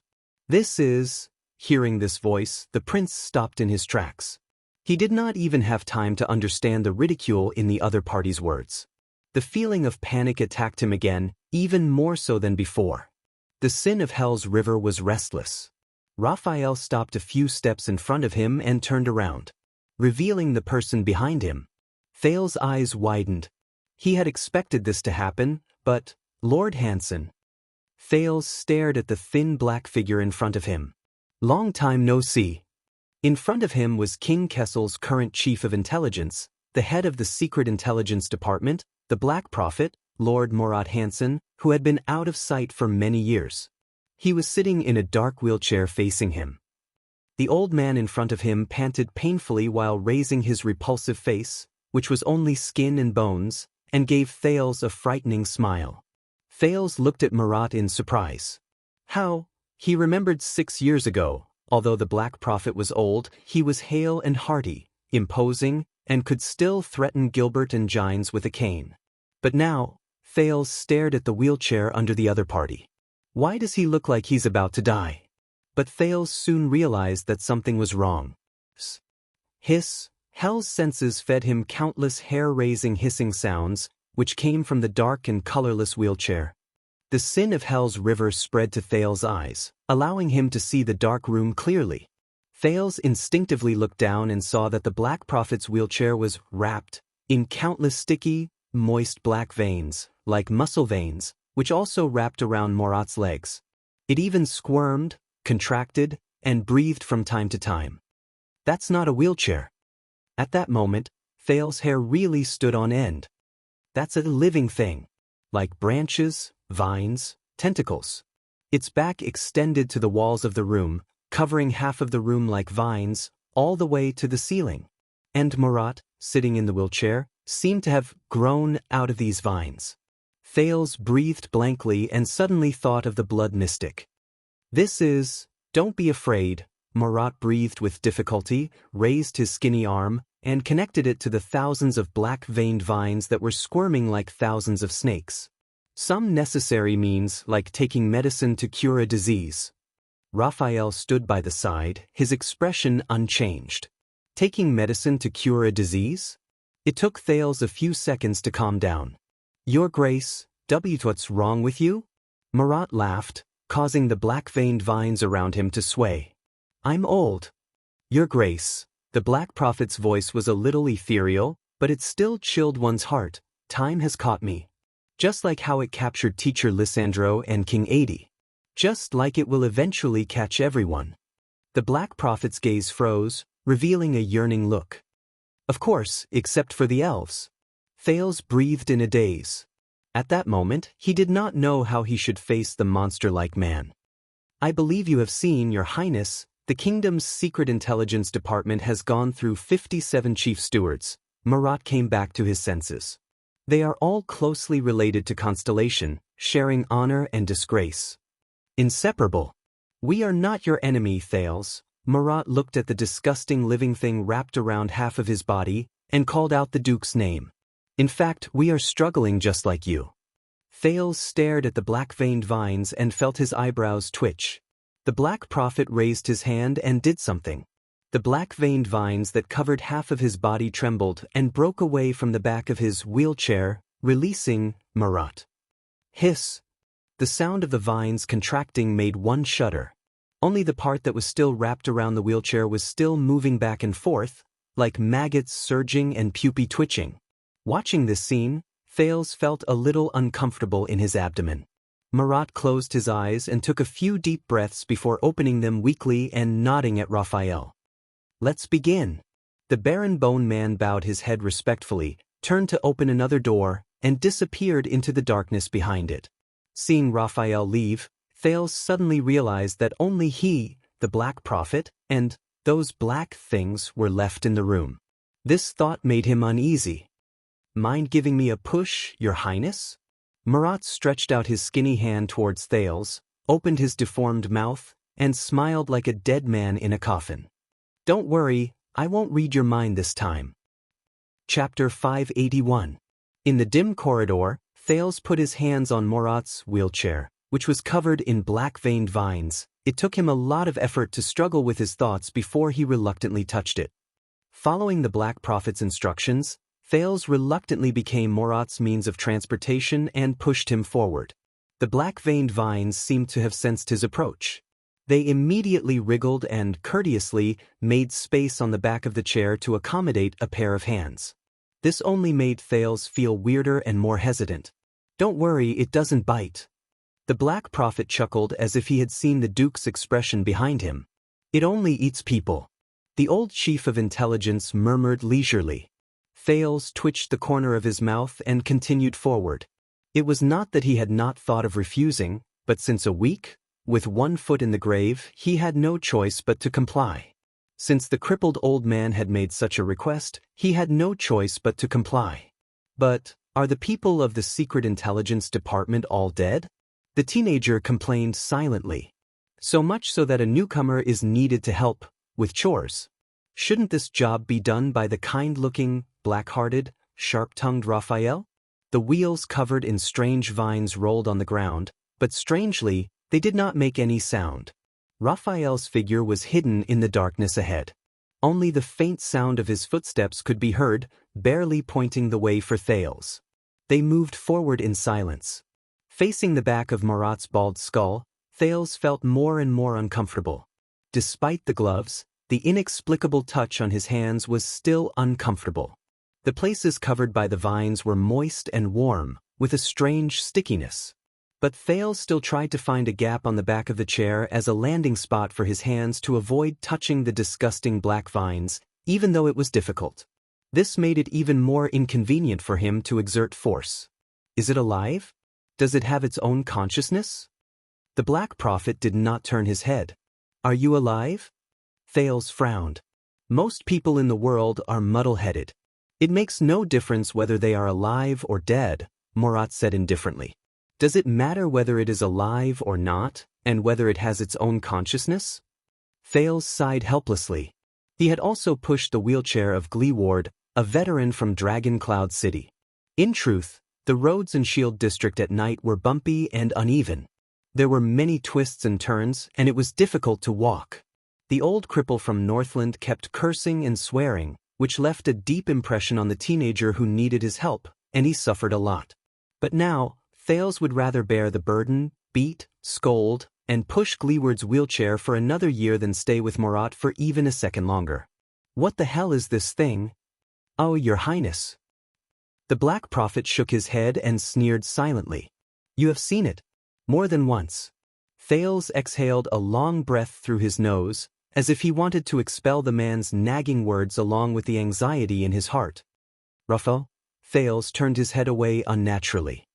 He forced himself not to look at the strange vines that expanded and contracted as if they were breathing on the wheelchair. He tried hard to find a topic that could divert his attention. 6 years ago, his palm was clearly cut open, but it was as good as new, and he was still able to communicate with you via voice transmission. Against the fire night, his sleeves were set on fire many times by the rising sun saber, and he always retreated in a fluster. In Heroic Spirit Palace, my attendant mentioned doubtfully that he seemed to have seen his heart pierced. The back of Morat's head was fixed, no longer swaying leisurely. And as the *T stirrer of the Secret Intelligence Department on the night of Dragon's Blood, he only behaved in one place. Thales focused his gaze. Bright Moon Temple.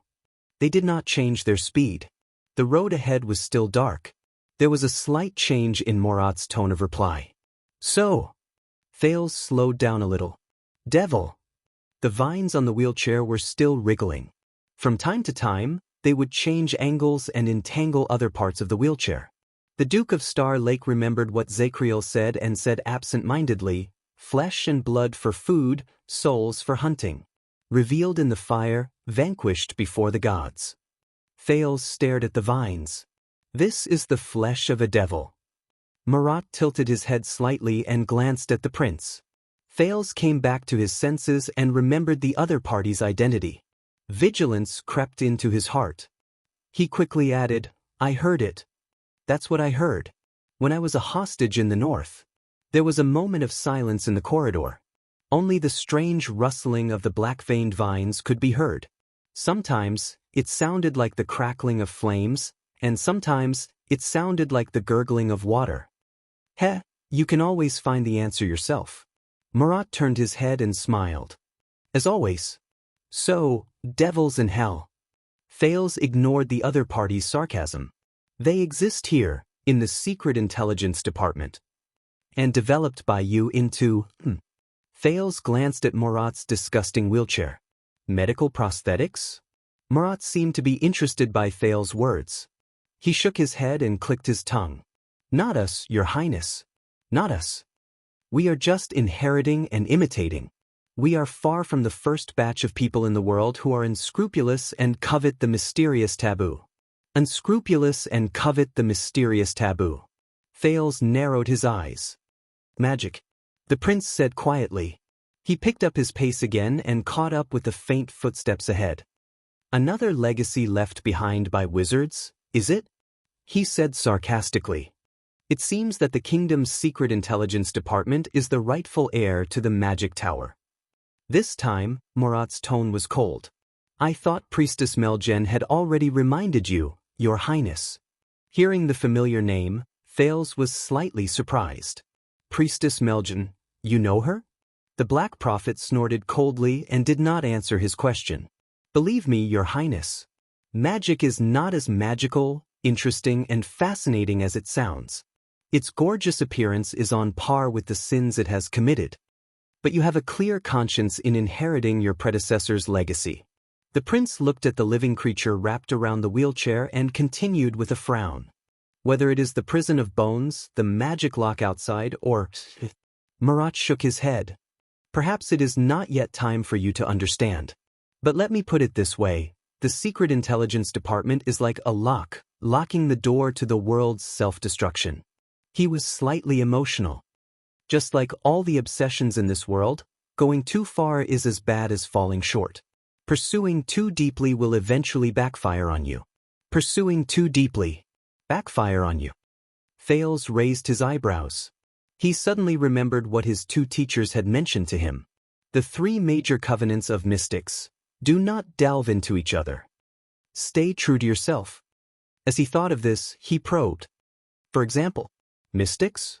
In that second, Thales's arms were covered in goosebumps. The sin of hell's river surged wildly.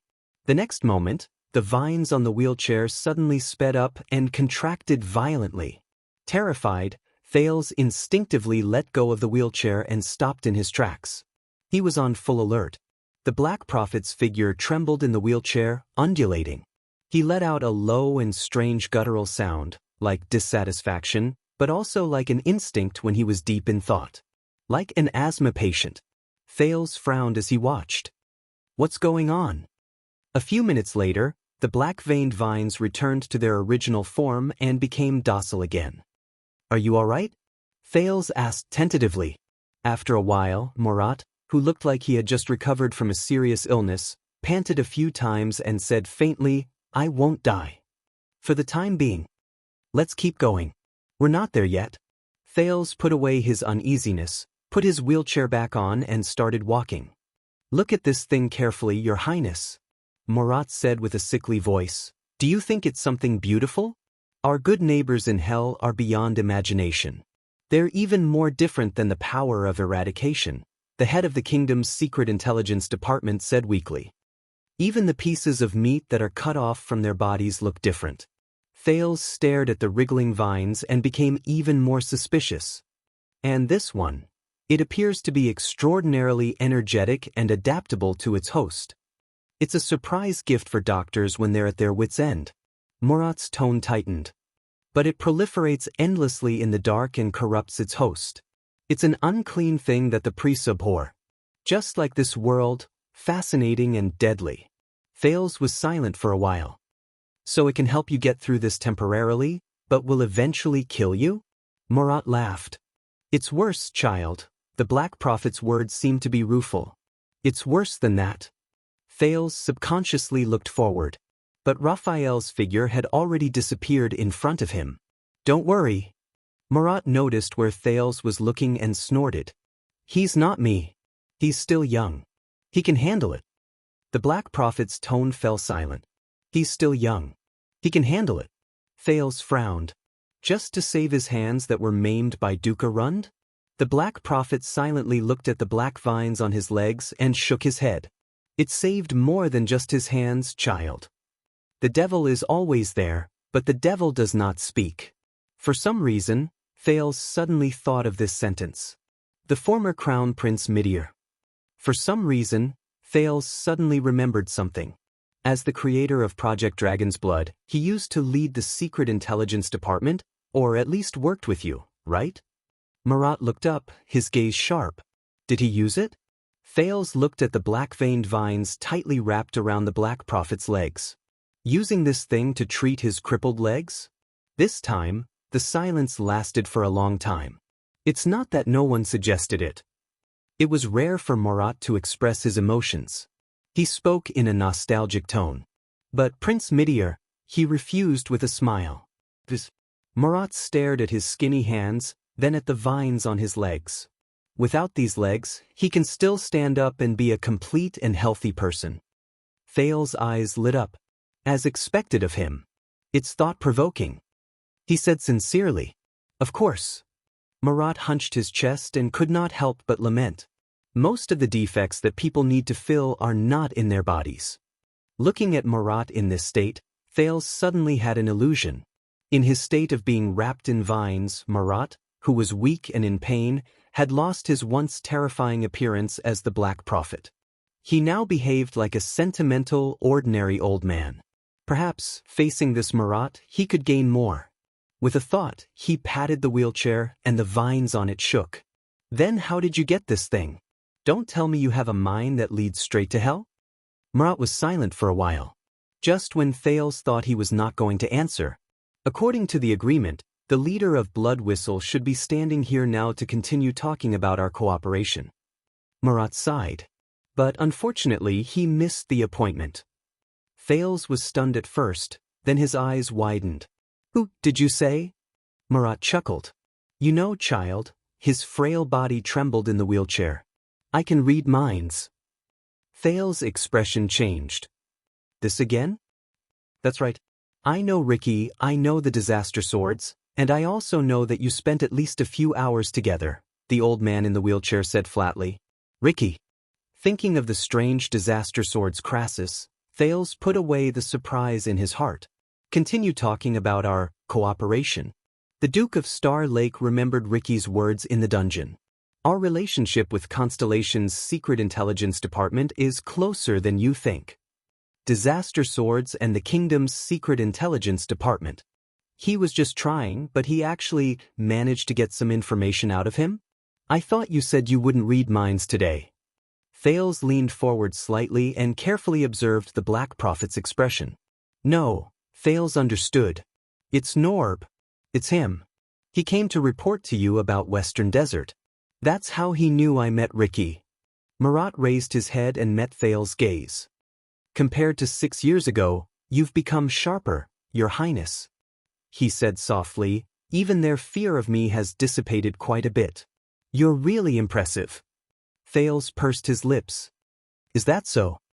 Then who was the one who reported the prince's presumptuous and reckless actions to King Kessel's Secret Intelligence Department? But in the next moment, Murat asked softly. Then, Your Highness, as someone who personally experienced it, can you dispel my doubts? In Blade Fang's camp, what made the mercenary Ricky break his promise, give up on our long-term cooperation and run away? Long-term cooperation. Thales caught on to this keyword. His gaze fell on the wriggling vines on the wheelchair.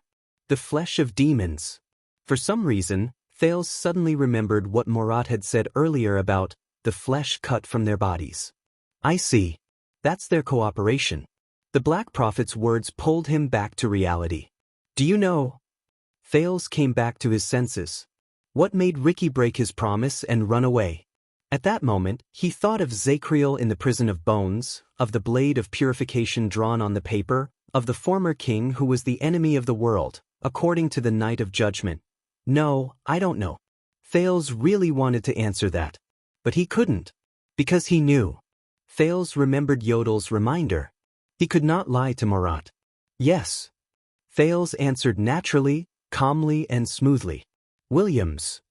The legendary wing used Ricky's mercenary group to create chaos and recapture Blade Fang's camp. After that, he threatened him to scram as far as he could. I guess he listened. Williams. The Black Prophet's gaze froze when he heard the name. He was silent for a few seconds. All right, maybe. Very well. Looking at the other party's reaction, Thales said quietly, if Sabo really opened the bet on the evil dog that bit off a certain person's leg, maybe I can really win money. So the Disaster Sword and the Kingdom's Secret Intelligence Department are old friends? Thales was determined to continue exploring. He endured the discomfort and tapped the vine, causing it to shudder again. Did Ricky give you these things?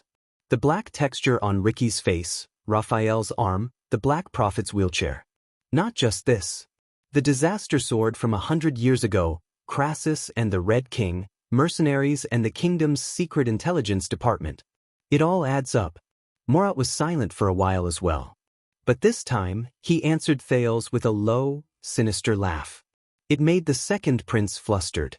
I say, you've become sharper, Your Highness. But you're still not cautious enough. Thales was slightly startled. Not cautious enough. What do you mean? Murat stopped laughing and said abruptly, Raphael's report is very correct. Thales had a bad feeling. What report? Murat looked her up and down and shook his head. After 6 years of observation, he said, when you're in trouble, Prince Thales is capable and broad-minded. You're good at collecting information from various sources, combining intelligence, piecing together clues, observing and thinking from a different perspective, and then using your bold and imaginative mind, you go straight to the point and creatively come up with solutions that no one can think of. But his tone changed. You're too stubborn, too focused on the questions you raise, and lack the prudence and rigor required for intelligence work. It's inevitable that you'll be misled by the logic of the story you deduced, and miss out on inconspicuous but important details. For example, your stunning appearance at the national conference. Thales held his breath. You're also too emotional, too concerned about the nature of things, and lack the smoothness and comprehensiveness needed to deal with complex problems. You're often bound by principles and ignore the cost, making impulsive choices that ordinary people cannot understand. For example, your all-out gamble in Heroic Spirit Palace. The Black Prophet narrowed his eyes. Even last night's bravery. Thales felt the arm that was pushing the wheelchair stiffen. Why is he suddenly saying all this? But Murat's words were still unstoppable, like a demonic voice. So, you often fall into unpredictable and terrible consequences after you act decisively to turn the tables. You've guessed the beginning correctly, but missed the ending. The Chief of Intelligence of the Kingdom's Secret Intelligence Department, the Black Prophet, Lord Murat Hansen, said faintly, commonly known as acting smart. Shooting oneself in the foot. At this moment, Thales could not help but think of Raphael's team. The prince's ass. A wave of indignation welled up in his heart. But at this moment, Murat raised his eyebrows slightly and brought the topic back to its original topic. I mentioned Ricky and only said that we're working together, but I never said it was for this thing. He looked disdainfully at the black-veined vines wriggling beneath him. But why did you connect the clues so confidently and think that this thing must have come from Ricky? The Black Prophet glanced at him leisurely. It seems that you've long known what the leader of the Disaster Swords is. Thales seemed to have figured something out. He suddenly became speechless and his face turned pale. Then here's the problem. This is his most secretive secret, and he would never take the initiative to tell you when he introduced himself. Murat was intrigued. So the next question is, when he broke out of the prison of bones and created chaos, with Ricky's skills and Blood Whistle's combat power, what kind of threat did he encounter, and what kind of threat did he encounter? Was that why he was forced to show his trump card in front of you and reveal his true form? The Black Prophet looked coldly at the vines on his legs. So that you would believe that this thing is of the same origin as him? Can you answer me? Your Highness. Thales clenched his teeth and swallowed with difficulty. Damn it. What did Ricky encounter in the prison of bones that forced him to reveal his true form as a demon? Revealed in the fire, vanquished before the gods. The heavy but unstoppable figure of the Knight of Judgment appeared before his eyes. No. The teenager shook his head and forced himself to focus and answer Murat's question. Do not lie, Thales. Do not lie. The legendary wing. The prince tried his best to speak calmly. He beat up Ricky for being so audacious. We all saw his face. It looked like it came out of a black mineshaft, just like this. The Black Prophet fell silent again. Very well, you are telling the truth, the Chief of Intelligence said slowly after a while. At least you think you are telling the truth. Thales breathed a sigh of relief in his heart. However, the next second. But the second time. Murat's voice became cold again. The legendary wing. This is the second time you have used him to answer a question. Thales' expression changed slightly. It is as if you are certain that this is your shield, and that he will prove your words. The Black Prophet rubbed his skinny wrist and muttered, both times are related to him. Both times are related to him. Is it a coincidence? Thales pursed his lips.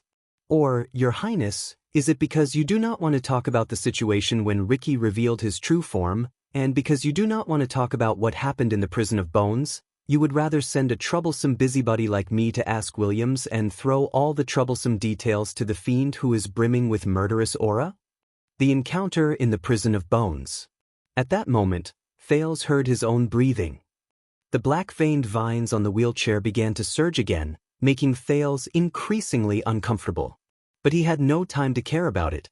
If I were to guess, perhaps you have some sort of tacit understanding with the legendary wing to hide something that could force Ricky to reveal his true form, something that could even make him abandon his relationship with the Secret Intelligence Department? The Black Prophet pondered. Is it Shadow Shield? Or is it the reason why the secret room came all the way to Blade Fang's camp? At that moment, Stake and Quick Rope's figures flashed before Thales' eyes, almost causing his entire body to tense up. No, Quick Rope, but Murat shook his head. No, you used the legendary wing as an excuse. The person who can force Ricky to reveal his true form is at least on the same level as him. Finally, while Thales was still in shock, The Black Prophet relaxed his furrowed brows, exhaled, and ended his speculation. So, it has been more than 10 years since we last met? At that moment, Marat looked at Thales calmly. How is our dear former watchman of the guards, Lord Zakriel? At that moment, Thales felt a chill run down his spine. As for those prisoners of the Prison of Bones who escaped from prison during the chaos according to the official announcement and were executed by Williams, the Black Prophet looked at him with great interest, as though he was sizing up prey that had fallen into his trap. Although the unruly Baron of Bladefang's camp did not give a specific list, I guess it must include some of the former royal guards who colluded with the enemy during the Bloody Year, right? The Black Prophet spoke softly, and each word seemed to be laced with poison. That is why they were not executed. Instead, they were released by you and Williams. The mercenary, Ricky, was a witness. Thales did not know how to think anymore. All he did was say one sentence more than he should have. But the other party could, see? This is what we call. Marat chuckled and tapped his fingers on the wheelchair a few times. Shooting yourself in the foot. Thales pushed the wheelchair stiffly, and only then came to a realization. I was wrong. Very wrong. The prince's gaze froze in the air. Just like how he could not be king and still make Williams look good. Even though Marat was in a wheelchair, he did not have long to live. But he was still the master of the Secret Intelligence Department and King Kessel's chief of Imperial Intelligence. He was the entire kingdom's, the Black Prophet. So, Your Grace, as the heir to the throne, why did you, Your Grace, confine this group of prisoners with sensitive identities, extraordinary skills, and knowledge of the secrets of the palace? At that moment, Marat spoke slowly, like a venomous snake hissing. If your father knew, what would he think? You're tuning in to the Wandering Hero YouTube channel. Don't forget to subscribe and join us on this journey to catch the most captivating stories.